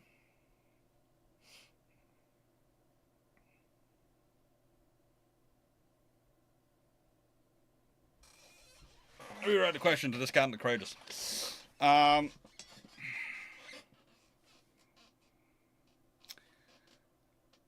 If the USSR begins to commission multiple squadrons of battleships, battlecruisers in 1950, what is the Western response? Panic and then rebuild a lot of industry to respond in kind. It depends when it is. If it's in 1950, there's a fair amount of industry. Remember, Vanguard's not been completed that long ago. Iowa's haven't been completed that long ago. Montana's and all those things. There's all sorts of things still sitting around. There's even Iowa hulls still sitting around, not completed. So, I think, especially as the battleships won't randomly be commissioned in 1950. They're going to see them under construction.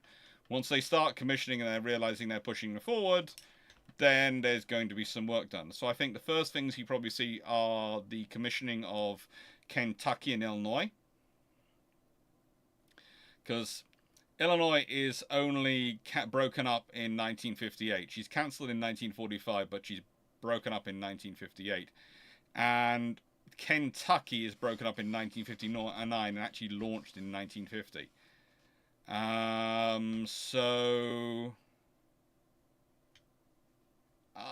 would say you would have the first thing you see is the 2 hours getting finished off. You probably see the British dredge out the Super Lion designs and start doing some work on it, and some of them will get built. The French would keep their battleships, and probably a lot of battleship carrier combined battle groups would start wandering around the world. That would be it. Hello, Confidential 12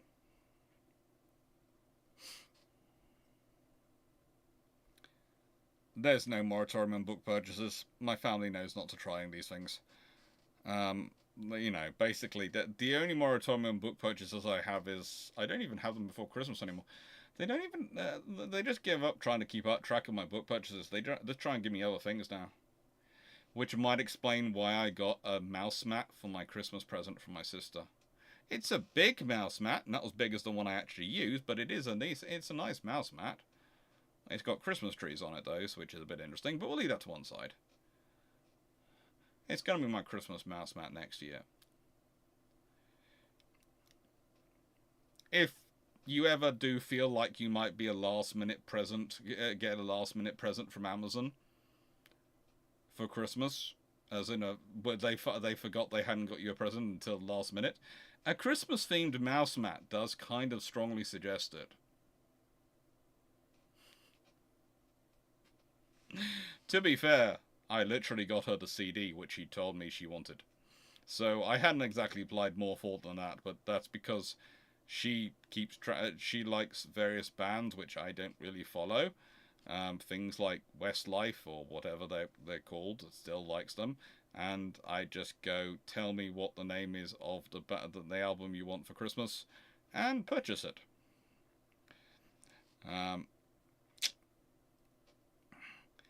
Thank you, everyone, for all the kind words. Yes, we hope the house goes through soon.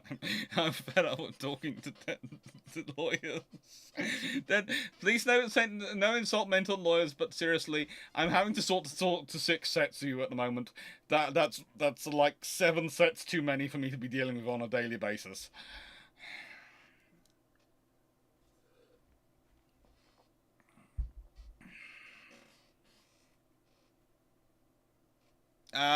Night 681, I didn't miss question 38. If you go back, you'll find I answered it. I said I felt that it was probably HMS Waterloo or Trafalgar. They'd look for another name. They couldn't use Crazy. I did do that one on question 38.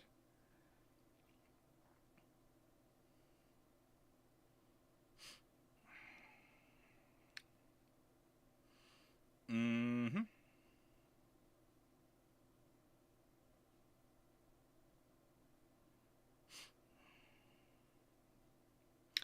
Andrew Buffer, I read about Japan lengthening ships by adding a middle section. Was this done in dry dock or floating on dry dock? What was the largest ship was done to? It was done in dry dock, occasionally floating dry dock, but usually in dry dock. And what was the largest ship this was done to? Well, we're still doing it to this day. So the largest ship the Japanese really do it is they sort of work on some of their Congos, etc. They have all sorts of things done for them. So basically, pretty much any ship they're happy to work on. And these days it's fairly common. You will find, especially with certain cruise lines, they haven't been building new cruise liners. They literally just send them for a cut and shunt operation, a cut and shunt operation. Here, have a news middle bit. You go and look if you want real fun. By the way, if you've got any member of your family who loves cruising, I have a couple in my family. It's great fun to be able to tell them, oh, you do know the ship you're being is a cut and shunt. What? Yeah, it's been cut in half and they've added a bit in the middle. Is that safe? It's fine. But if you hear creaking, maybe head towards the lifeboats. It's fun to torture them. They're perfectly fine and safe. They've been doing it for years. But yeah, it's fun to torture. We have a great family relationships. We really do. Mm-hmm. There was both an HMS Queen Mary and an RMS Queen Mary. How often was it for warship civilian ships to share a name, albeit not at the same time? It's not unknown, but it's also there are certain things which are quite common. There are certain names which humans like to name ships. Swifture. That's always a popular one. There is also various other ones which are named after famous people or famous places. Yeah, it just happens. The Paris is a good one. The fact is that, as I said, I gave you the story of Paris pub in Coverack. Basically, if you go down to Cornwall and go to Coverack Bay, which is, by the way, a wonderful place to kayak and surf, and it's really, really nice place. Really good fish and chips restaurants, really nice pub, and the pub is called the Paris. The reason it's called the Paris is because the Paris grounded and destroyed itself on the rocks. And they made the pub, made modifications of the pub, using some of the detritus from the Paris.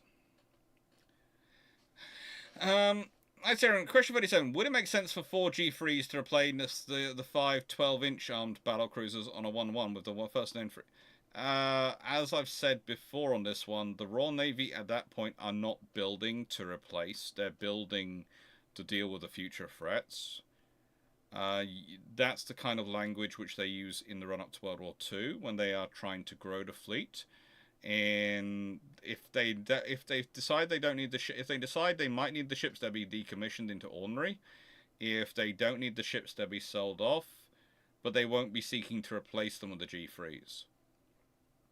That will never enter the Royal Navy's phraseology, because the moment they use the phrase replacing, then that means they're getting rid of those ships. And if they decide they want to keep them in ordinary, then they can't be seen to be replacing them. So it's a completely different phraseology, and they wouldn't use it or work or even think like that because of that.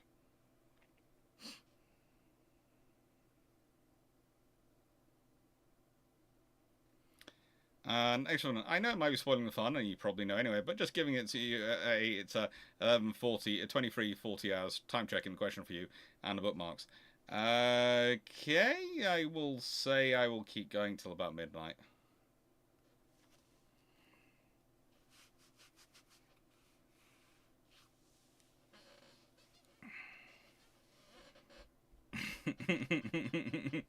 Lifeboats have been lengthened too. Yeah. Actually, no, my favourite are the ones which you get into by travelling down basically an extending tunnel. It's great fun.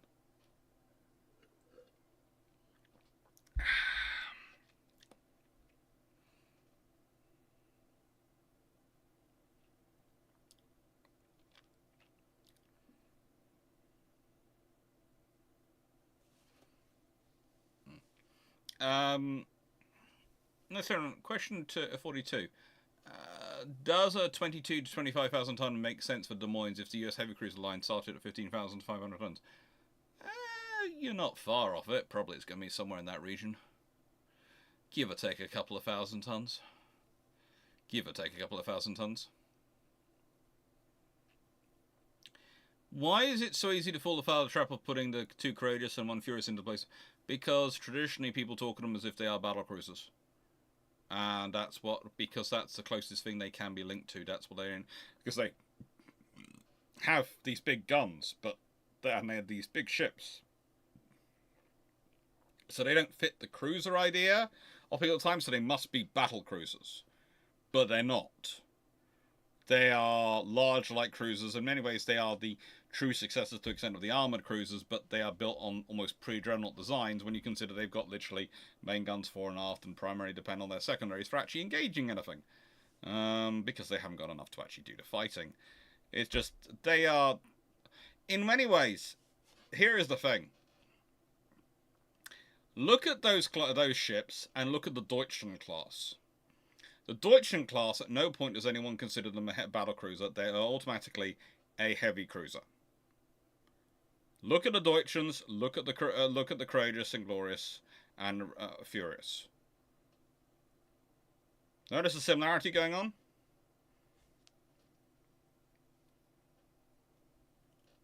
So that is my argument with anyone when they ask these things. I go, look. You wouldn't call the Courageous you wouldn't call the Deutschlands a battleship. You might joke about them being pocket battleships, but we all know that's not true. They're heavy cruisers.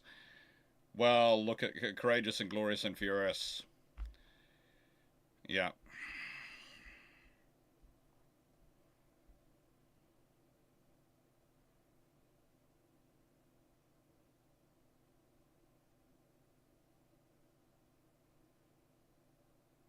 Colin Cameron, there was the famous one that was in the Dunkirk TV show with the Benedict Cumberbatch, with the Renown being both one of the small ships and the battlecruiser. Oh, there's all sorts of fun. Seth Thompson, the microship suffers more teething than historically and is implemented into the late 1980s, early 1990s. How many more gunships are there in the world's navies today? Ooh.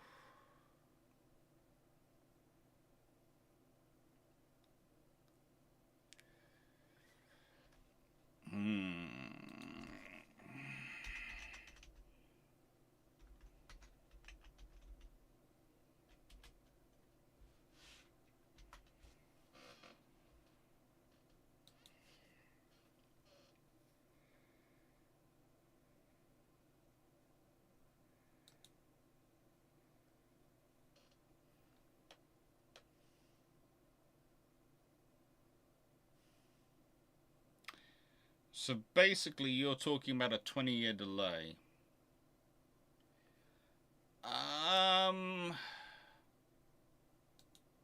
That's an interesting thing. You are probably looking... I would say ships would be more of a gun balance ship rather than gun ships.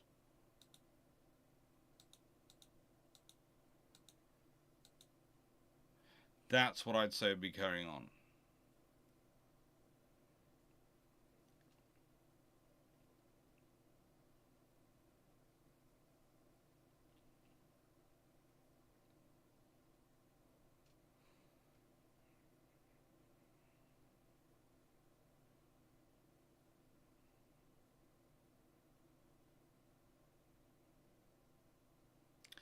So, yeah, I don't think there'd be actual gun ships, but I'd say things like the Queen Elizabeth class would...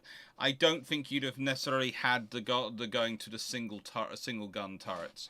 I think you'd have kept the twin 4.5s and those sort of things going a bit longer, if that makes sense. Especially amongst medium navies.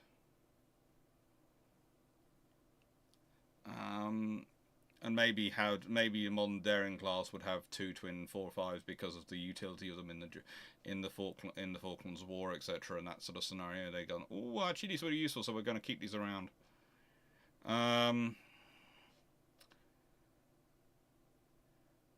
Would the British have considered a heavy cruiser converted guided missile cruisers as a practical option, or would they decide purpose-built is better? Probably they'd gone with purpose-built, but it's going to depend on the age of the heavy cruiser. If it's the cannon class, then it's definitely going to be purpose-built. If they had a heavy cruiser, which was, let's say, built at the end of the war, which was armed with 9.2-inch guns, and so was bigger and larger and had about 20, 30 years of life in it, they'd have probably gone with a conversion.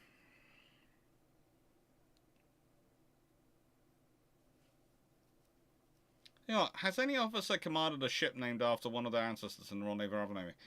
I think a member of the Duncan family has commanded one of the Duncans, but I'm not 100% sure. But that's the only family I think so. I don't think there's ever been an HMS Collingwood commanded by a Collingwood. And I'm not... Any? Nelson's commanded a Nelson? I don't think so. I think that the only stirring I have is a Duncan commanding a Duncan. But I don't know why I have that stirring, so I'm not 100% sure why I'm saying that. But if the Deutschen armoured ships were designed as coastal battleships instead, pretty much what they are, what do you think it would look like, and what is the armament and armour assuming speed of 22 knots? The armament stays pretty much the same. They might get another turret if you've got 22 knots and you'd max out the armour as much as you could. But you're not saving much weight because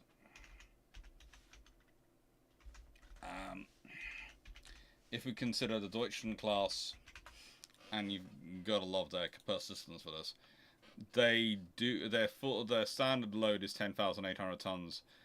Their top speed is 28 knots. You're only saving 6 knots of speed. That really isn't a lot of power of their overall engines, when they only had 53,260 shaft horsepower anyway. So you basically you're taking the 8 diesel engines down to maybe 6. Maybe you're dropping it down to 6, but that's not going to be a lot of weight saved. I don't think you are going to get an extra turret. You might get some more armor, but the belt was 3.1 inches, so possibly you get a 4-inch or a 5-inch belt. But it's not going to save you a lot. They are really not a good design. I cannot stress it more. They are really not a good design. The Germans do not have many actually good designs. Mostly because they are so out of practice when they're building them. And they have had their infrastructure so wrecked, they are building with what's available. And they're building the best they can do, and that's nothing against them, it's just the best they can do. And they produce a perfectly serviceable design. It's just really not as good as it you'd expect, given their hype.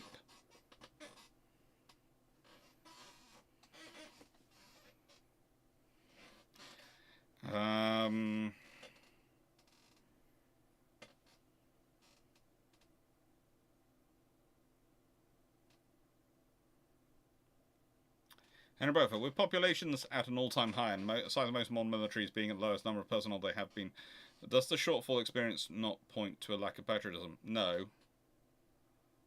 Let's be honest, Henry Beaufort, most of the decisions are made by governments deciding on how much they're going to recruit and how much they're going to fund the forces. And one of the biggest problems you have with modern forces with recruitment is telling people they have a career in them. And for many, there just isn't they just don't see it as a career. That's the big advantage the U.S. Army has, the U.S. Armed Forces have, is that they are still seen as a career, where you can serve for 20, 30 years and get out, and actually have chance of promotion, actually be able to work your way up and promote yourself. And the U.S. Armed Forces are actually quite a visible methodology of social mobility in America, socioeconomic mobility in America. And yeah, there are options, but they are there. The fact is, though, that most of the other forces have been shrunk because defence is carefully not kept as part of the national debate. And you just have to look at the number of countries, especially in Europe, at the moment, wringing their hands, going, "Oh, what are we going to do about defence? We haven't got this, and this." And you go, "Well, we've been telling you haven't got that for years, and you haven't funded it. So that's your problem, really. You haven't funded it. You might not like me saying this, but that's sadly the case. You haven't funded it, and you've created the situation you have. It's not to do with patriotism or anything like that. It's what people would like to sometimes market as, oh, it's terrible patriotism because people don't join." You go, well, actually, look at the number of applicants, and that's despite the fact of the level of funding, the level of situation, the way it is now. And also, here's the thing. You can go and look at the money you can earn working in McDonald's versus working as an infantryman, which is a lot more dangerous, which requires a lot more of you. And the other requirements, you have interesting things in that, if you consider in the UK, some of the fitness requirements for the UK are based on, well, in 40 years you might develop this because you have this issue. So we don't want you to join the reserves. So we're going, well, if in 40 years I've given you 40 years service, and in 40 years I develop that issue, and I can no longer be a member of reserves, well, I've not been value for money for all the training. No, because in 40 years you can have this. And there's just some absurd stuff going on.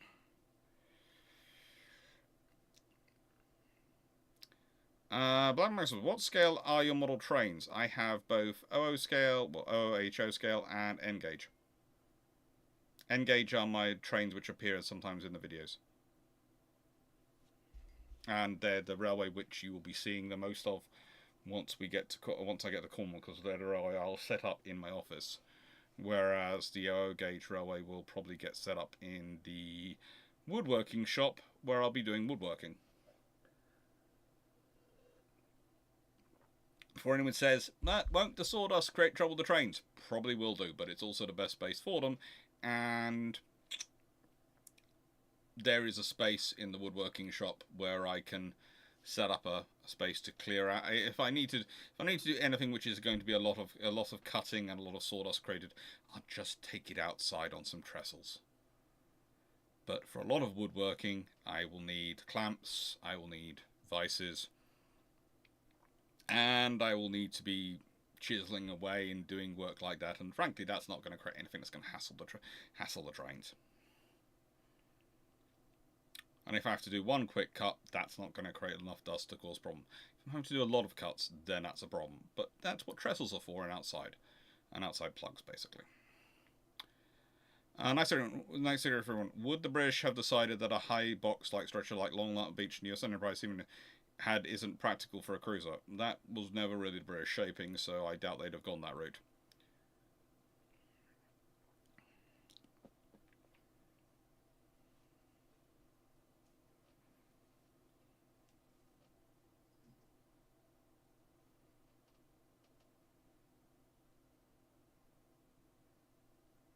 That's what it often takes the outsourced recruitment company 18 months or more to get back to potential recruitment. Oh, don't get me started on some of the issues. It's fun.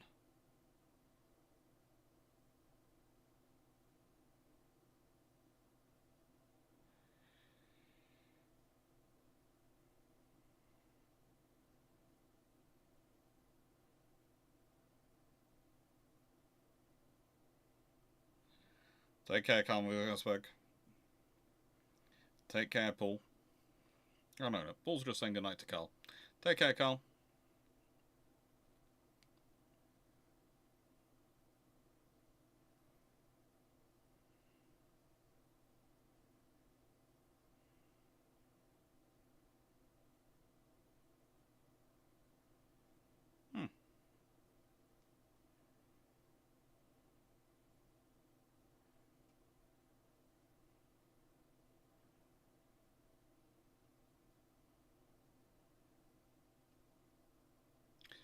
Ryan, nice to hear from. Question 45. Would I be right or wrong to think that any sort of Cold War non-decline the British Empire supercarrier would share superstructure design with light fleet carriers? It will probably be an evolution of it, but it would also probably be an evolution of the Malta-class carrier structure as well, because I think in a non-decline British Empire scenario, the Maltas get finished. I do think they get finished. I don't think they get left there. Hello, Mole's Revenge.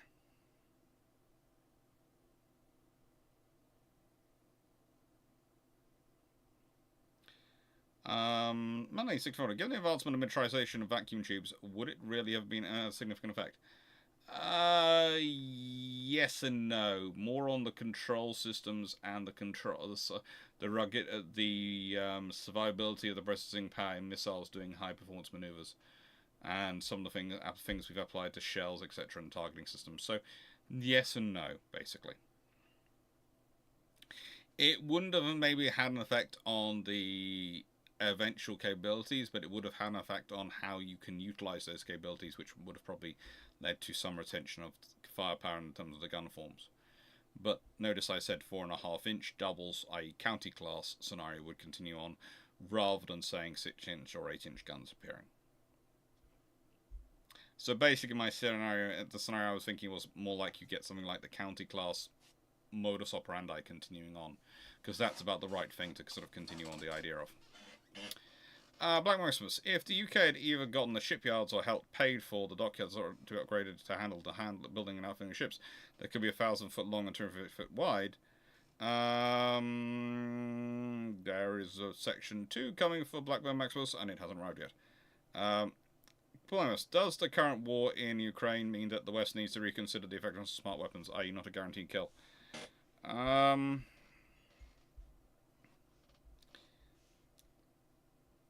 It's never good to be too reliant on anything, but I would say there are differences between the reality that the Ukrainians have to operate in and the reality that you would find in an equivalent conflict where it was NATO versus anyone.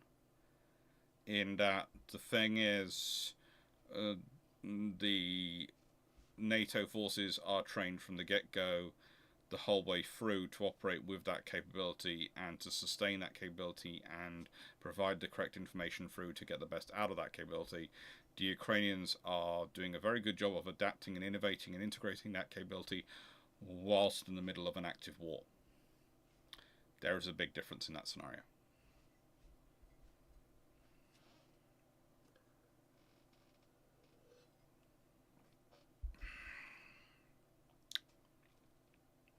Nice Aaron, were the Boston, Galveston, Albany, and Providence class guided missile cruisers nothing more to stopgap until the dedicated class of guided missile cruisers were built?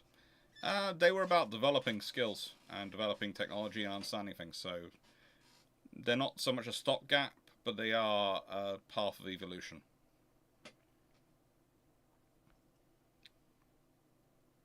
Thank you, Stafford. It's always nice to have questions which require some thought. And what did they learn? Question 47. What did the Americans learn from the Providence, Boston, Galveston, Albany, and Providence class guided missile cruisers? Mainly that they needed space and they needed to get things right. And there was also a lot of balance issues.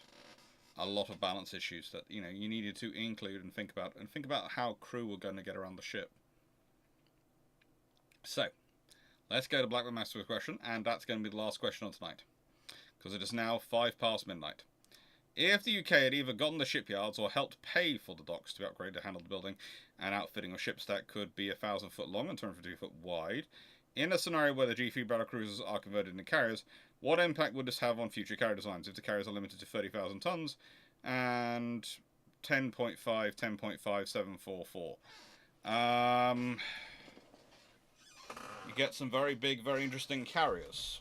That's pretty much it. But also, you probably get things like the Sea Hornet, etc., becoming more viable. As I said, my strong suspicion would be if you had seen a G3 style carrier or an Admiral class carrier in service with the Royal Navy as a result of the treaties. I think you would have had twin-engined aircraft in service with the Royal Navy before World War II began, and I think they would have been a major part of its strike capabilities. What impact would this have on Admirals and future designs? And, well, it would have basically made them bigger. It would also make them a lot easier to construct, but it would have made them bigger. That's the reality.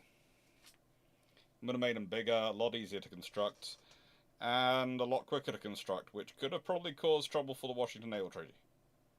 Because, again, Hood could be ignored because she's a one-off. If Hood had sisters, and they were all in service, then you can't ignore them. If the Royal Navy has 4 Admiral class sitting there, you can't ignore them.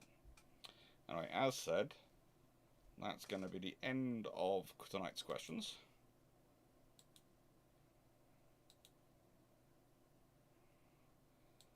Make this live chat so I can say goodbye to everyone.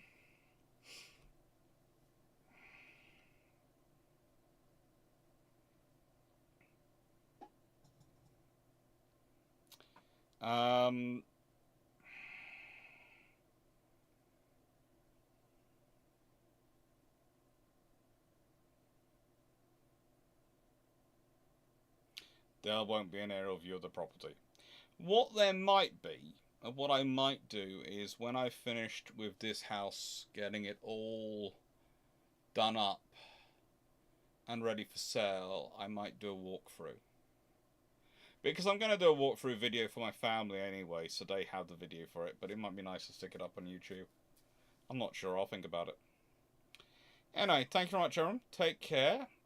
Good evening. Hope you had a fun time. Thank you for watching. Thank you for being respectful. Thank you, Dep Squad. Thank you, BugGuy829. Thank you, Atris Verdun. Thank you, Blackburn Maximus. Thank you, Runon. Thank you, DG40. Thank you, Paul Amos. Thank you, David Golding. Thank you, Moz Revenge. Thank you, Bijon. Thank you, everyone who's done super chats and super thanks and Ko-fis and all the other things. If you do want to support the channel, as always, there's Patreon, there's Ko-fi, there's those things up there, and Patreon is going to go live at 7 AM tomorrow morning with the suggestions. So if you want to suggest topics of May's lives, please put them in there. And there is, of course, this year probably going to be for June and July. It's going to be the same as June last year because of the sheer quantity of stuff which is happening in June and July. It might well be the same as June, and it might be expanded, where I do 4 recorded videos rather than 2 lives and 2 recorded videos on Patreon topics because of the various things I'll be wandering around doing. I will try and keep Bruships going through June and July, but it could be interesting because, how do I put this? There is at least one occasion where I could be on an 18-hour train journey and talking to you from the Swedish coast if things go to plan. In which case, that could be a very interesting Bruships to try and do. I say, yes, well, sorry about causing an argument. Thank you for that. And just, yeah, you have to think about phraseology sometimes. As I said, my little cousin's watching, and I'm very, very careful because, as I've said before, I mean it a bit humorously, but it is also real. They are my mother's nieces, after all. I am the only boy in 40 cousins, and if their children learn words thanks to me, I will be hurt. You know, it's not good. Thank you, Alzaski. Thank you, Just Vonk. Thank you, thank you, Melanie and Stafford. Thank you, Jack, Melanie, Stafford, Dan, all the people at Seneca who've been on doing admin duties tonight. Thank you all for doing that. It's been really kind of you and really helpful. And yeah, take care, everyone. Hope you had a nice time. Hope you enjoyed it. And thank you again for all your support. Toodles.